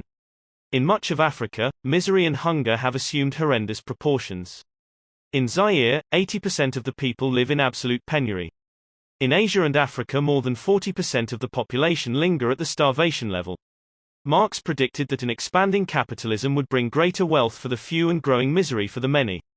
That seems to be what is happening, and on a global scale. A holistic science. Repeatedly dismissed as an obsolete doctrine, Marxism retains a compelling contemporary quality, for it is less a body of fixed dicta and more a method of looking beyond immediate appearances to see the inequalities and moving forces that shape social relations and much of history itself. As Marx noted, all science would be superfluous if outward appearances and the essence of things directly coincided. Indeed, perhaps the reason so much of modern social science seems superfluous is because it settles for the tedious tracing of outward appearances. To understand capitalism, one first has to strip away the appearances presented by its ideology. Unlike most bourgeois theorists, Marx realized that what capitalism claims to be and what it actually is are two different things. What is unique about capitalism is the systematic expropriation of labor for the sole purpose of accumulation.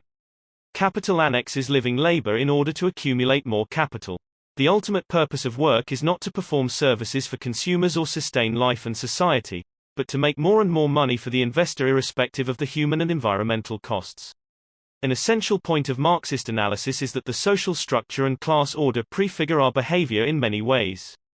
Capitalism moves into every area of work and community, harnessing all of social life to its pursuit of profit. It converts nature, labor, science, art, music, and medicine into commodities and commodities into capital.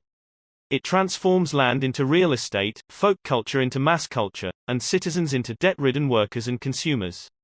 Marxists understand that a class society is not just a divided society but one ruled by class power, with the state playing the crucial role in maintaining the existing class structure. Marxism might be considered a holistic science in that it recognizes the links between various components of the social system. Capitalism is not just an economic system but a political and cultural one as well, an entire social order. When we study any part of that order, be it the news or entertainment media, criminal justice, Congress, defense spending, overseas military intervention, intelligence agencies, campaign finance, science and technology, education, medical care, taxation, transportation, housing, or whatever, we will see how the particular part reflects the nature of the whole.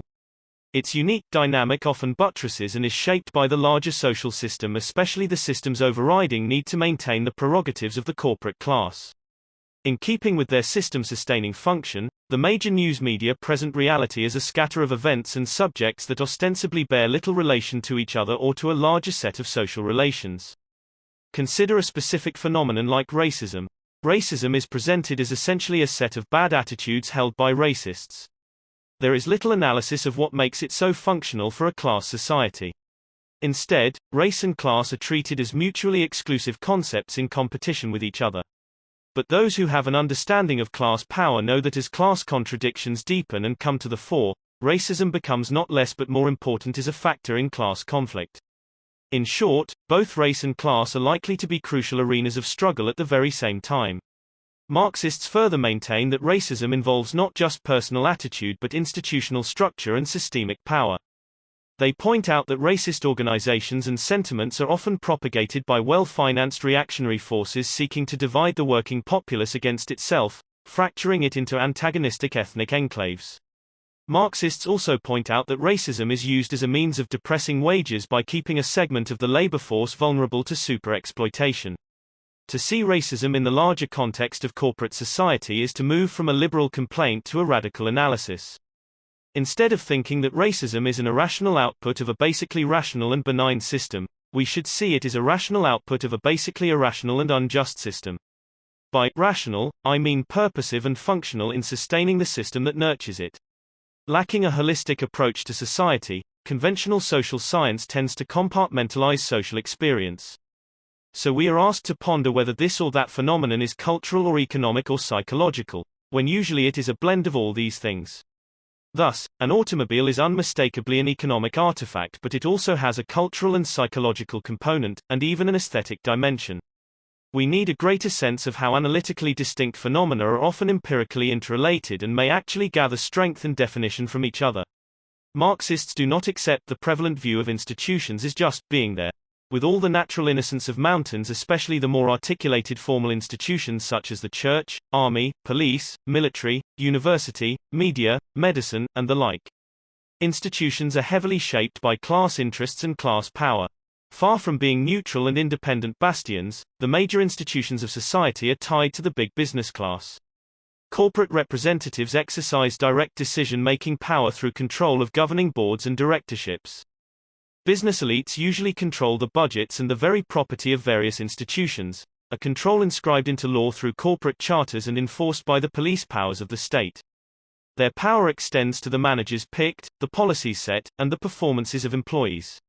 If conventional social science has any one dedication, it is to ignore the linkages between social action and the systemic demands of capitalism, avoiding any view of power in its class dimensions, and any view of class as a power relationship.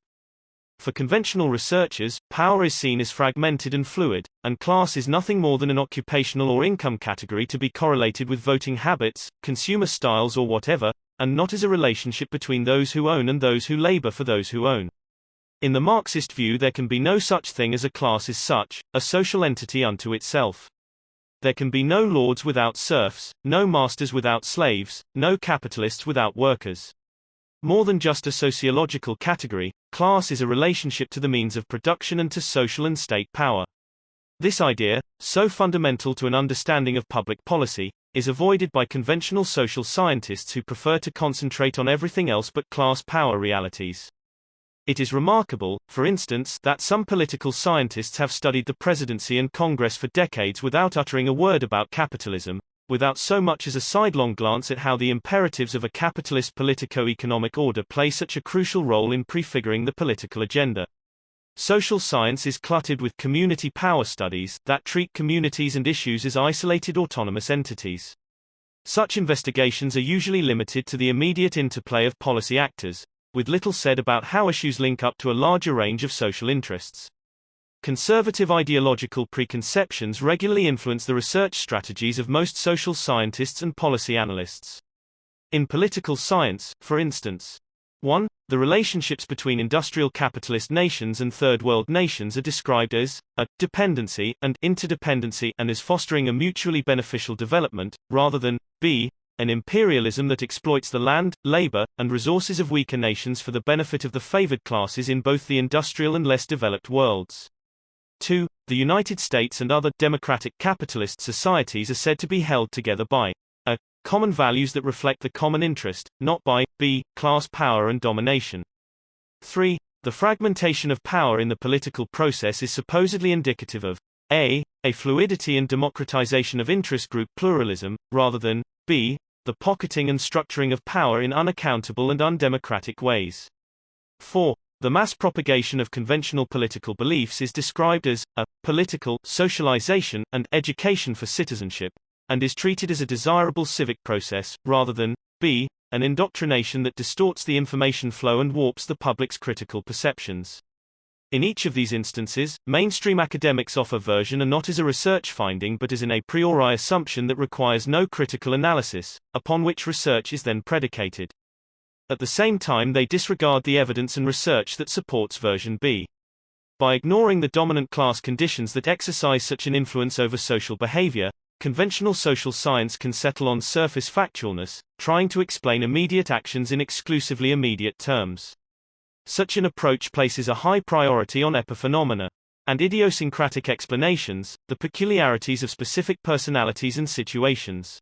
What is habitually overlooked in such research, and in our news reports, our daily observations, and sometimes even our political struggles, is the way seemingly remote forces may prefigure our experiences. Learning to ask why.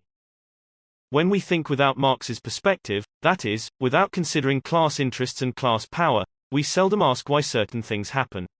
Many things are reported in the news but few are explained.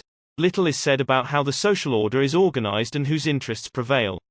Devoid of a framework that explains why things happen, we are left to see the world as do mainstream media pundits, as a flow of events, a scatter of particular developments and personalities unrelated to a larger set of social relations propelled by happenstance, circumstance, confused intentions, and individual ambition, never by powerful class interests, and yet producing effects that serve such interests with impressive regularity.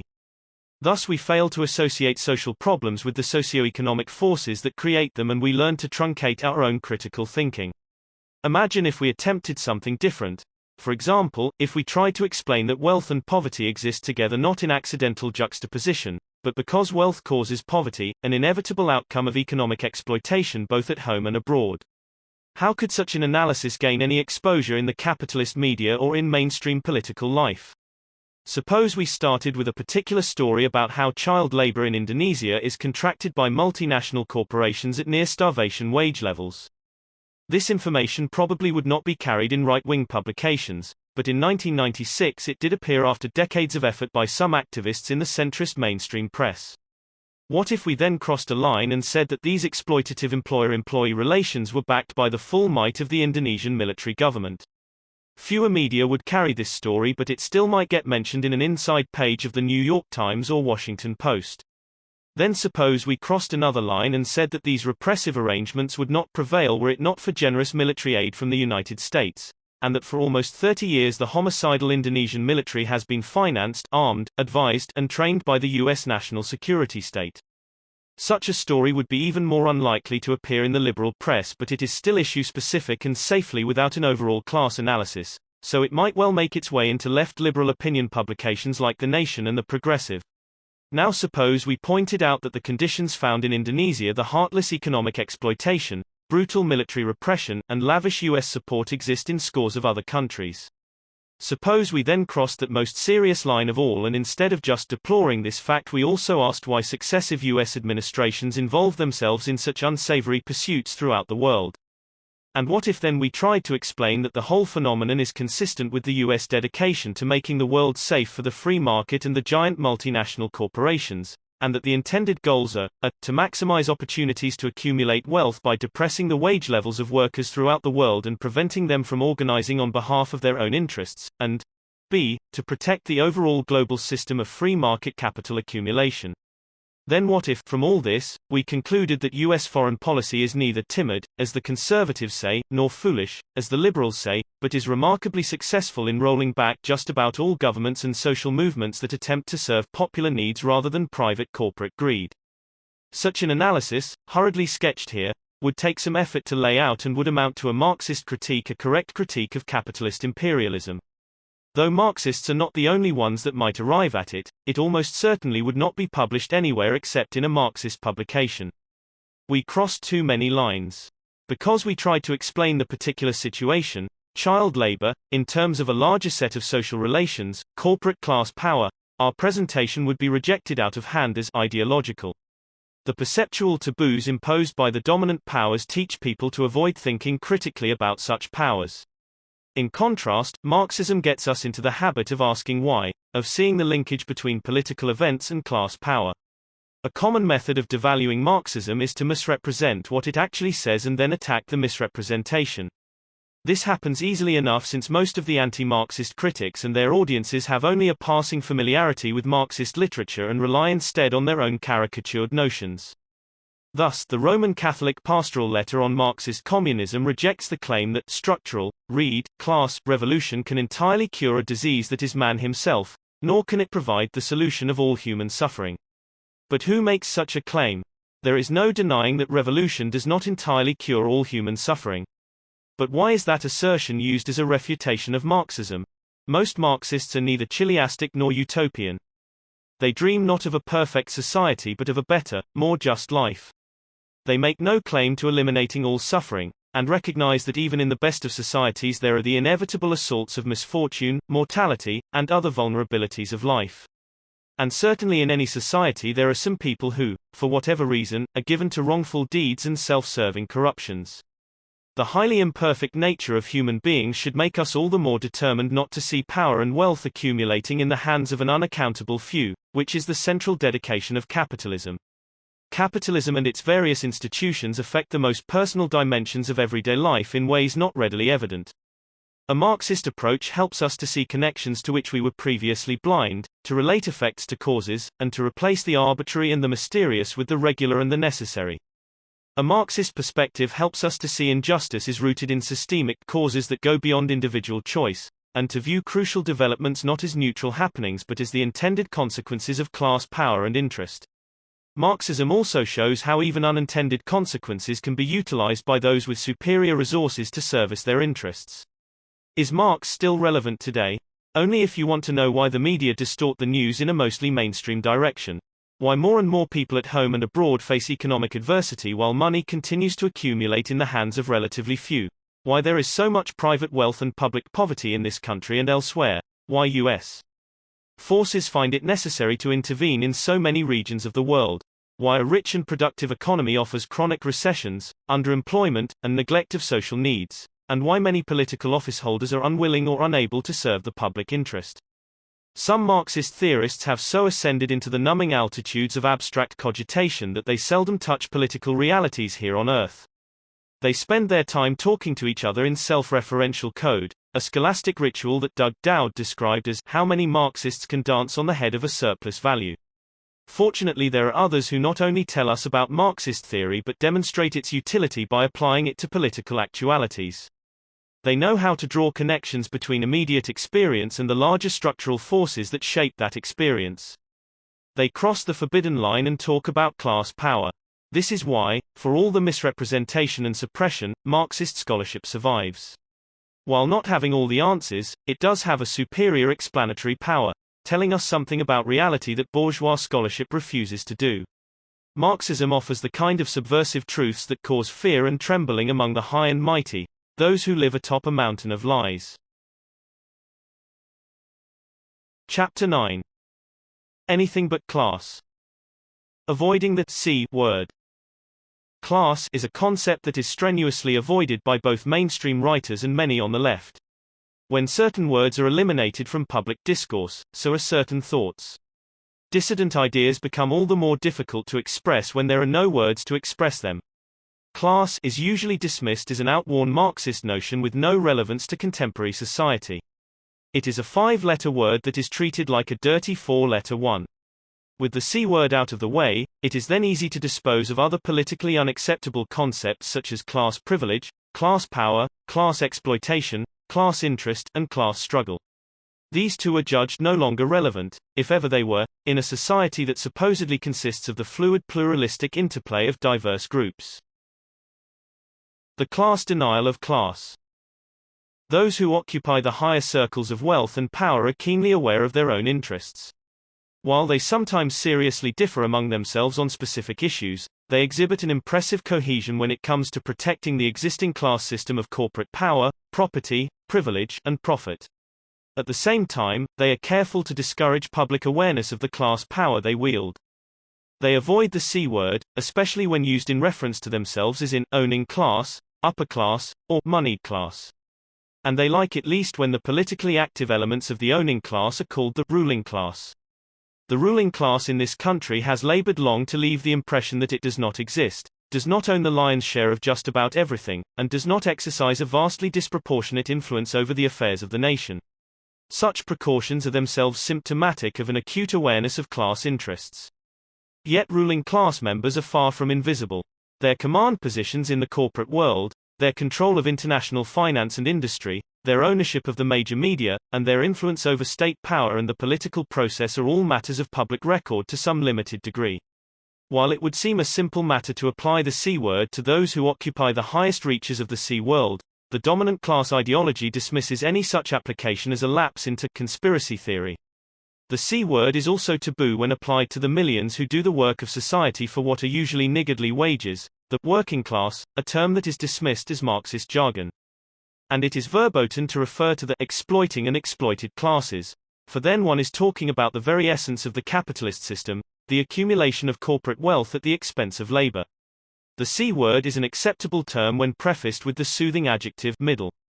Every politician, publicist, and pundit will rhapsodize about the middle class, the object of their heartfelt concern. The much admired and much pitied middle class is supposedly inhabited by virtuously self-sufficient people, free from the presumed profligacy of those who inhabit the lower rungs of society. By including almost everyone, middle class serves as a conveniently amorphous concept that masks the exploitation and inequality of social relations. It is a class label that denies the actuality of class power. The C word is allowable when applied to one other group, the desperate lot who live on the lowest rung of society, who get the least of everything while being regularly blamed for their own victimization, the underclass. References to the presumed deficiencies of underclass people are acceptable because they reinforce the existing social hierarchy and justify the unjust treatment accorded society's most vulnerable elements. Class reality is obscured by an ideology whose tenets might be summarized and rebutted as follows. Credo: there are no real class divisions in this society. Save for some rich and poor, almost all of us are middle class.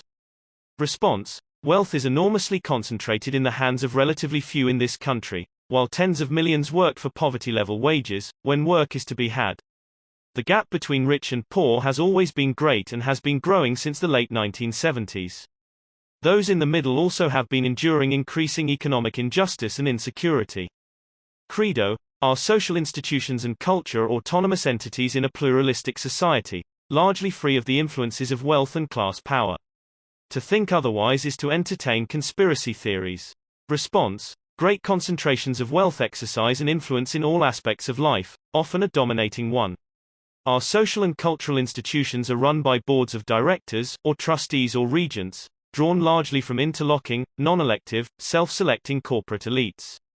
They and their faithful hirelings occupy most of the command positions of the executive state and other policymaking bodies, and manifest a keen awareness of their class interests when shaping domestic and international policies. This includes such policies as the General Agreement on Tariffs and Trade, GATT, designed to circumvent whatever democratic sovereignty exists within nations. Credo: the differences between rich and poor are a natural given, not causally linked. Individual human behavior, not class, determines human performance and life chances.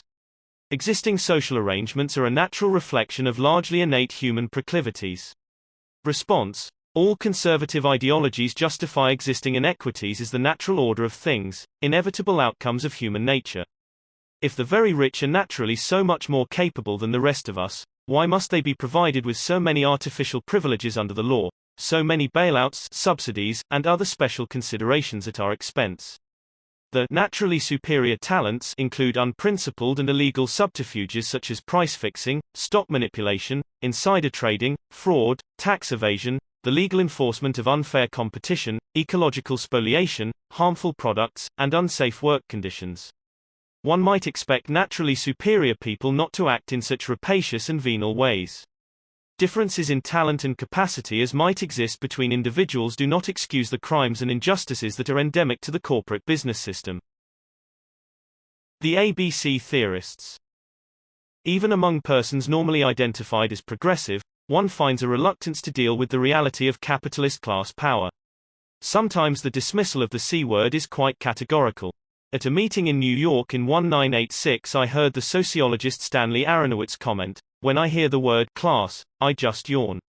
For Aronowitz, class is a concept of diminishing importance used by those he repeatedly referred to as orthodox Marxists. Another left academic, Ronald Aronson, in a book entitled After Marxism, claims in the face of all recent evidence that classes in capitalist society have become less polarized and class exploitation is not an urgent issue nowadays because labor unions have achieved power to protect their members and affect social policy. This at a time when many unions are being destroyed, workers are being downgraded to the status of contract laborers, and the income gap is wider than in decades. Many who pretend to be on the left are so rabidly anti-Marxist as to seize upon any conceivable notion except class power to explain what is happening in the world.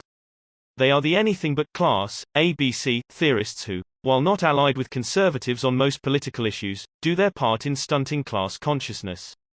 The left, ABC theorists say we are giving too much attention to class. Who exactly is doing that? Surveying the mainstream academic publications, radical journals, and socialist scholars' conferences, one is hard put to find much class analysis of any kind. Far from giving too much attention to class power, most US writers and commentators have yet to discover the subject. While pummeling a rather minuscule Marxist left, the ABC theorists would have us think they are doing courageous battle against hordes of Marxists who dominate intellectual discourse in this country, yet another hallucination they hold in common with conservatives.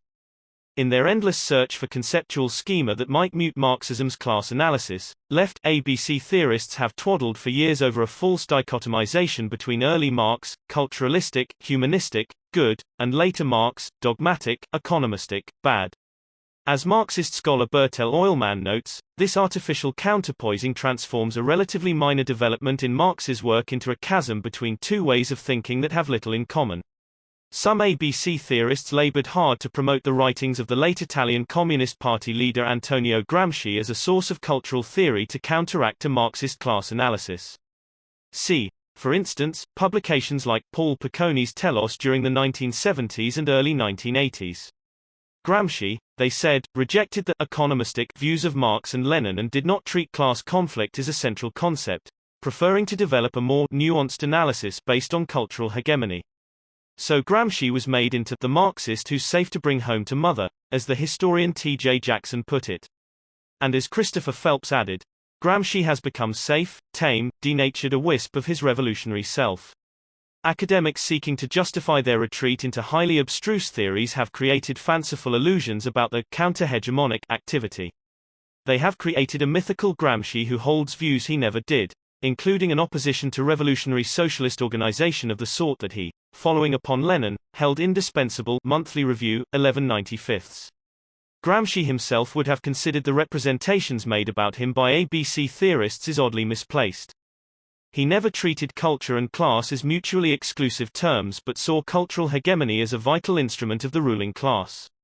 Furthermore, he occupied a prominent position of responsibility in the Italian Communist Party and considered himself firmly within the Marxist-Leninist camp. To the extent that class is accorded any attention in academic social science, pop sociology, and media commentary, it is as a kind of demographic trait or occupational status. So sociologists refer to upper middle, lower middle, and the like. Reduced to a demographic trait, one's class affiliations certainly can seem to have relatively low political salience. Society itself becomes little more than a pluralistic configuration of status groups. Class is not a taboo subject if divorced from capitalism's exploitative accumulation process. Both mainstream social scientists and left ABC theorists fail to consider the dynamic interrelationship that gives classes their significance.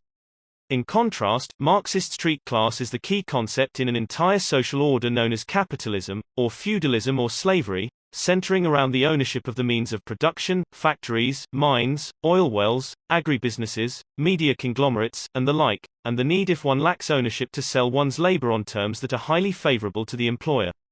Class gets its significance from the process of surplus extraction.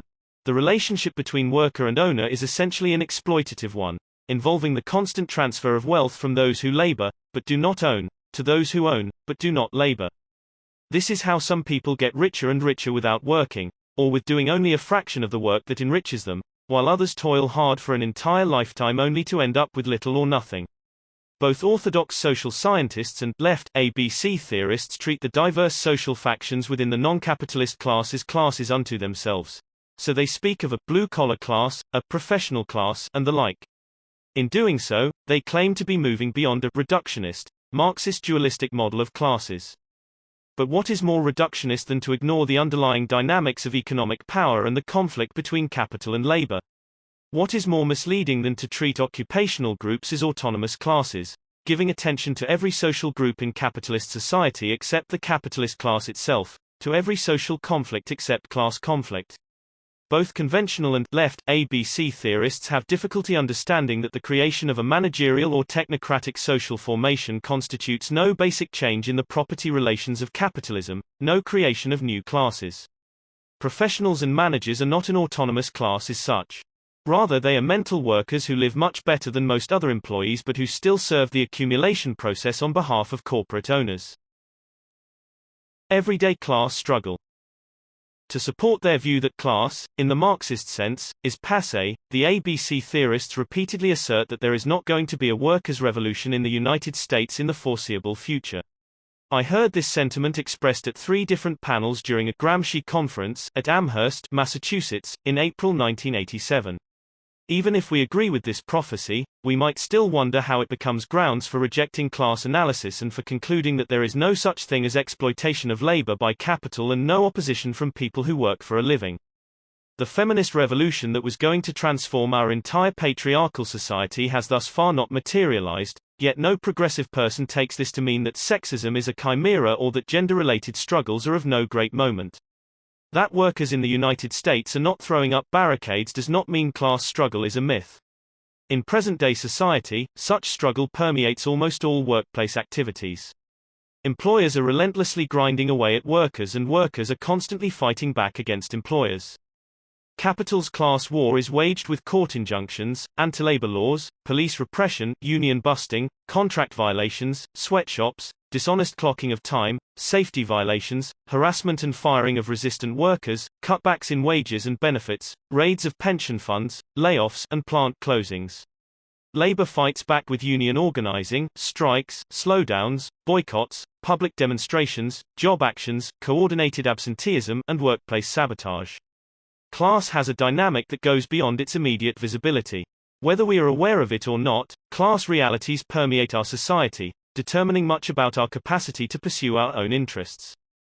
Class power is a factor in setting the political agenda, selecting leaders, reporting the news, funding science and education, distributing healthcare, mistreating the environment, depressing wages, resisting racial and gender equality, marketing entertainment and the arts, propagating religious messages, suppressing dissidents, and defining social reality itself. ABC theorists see the working class as not only incapable of revolution but is on the way out, declining in significance as a social formation. Anyone who still thinks that class is of primary importance is labeled a die-hard Marxist, guilty of economism and reductionism, and unable to keep up with the post-Marxist, post-structuralist, post-industrialist, post-capitalist, post-modernist, and post-deconstructionist times. It is ironic that some left intellectuals should deem class struggle to be largely irrelevant at the very time class power is becoming increasingly transparent, at the very time corporate concentration and profit accumulation is more rapacious than ever, and the tax system has become more regressive and oppressive. The upward transfer of income and wealth has accelerated, public sector assets are being privatized, corporate money exercises an increasing control over the political process, people at home and abroad are working harder for less, and throughout the world poverty is growing at a faster rate than overall population. There are neo-conservatives and mainstream centrists who manifest a better awareness of class struggle than the left ABC theorists.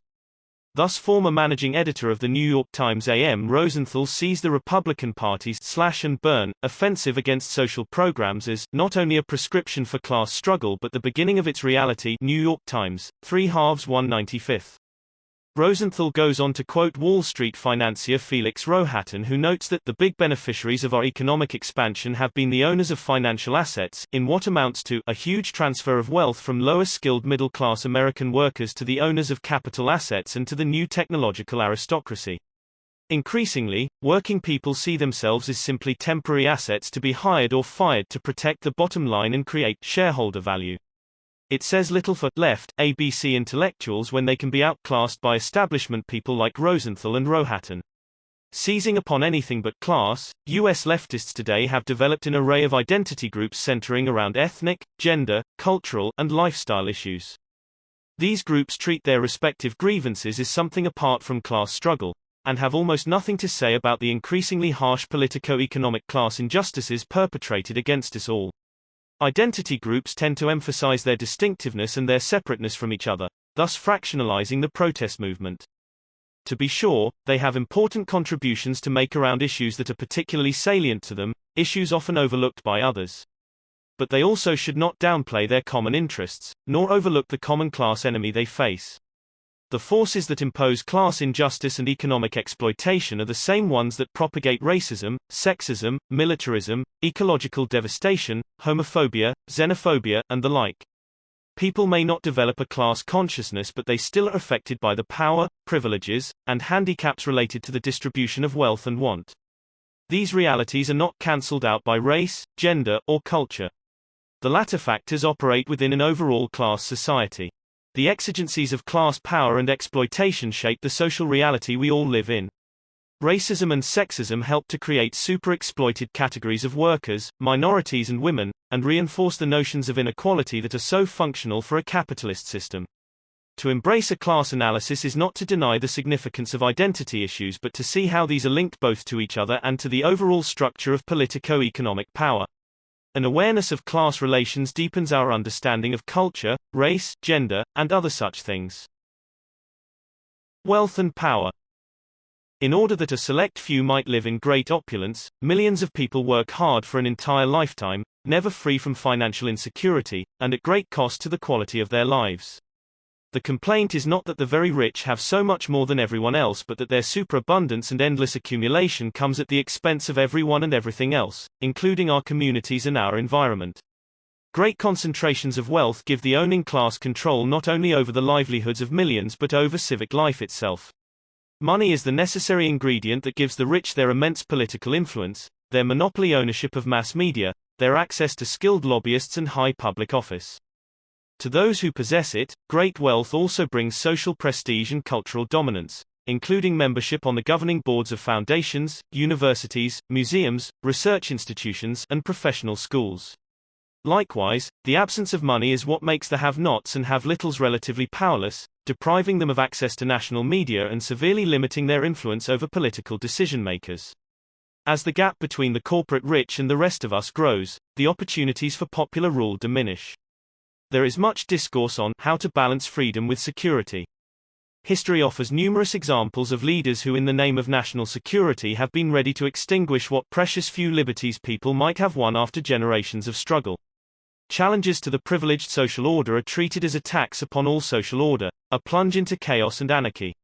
Repressive measures are declared necessary to safeguard people from the dangers of terrorists, subversives, Reds, and other supposed enemies, both foreign and domestic. Again and again we are asked to choose between freedom and security when in truth there is no security without freedom.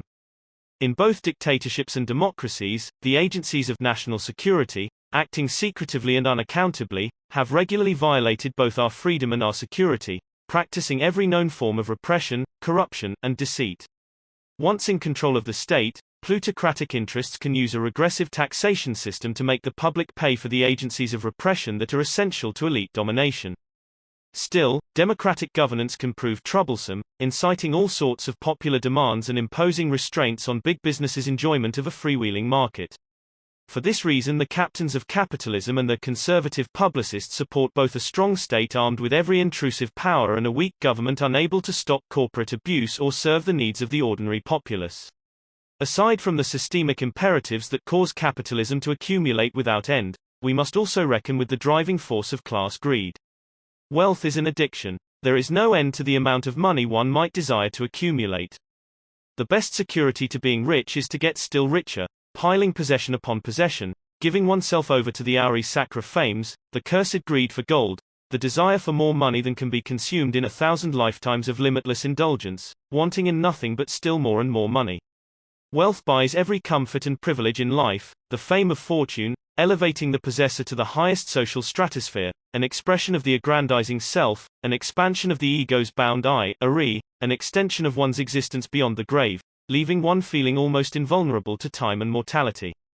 Wealth is pursued without moral restraint. The very rich try to crush anyone who resists their endless, heartless, unprincipled accumulation.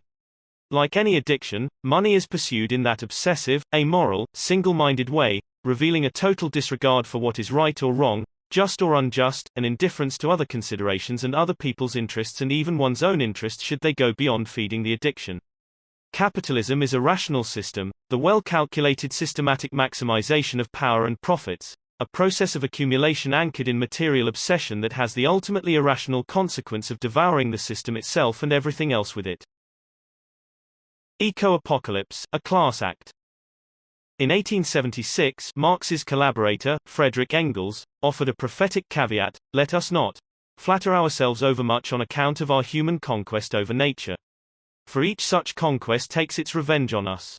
At every step we are reminded that we by no means rule over nature like a conqueror over a foreign people, like someone standing outside of nature, but that we, with flesh, blood, and brain, belong to nature, and exist in its midst.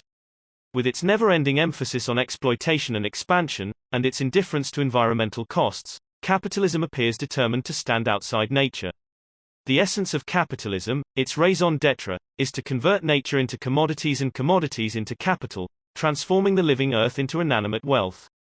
This capital accumulation process wreaks havoc upon the global ecological system. It treats the planet's life-sustaining resources, arable land, groundwater, wetlands, forests, fisheries, ocean beds, rivers, air quality, as dispensable ingredients of limitless supply, to be consumed or toxified at will. Consequently, the support systems of the entire ecosphere, the planet's thin skin of fresh air, water, and topsoil, are at risk, threatened by such things as global warming, massive erosion, and ozone depletion. Global warming is caused by tropical deforestation, motor vehicle exhaust, and other fossil fuel emissions that create a greenhouse effect, trapping heat close to the Earth's surface. This massed heat is altering the atmospheric chemistry and climatic patterns across the planet, causing record droughts, floods, tidal waves, snowstorms, hurricanes, heat waves, and great losses in soil moisture. We now know that the planet does not have a limitless ability to absorb heat caused by energy consumption. Another potential catastrophe is the shrinkage of the ozone layer that shields us from the sun's deadliest rays. Over 2.5 billion pounds of ozone-depleting chemicals are emitted into the Earth's atmosphere every year, resulting in excessive ultraviolet radiation that is causing an alarming rise in skin cancer and other diseases. Increased radiation is damaging trees, crops, and coral reefs, and destroying the ocean's phytoplankton, source of about half of the planet's oxygen. If the oceans die, so do we. At the same time, the rise in pollution and population has given us acid rain, soil erosion, silting of waterways, shrinking grasslands, disappearing water supplies and wetlands, and the obliteration of thousands of species, with hundreds more on the endangered list. In 1970, on what was called Environment Day, President Richard Nixon intoned, "What a strange creature is man that he fouls his own nest." With that utterance, Nixon was helping to propagate the myth that the ecological crisis we face is a matter of irrational individual behavior rather than being of a social magnitude. In truth, the problem is not individual choice but the system that imposes itself on individuals and prefigures their choice. Behind the ecological crisis is the reality of class interest and power. An ever-expanding capitalism and a fragile, finite ecology are on a calamitous collision course. It is not true that the ruling politico-economic interests are in a state of denial about this. Far worse than denial, they are in a state of utter antagonism toward those who think the planet is more important than corporate profits. So they defame environmentalists as eco-terrorists, EPA Gestapo, Earth Day alarmists, tree buggers, and purveyors of green hysteria and liberal claptrap. Some environmental activists in this country have been the object of terrorist assaults conducted by unknown assailants, with the implicit tolerance of law enforcement authorities. Autocrats in countries like Nigeria, in bed with the polluting oil companies, have waged brutal war upon environmentalists, going so far as to hang popular leader Ken Saro-Wiwa. In recent years, conservatives within and without Congress, fueled by corporate lobbyists, have supported measures that would 1. Prevent the Environmental Protection Agency from keeping toxic fill out of lakes and harbors. 2. Eliminate most of the wetland acreage that was to be set aside for a reserve. 3. Completely deregulate the production of chlorofluorocarbons that deplete the ozone layer. 4. Virtually eliminate clean water and clean air standards. 5. Open the unspoiled Arctic Wildlife Refuge in Alaska to oil and gas drilling. 6. Defund efforts to keep raw sewage out of rivers and away from beaches. 7. Privatize and open national parks to commercial development. 8. Give the few remaining ancient forests over to unrestrained logging. And 9. Repeal the Endangered Species Act. In sum, their openly professed intent has been to eviscerate all our environmental protections, however inadequate these are. Conservatives maintain that there is no environmental crisis. Technological advances will continue to make life better for more and more people. One might wonder why rich and powerful interests take this seemingly suicidal anti-environmental route. They can destroy welfare, public housing, public education, public transportation, social security, Medicare, and Medicaid with impunity, for they and their children will not thereby be deprived, having more than sufficient means to procure private services for themselves. But the environment is a different story. Wealthy conservatives and the corporate lobbyists inhabit the same polluted planet as everyone else, eat the same chemicalized food, and breathe the same toxified air. In fact, they do not live exactly as everyone else. They experience a different class reality, residing in places where the air is somewhat better than in low and middle income areas. They have access to food that is organically raised and specially prepared. The nation's toxic dumps and freeways usually are not situated in or near their swanky neighborhoods. The pesticide sprays are not poured over their trees and gardens. Clearcutting does not desolate their ranches, estates, and vacation spots. Even when they or their children succumb to a dread disease like cancer, they do not link the tragedy to environmental factors, though scientists now believe that most cancers stem from human-made causes. They deny there is a larger problem because they themselves create that problem and owe much of their wealth to it. But how can they deny the threat of an ecological apocalypse brought on by ozone depletion, global warming, disappearing topsoil, and dying oceans? Do the dominant elites want to see life on Earth, including their own, destroyed? In the long run they indeed will be victims of their own policies, along with everyone else. However, like us all, they live not in the long run but in the here and now. For the ruling interests, what is at stake is something of more immediate and greater concern than global ecology. It is global capital accumulation. The fate of the biosphere is an abstraction compared to the fate of one's own investments. Furthermore, pollution pays, while ecology costs. Every dollar a company must spend on environmental protections is one less dollar in earnings. It is more profitable to treat the environment like a septic tank, pouring thousands of new harmful chemicals into the atmosphere each year, dumping raw industrial effluent into the river or bay, turning waterways into open sewers. The long-term benefit of preserving a river that runs alongside a community, where the corporate polluters do not live anyway, does not weigh as heavily as the immediate gain that comes from ecologically costly modes of production. Solar, wind, and tidal energy systems could help avert ecological disaster, but they would bring disaster to the rich oil cartels. 6 of the world's 10 top industrial corporations are involved primarily in the production of oil, gasoline, and motor vehicles. Fossil fuel pollution means billions in profits. Ecologically sustainable forms of production threaten those profits. Immense and imminent gain for oneself is a far more compelling consideration than a diffuse loss shared by the general public. The cost of turning a forest into a wasteland weighs little against the profits that come from harvesting the timber. This conflict between immediate private gain on the one hand and remote public benefit on the other operates even at the individual consumer level.